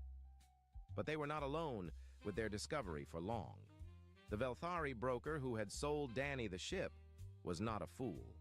When his sensors detected that the ghost ship had finally powered on, he knew immediately what had happened. Within hours, he had sold that information to the highest bidder. By the end of the first week, everyone in the sector knew the mythical ship, the one that had sat dead and silent for 300 years, had awakened. And a human had done what no other species could do. A human had claimed it. Messages began arriving at the station where the Wanderer was docked. Some were curious, some were threatening. A Koran trade captain demanded to know how Danny had activated the ship and insisted that he share the technology. A syndicate representative offered to buy the Wanderer for a sum that would have made Danny rich beyond imagination. He refused them all. "You cannot keep this secret," Lisa warned him. "They will come for you. You know they will." Danny knew she was right. The Koran Dominion had built their empire on military strength. They would never allow a human to possess technology that could threaten their power. The syndicate dealt in secrets and would pay any price to own what Danny had found. Even the Velthari, with their pretense of neutrality, would want to study the Wanderer and unlock its mysteries for themselves. "Let them come," Danny said quietly. He was standing on the bridge, looking out at the stars. "The architects built this ship to protect its crew. I am starting to understand what that means." Lisa joined him at the window. "Danny, you are a cargo hauler. You have never fired a weapon in your life. You cannot fight an empire." "I know," Danny said, "but maybe I will not have to fight alone." He placed his hand on the console in front of him. The ship hummed with power, and he felt its presence in his mind like a warm light in a dark room. The Wanderer had waited billions of years for humanity. It had waited for him. And now, for the first time, Danny began to believe that maybe the architects had been right. Maybe humanity was meant for something more than hauling cargo and serving stronger species. Maybe they were meant to inherit the stars. The first Koran warship arrived 3 days later, and the real test began. The Koran dreadnought was massive. It filled the viewport like a mountain of metal and weapons, its hull bristling with cannons that could level a city in seconds. 2 more dreadnoughts dropped out of hyperspace behind it, forming a triangle around the station where the Wanderer was docked. Danny had never seen warships this close before. Cargo haulers like him always ran the other way when military vessels appeared. Now he was standing on the bridge of his impossible ship, watching 3 of the most powerful weapons in the galaxy point directly at him. "Human vessel," a harsh voice crackled over the communication system. "This is Admiral Ketharal of the Koran Dominion. You will power down your ship and prepare to be boarded.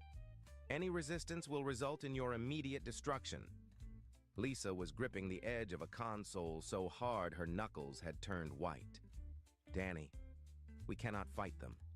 Those are dreadnoughts. Each one carries enough firepower to destroy a small moon." Danny did not answer. He was listening to the Wanderer, feeling its calm presence in his mind. The ship was not afraid. It was not worried. It was simply waiting for him to decide what to do. "Captain," the Wanderer said, "the architects designed me to protect my crew. I will not allow these vessels to harm you. But the choice of how to respond is yours. I serve you, not the other way around." Danny thought about his life. 15 years of scraping by, taking the jobs nobody else wanted, being treated as less than nothing by species that saw humans as useful insects at best. He thought about all the human colonies scattered across the rim, millions of people living in fear of the Koran and others like them. "Can you really stop them?" he asked the ship. "Yes, Captain. Would you like me to show you how?" Admiral Ketherall waited exactly 60 seconds before losing patience. The Koran were not known for their diplomacy. He gave the order to fire a warning shot across the human ship's bow, just enough to terrify the fool who thought he could keep a prize that rightfully belonged to the Dominion. The cannon blast raced toward the Wanderer at the speed of light. And then something strange happened. The shot simply vanished. It hit the dark hull and disappeared, absorbed like water soaking into sand. Not deflected, not destroyed, just gone. Ketherall stared at his tactical display in confusion. "What happened?" "Report." "Admiral," his weapons officer said slowly, "the target absorbed our fire completely. Our sensors cannot even detect residual energy." Before Ketherall could respond, the Wanderer moved. It did not accelerate like a normal ship. It simply was in one place and then was in another, appearing directly above the Admiral's dreadnought in the blink of an eye. Danny felt the ship's systems flowing through his mind like music. He did not need to understand the technology. He just needed to want it to work. And it worked. The connection between him and the Wanderer was seamless, natural, as if the ship was an extension of his own body. "Admiral," Danny's voice came through every speaker on all 3 dreadnoughts, "I am going to give you one chance to leave. I do not want to fight you. I do not want anyone to die. But if you try to take this ship, I will defend myself." Ketherall was a veteran of 100 battles. He had crushed rebellions, conquered worlds, and destroyed fleets. No human had ever dared to speak to him this way. The insult was unforgivable. "All ships open fire! Destroy that vessel!" Every cannon on 3 dreadnoughts fired at once. The space around the Wanderer lit up with enough energy to crack a planet's crust. Danny felt Lisa scream beside him, certain they were about to die. But the Wanderer sang. There was no other word for it. The ship's hull shifted and changed, becoming something that was not quite solid, not quite energy. The weapon's fire passed through it like light through smoke. And then the Wanderer struck back. Danny did not choose to kill. He chose to teach. The Wanderer's weapons carved through the Koran shields like they were made of paper, but instead of destroying the ships, it targeted their engines, their weapons, their sensor arrays. Precise cuts that left the dreadnoughts crippled but intact. In less than 3 minutes, it was over. 3 of the most powerful warships in the Koran fleet drifted helplessly in space, unable to fight, unable to flee. Admiral Ketherall sat in his command chair, surrounded by alarms and damage reports, and felt something he had not felt in decades. Fear. "This is impossible," he whispered. "One ship.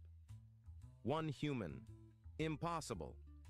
Danny's voice came through the speakers again, calm and quiet. "Admiral, I meant what I said. I do not want war. I just want to be left alone. Take your ships and go. Tell your commanders what happened here.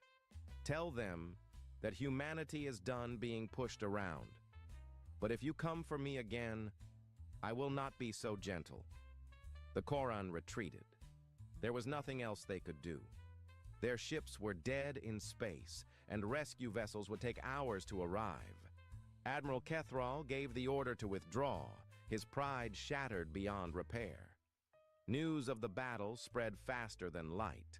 Within days, every species in the sector knew what had happened.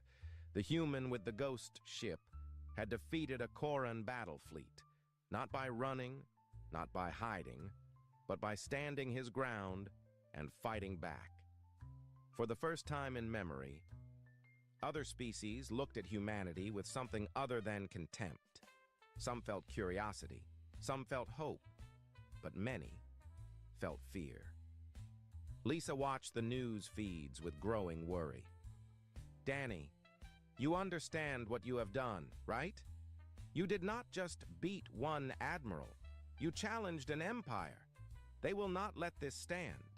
They will come back with more ships, more weapons, and they will not come alone. Danny nodded slowly. He was still getting used to the connection with the Wanderer, still learning what he was capable of. But he knew Lisa was right. This was only the beginning. Then we need to be ready, he said. Not just us. All of humanity. It is time for our people to stop hiding in the shadows. The Wanderer hummed with quiet agreement. The first battle was won. But the war for humanity's future was just beginning. The message came 3 weeks after the battle with the Koran. It was not a threat. It was not a demand. It was simply a video from a human colony called New Haven, located on a small moon at the edge of explored space. Danny watched the video in silence. The colony was burning. Koran soldiers moved through the streets, rounding up civilians and forcing them onto transport ships. Children were crying. Parents were screaming. And in the background, a voice announced in cold, mechanical tones that this was the price for harboring loyalty to the traitor who stole the ghost ship. Lisa stood beside him, tears running down her face. They are not coming for you, Danny. They are going after our people.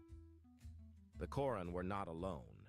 In the weeks since Danny's victory, something unprecedented had happened. The 3 major powers of the galaxy, species that had fought each other for centuries, had put aside their differences. The Koran Dominion, the Velthari Consortium, and the Syndicate of Morrow formed what they called the Coalition for Galactic Stability. Their stated goal was to protect the galaxy from dangerous technologies. Their real goal was to crush humanity before it could rise. The Coalition did not attack the Wanderer directly. They had learned from Admiral Kethral's mistake. Instead, they went after the soft targets, human colonies, human trade ships, human civilians who had nothing to do with Danny or his ship. Every day brought new reports. A mining station destroyed, a transport convoy captured, a settlement burned to the ground. The message was always the same. Surrender the Wanderer, or watch your species suffer. Danny stood alone on the bridge of his ship, staring out at the stars. The Wanderer was powerful, but it could not be everywhere at once. He could save one colony while 10 others burned. He could destroy one fleet while 100 more attacked his people across the galaxy. What do I do? He asked the ship. How do I fight an enemy like this? The Wanderer was silent for a long moment. Then it spoke, its voice gentle in his mind. Captain, the architects faced a similar problem once. They were a single species in a hostile universe. They could not defeat their enemies through strength alone. So they changed the rules of the game. How? They shared their knowledge. They lifted up others. They built alliances based on mutual growth rather than mutual fear. In the end, they lost their war. But the civilizations they created survived. Life spread across the galaxy because the architects chose to give rather than to hoard. Lisa found Danny 3 hours later, still standing on the bridge. But his face had changed. The despair was gone, replaced by something that looked almost like hope. I have an idea, he said, but I am going to need your help. The broadcast went out to every human settlement in known space. It bypassed the Coalition's communication blocks, carried by frequencies that their technology could not detect. Danny's face appeared on screens in hidden colonies, on ships running dark through enemy territory, in refugee camps where humans huddled together and waited for the end. "My name is Danny Cole," he said. "By now, you have heard stories about me. The fool who bought a mythical ship. The cargo hauler who defeated a Quran fleet. Some of you probably think I am the reason for your suffering. And in a way, you are right. The Coalition is attacking you because of me." He paused, letting the words sink in. "But here's the truth they do not want you to know. This ship was built for us, all of us. It was created billions of years ago by a species called the Architects, and they designed it specifically for human minds. They believed that we were special, not because we are strong or fast or dangerous, but because we adapt, we learn, we refuse to give up no matter how bad things get." Lisa stood behind the camera, watching her friend transform into something more than a cargo hauler. Danny spoke with a conviction she had never heard from him before. "The Coalition wants us to stay small," Danny continued. "They want us to stay afraid. They want us to remain the species that hauls their cargo and mines their ore and does the jobs they think are beneath them. But we were meant for more. The Architects saw it, and now I am going to prove it." He held up a data chip. "This contains technology from the Wanderer's database. Shield modifications that will protect your ships from Coalition weapons. Engine upgrades that will let you outrun their fastest vessels. Medical advances that will cure diseases we have suffered with for generations. I am sharing all of it. Freely. No strings attached." The response was overwhelming. Engineers on a dozen colonies began working on the modifications within hours. Pilots who had been hiding in asteroid fields came forward, ready to fight. Scientists pored over the medical data and wept at what they found. Lisa coordinated the effort from the Wanderer's Communications Center. She was good at organizing people, at keeping track of 1,000 moving pieces. Within 2 weeks, what had been a scattered collection of refugees and traders began to look like something else. A fleet, a resistance, a nation. The ships were not impressive by galactic standards. Modified freighters, mining vessels with weapons bolted to their hulls, old patrol boats that should have been scrapped years ago. But they were human ships, crewed by humans, fighting for their survival. "The Coalition has 300 warships heading for Kepler's Rest," Lisa reported one evening. "They are going to make an example of the colony. Full pacification, no survivors." Danny looked at the tactical display. 50 human ships against 300 Coalition warships. The numbers were impossible. "Then that is where we make our stand," he said. "We cannot hide anymore. We cannot run. If humanity is going to survive, we have to fight. All of us. Together." The fleet began to gather. Ships came from across the galaxy, jumping through dangerous space, risking everything to join the fight. And at the center of the formation, the Wanderer waited, its ancient systems humming with power that had not been unleashed in billions of years. The battle for humanity's future was about to begin. The sky above Kepler's Rest burned with the light of 300 warships. The Coalition fleet filled the darkness like a swarm of angry stars, each point of light representing enough firepower to level a city. Admiral Kethral stood on the bridge of his new flagship, a vessel twice the size of the dreadnoughts Danny had crippled weeks before. He had been given one order by the Coalition Council: end the human threat, permanently. Facing him was a ragged fleet of 50 human vessels, freighters with welded armor plates, mining ships with their drilling lasers modified for combat, transport vessels that had never fired a shot in anger, It was a collection of desperate machines crewed by desperate people. And, at the center of their formation, the Wanderer hung like a dark jewel against the stars. "They actually came," Kethral muttered. "The fools actually think they can fight us." His tactical officer tilted his head in confusion. "Admiral, our sensors are having difficulty tracking the human ships. Their signatures keep shifting." Kethral smiled. The architect's technology would not save them today. He had brought enough weapons to crack a planet. 50 primitive vessels would be dust in minutes. "All ships," he ordered, "engage and destroy." The Coalition fleet moved forward like a wave of steel. Weapons charged, shields powered up. The greatest military force in the galaxy prepared to crush an enemy they had always considered beneath their notice. Danny stood on the bridge of the Wanderer, his hands resting lightly on the console in front of him. He felt the ship's presence in his mind, calm and steady. He felt the human fleet behind him, thousands of men and women who had risked everything to be here. He felt Lisa standing beside him, her hand on his shoulder. "No matter what happens," she said quietly, "I am proud of you." Danny nodded.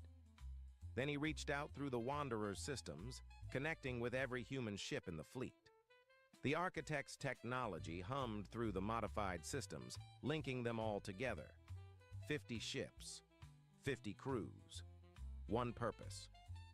"This is Danny Cole," he said, his voice reaching every human ear in the formation. "They think we are weak. They think we are nothing.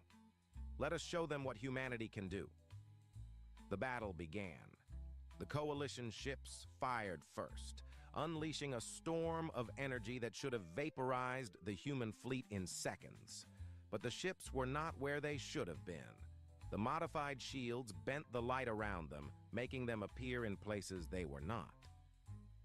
The Coalition weapons hit empty space while the human vessels scattered like startled birds. Then the Wanderer moved. Danny had spent weeks learning to control the ship, but nothing had prepared him for this. He felt the universe flow around him like water, felt the fabric of space ripple as the Wanderer danced through the enemy formation. The ship was singing in his mind, and he was singing with it. Coalition vessels tried to track the Wanderer, but it was everywhere and nowhere. It appeared beside a cruiser and cut through its shields with a single precise strike. It vanished and reappeared behind a destroyer, disabling its engines before the crew could react. It moved through the battle like a ghost, teaching without killing, crippling without destroying. But Danny was not the only one fighting. The human fleet had learned to adapt, just as the architects had predicted. They saw what the Coalition did, and they changed their tactics in seconds. Freighters grouped together to combine their firepower. Mining ships used their drilling lasers to pierce the gaps in enemy armor. Transport vessels sacrificed themselves to shield more vulnerable allies. Admiral Kethral watched his tactical display with growing horror. His fleet was falling apart, not because the humans were stronger, not because they had better weapons, but because they learned too fast. Every tactic he tried, they countered within minutes. Every formation he created, they found a weakness and exploited it. "This is impossible," he said for the second time in his life. "They are adapting faster than our computers can analyze. How are they doing this?" The answer was simple, but Kethral could not understand it. Humans did not think like Koran or Velthari or any other species in the galaxy. They did not follow programmed responses or learned patterns. They improvised. They created. They imagined solutions that had never existed before and made them real through sheer stubbornness. The architects had seen this potential millions of years ago. They had built the Wanderer to unlock it. And now, in the fire of battle, humanity was finally becoming what it was always meant to be. The turning point came 2 hours into the fight. The Coalition flagship, the massive vessel Kethral commanded, found itself surrounded by a dozen battered human ships. Its shields were failing. Its weapons were damaged. Its engines were barely functional. Danny brought the Wanderer directly in front of the bridge, close enough that Kethrall could see the dark hull through the viewport. For a long moment, neither side moved. Then Danny's voice came through the communication system. "Admiral, your fleet is beaten. Half your ships are disabled. The other half are running. You can surrender now, or you can watch more of your people die. The choice is yours." Kethrall stared at the ghost ship that had humiliated him twice. His pride screamed for him to fight on, to die with honor, rather than submit to a human. But he looked at his crew, at the young officers who still had lives ahead of them, and made his decision. "All coalition forces," he said, his voice heavy with defeat, "stand down. We surrender." The battle was over, not with a dramatic explosion, but with a quiet admission of the truth. Humanity had won. In the weeks that followed, everything changed. Human colonies across the galaxy declared independence. Human scientists used the Wanderer's database to leap forward centuries in technology and medicine. Human ships traveled freely through space for the first time, no longer afraid of the powers that had once oppressed them. Danny Cole stood before the Galactic Council, the first human ever granted a seat at the table where the fate of civilizations was decided. Lisa stood beside him, as she always had. The representatives of 100 species watched in silence as the cargo hauler who had bought a mythical ship spoke to them. "The architects are gone," Danny said. "They died billions of years ago, before any of our species even existed. But they left us a gift. Not just technology, not just knowledge. They left us the belief that we could be more than we were." He looked around the chamber, meeting the eyes of beings who had once looked down on humanity with contempt. "We are not here to conquer. We are not here to take revenge for what was done to us. We are here to build something new. The galaxy is vast.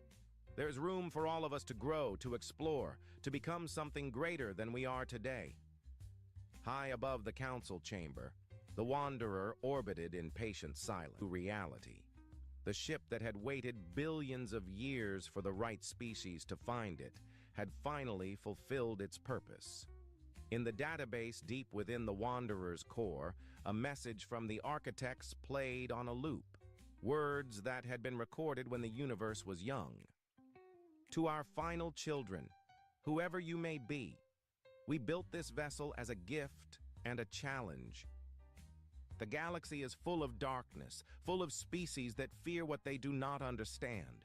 But we believe that somewhere, sometime, a people will emerge who can bring light to that darkness, find them, protect them, help them grow." The message ended, and the Wanderer hummed with quiet satisfaction. Danny Cole had bought a mythical starship that everyone claimed was scrap, and in doing so, he had changed the future of his entire species. Humanity's journey among the stars had only just begun.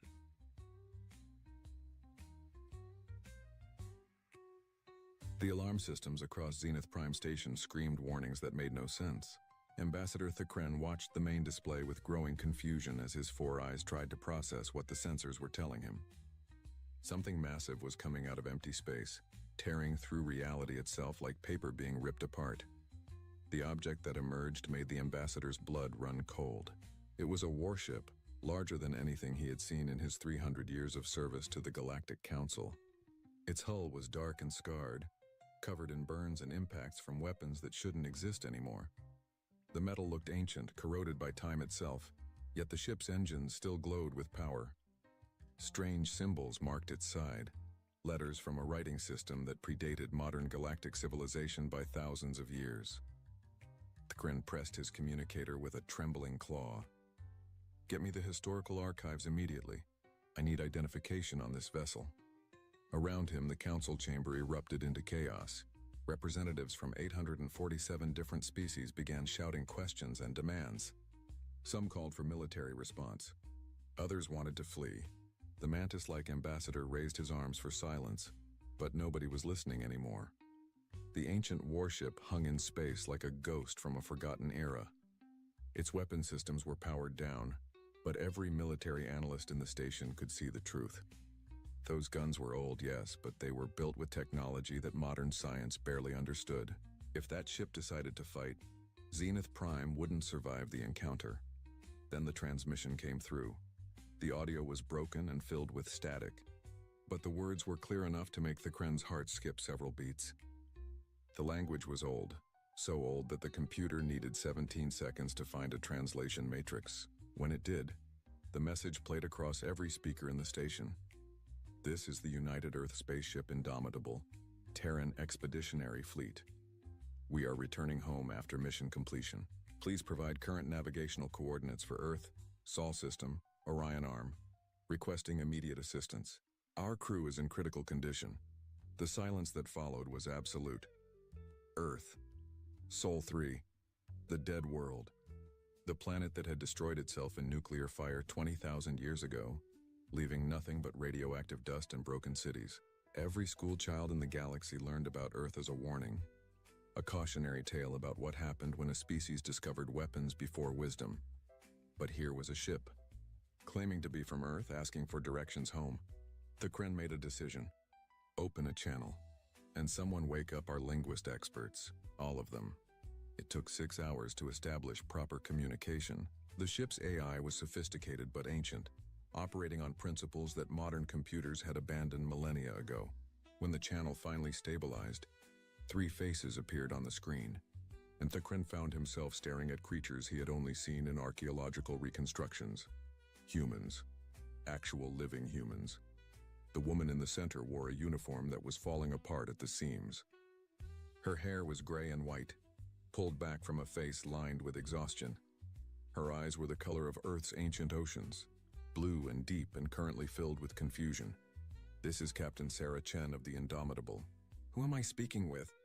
Thakren stood straighter, trying to project calm authority while his mind raced with impossible questions. I am Ambassador Thakren of the Velkari people, currently serving as primary administrator of Zenith Prime, capital station of the Galactic Council. Captain Chen, I must ask you a very important question. What year did you leave Earth? The woman glanced at someone off-screen, then back at the camera. We departed Earth in the year 22,314 by the common calendar. Our mission was a 500-year expedition to establish first contact with civilizations in the Outer Rim. We've been gone for 532 years, but we ran into some problems with a dark space anomaly. Why are you asking? 500 years. They thought they had been gone for 500 years. Thakren felt a wave of pity wash over him. How could he tell them? How could anyone deliver this kind of news? Captain Chen, I'm afraid I have some very difficult information to share with you. The current year by the old Earth calendar is 42,831. You haven't been gone for 500 years. You've been gone for 20,517 years. The woman's face went white. Behind her, someone cursed loudly. A third voice, male and shaking, said something that the translator couldn't process properly. Chen gripped the edges of her command chair so hard her knuckles turned white. That's impossible. Our clocks, our systems, everything says we've only been gone for 5 centuries. How can 20,000 years have passed? Dark space anomalies can cause severe temporal distortion, Thakren explained gently. You experience time at one rate while the universe continued at another.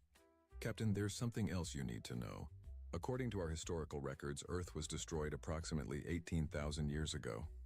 The planet is listed as uninhabitable, a dead world consumed by nuclear war. The silence stretched on for 10 full seconds. Then Captain Chen's expression changed. The shock disappeared, replaced by something harder, something that made Thakren remember that this woman commanded a warship that could probably level his entire station. Ambassador, Chen said softly, your records are wrong. I'm looking at our long-range sensors right now, and I can see the Sol system from here. Earth's biosignature is strong. The planet is alive. Someone has been living on my home world, and I want to know who. The signal cut off before Thakren could respond.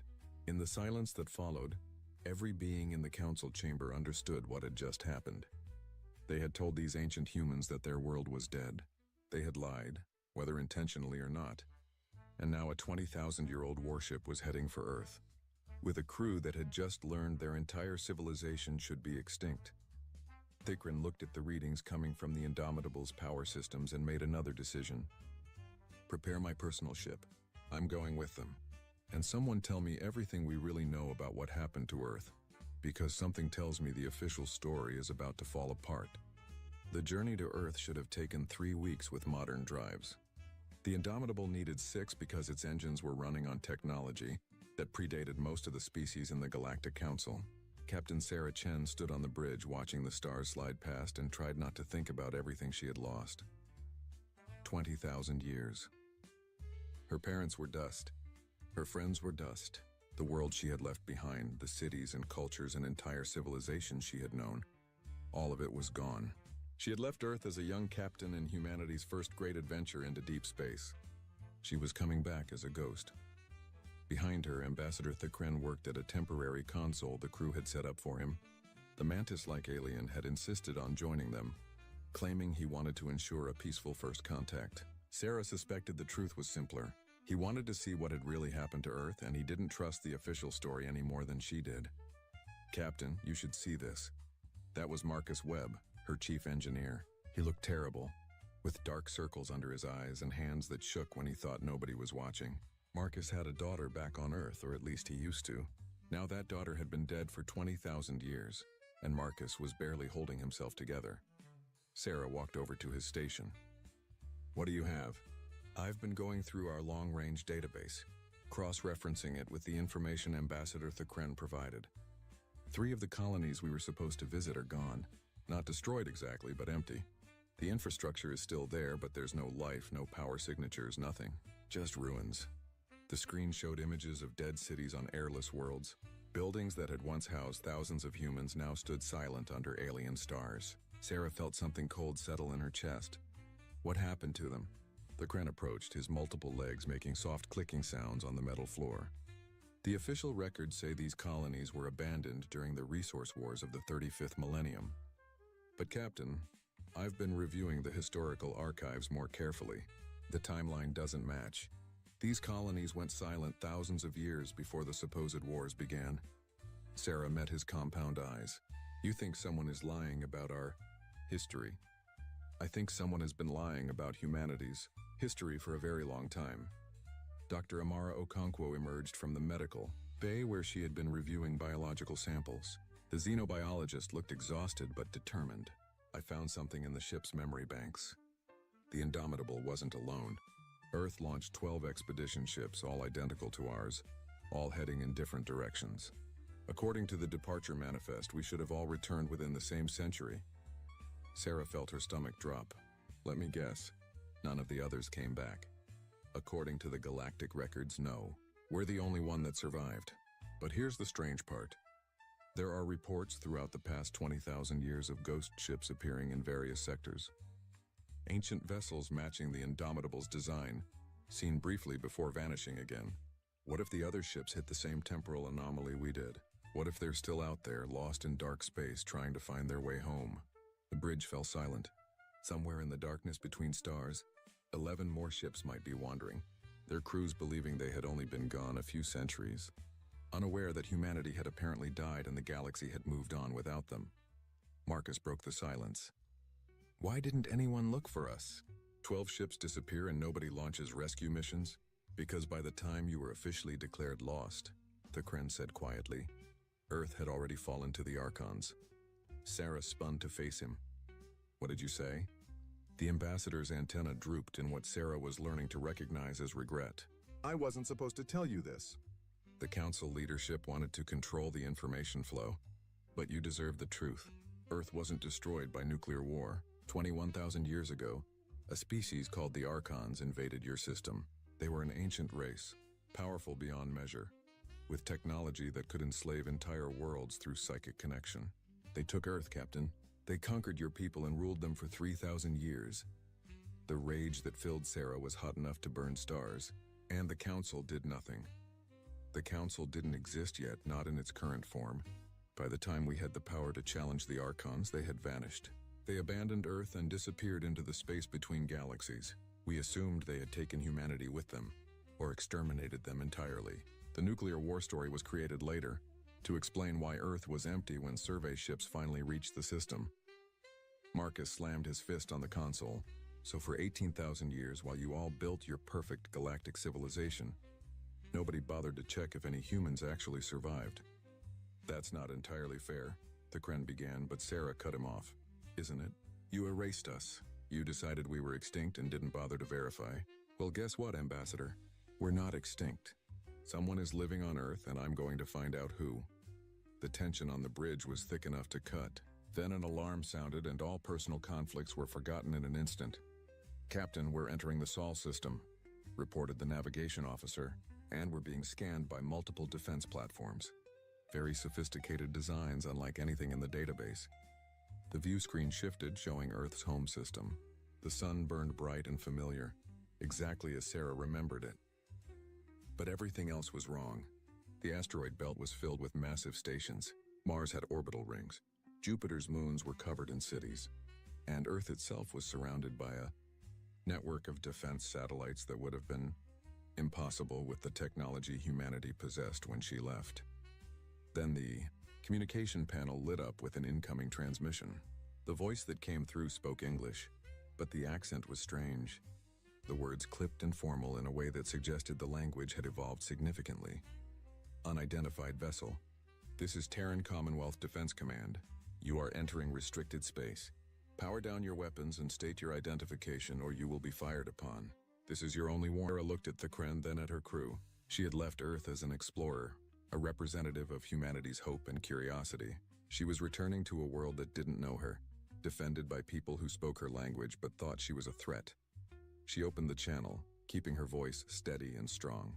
This is Captain Sarah Chen of the United Earth Spaceship Indomitable, serial number 7732, launched from Earth in the year 22,314. We are returning from a long-range expedition mission. I am requesting permission to approach Earth and return home. The silence that followed lasted for nearly a minute. When the response came, the voice on the other end was shaking.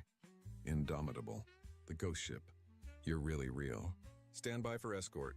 The Chancellor is going to want to meet you personally. Welcome home, Captain Chen. Welcome to the Terran Commonwealth. The Earth that Sarah Chen saw through the landing shuttle's windows was both familiar and completely alien. The continents were in the right places, the oceans still blue and vast, but everything else had changed. Massive towers reached into the sky, taller than anything from her time. The city sprawled across entire regions, connected by transportation networks that glowed with energy. And above it all, the orbital defense platforms hung like guardian angels, bristling with weapons that made the Indomitable look like a museum piece. They landed at a facility in what used to be called Geneva. The landing pad was surrounded by soldiers in armor that looked more advanced than anything Sarah had seen, even in the Galactic Council's military. When the shuttle door opened, she stepped out onto soil she hadn't touched in 20,000 years and felt tears burning in her eyes. The welcoming party was led by a woman who carried herself like someone used to command. She was tall, with dark skin and gray hair pulled back in a severe bun. Her uniform was crisp and formal, decorated with medals that Sarah didn't recognize. When she spoke, her voice carried the weight of absolute authority. Captain Chen, I am Chancellor Elena Vasquez, leader of the Terran Commonwealth. On behalf of all humanity, I welcome you home. I only wish the circumstances were better. Sarah saluted out of instinct, then felt foolish. She was saluting a government that hadn't existed when she left. Chancellor, I have many questions, and I will answer them all. But first, you and your crew need rest and medical attention. You've been in stasis for longer than any human should survive.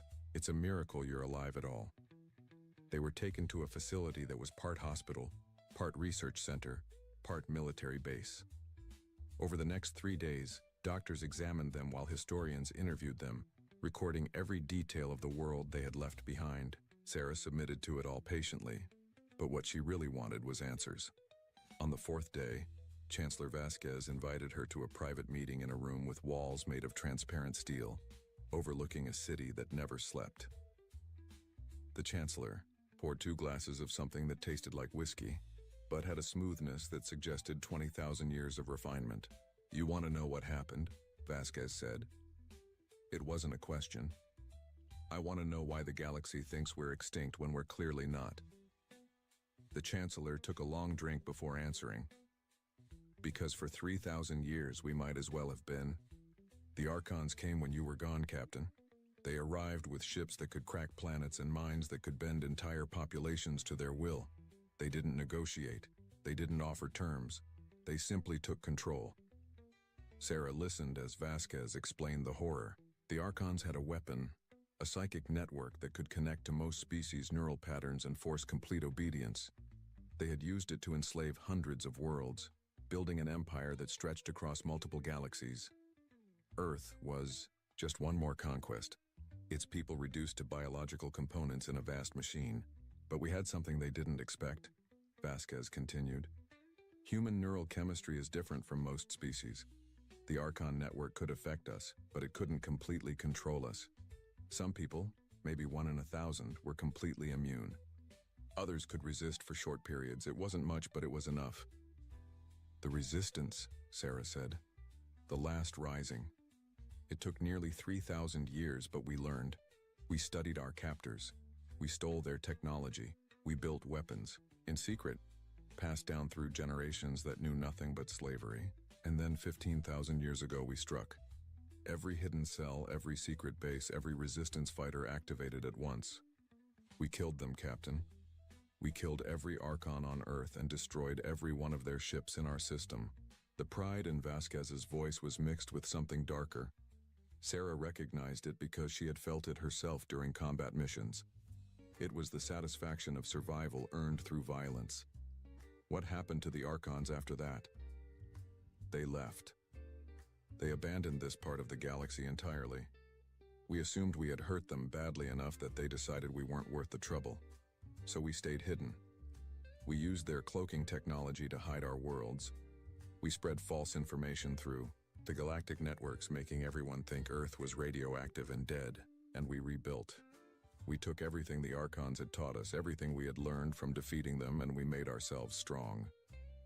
Sarah looked out at the city below. Millions of people living and working, building a civilization that had been forged in slavery and war. You've been preparing for them to come back. We've been preparing for the entire galaxy to be our enemy if necessary. The Council didn't help us when the Archons came. Why would we trust them now? Before Sarah could respond, Marcus burst into the room, followed by Dr. Okonkwo. The engineer's face was pale, his hands shaking as he held a datapad. "Captain, you need to see this. Now." The datapad showed sensor readings from long-range observation posts at the edge of the galaxy.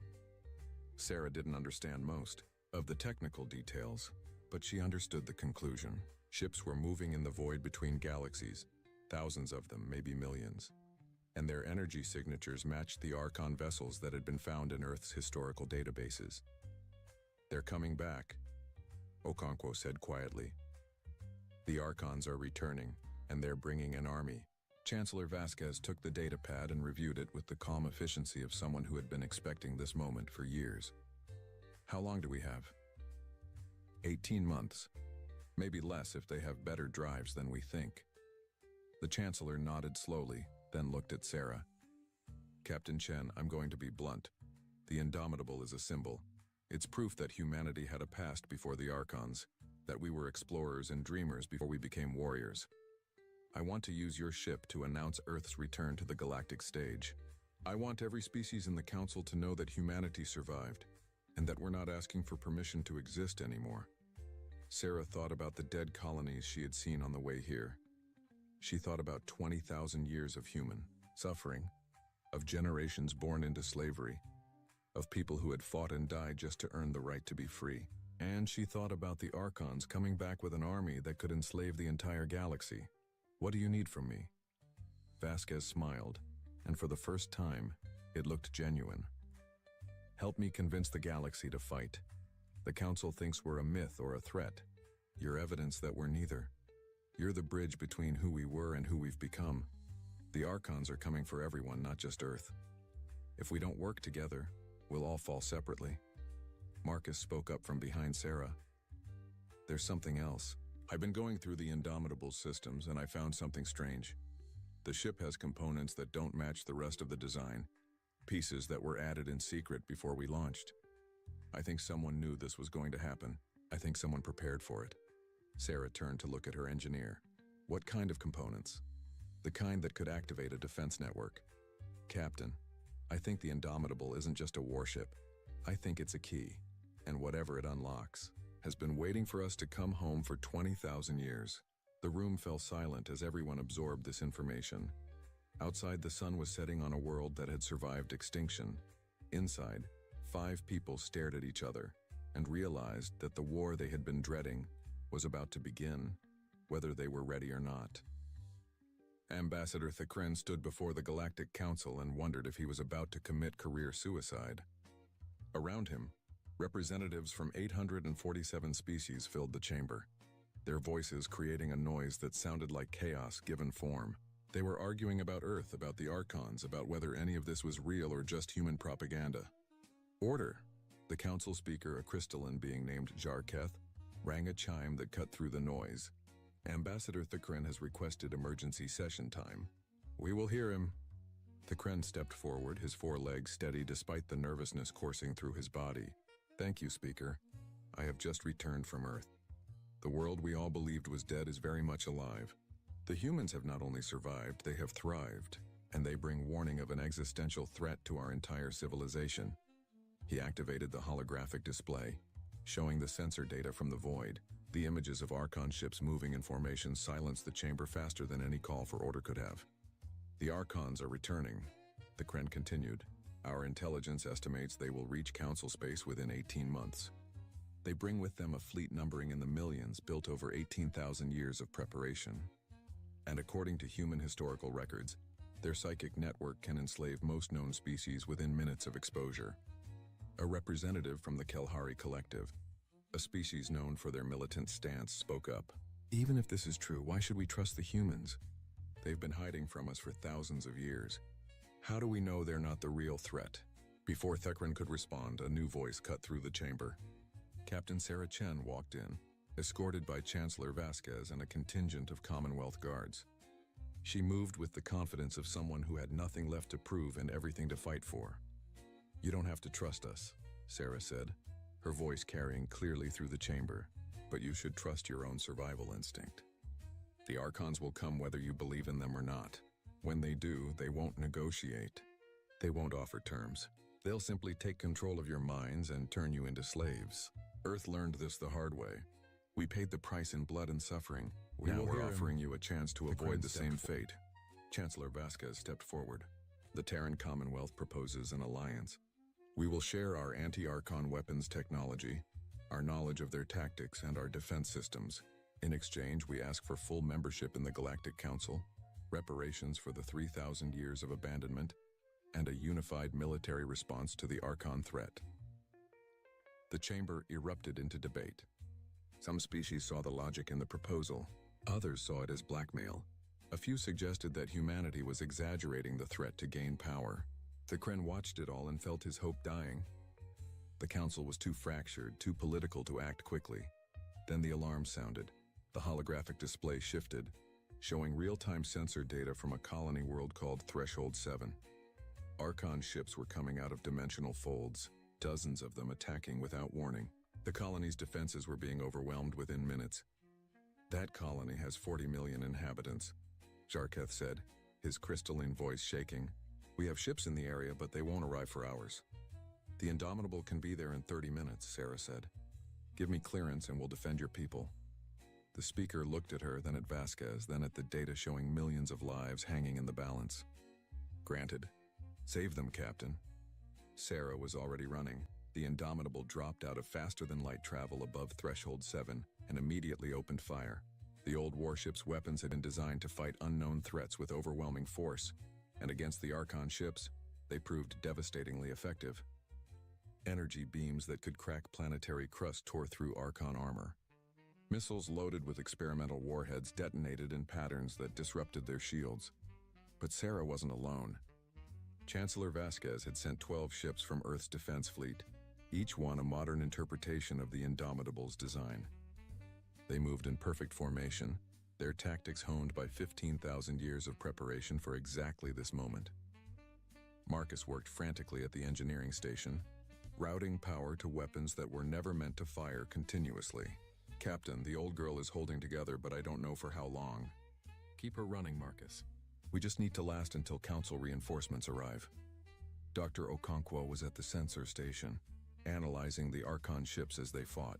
Captain, I'm detecting psychic broadcasts from the Archon vessels. They're trying to establish neural connections with the colonists below, but the signals are being disrupted by something like there's interference. Sarah felt a cold realization wash over her. It's us. They're trying to connect to human neural patterns too, and it's creating noise in their network. We're jamming them just by being here. The battle raged for 2 hours. The Indomitable took hits that would have destroyed lesser ships, her ancient armor absorbing damage that made Marcus weep at his console. 3 of the Earth ships were destroyed, their crews dying to protect people they had never met.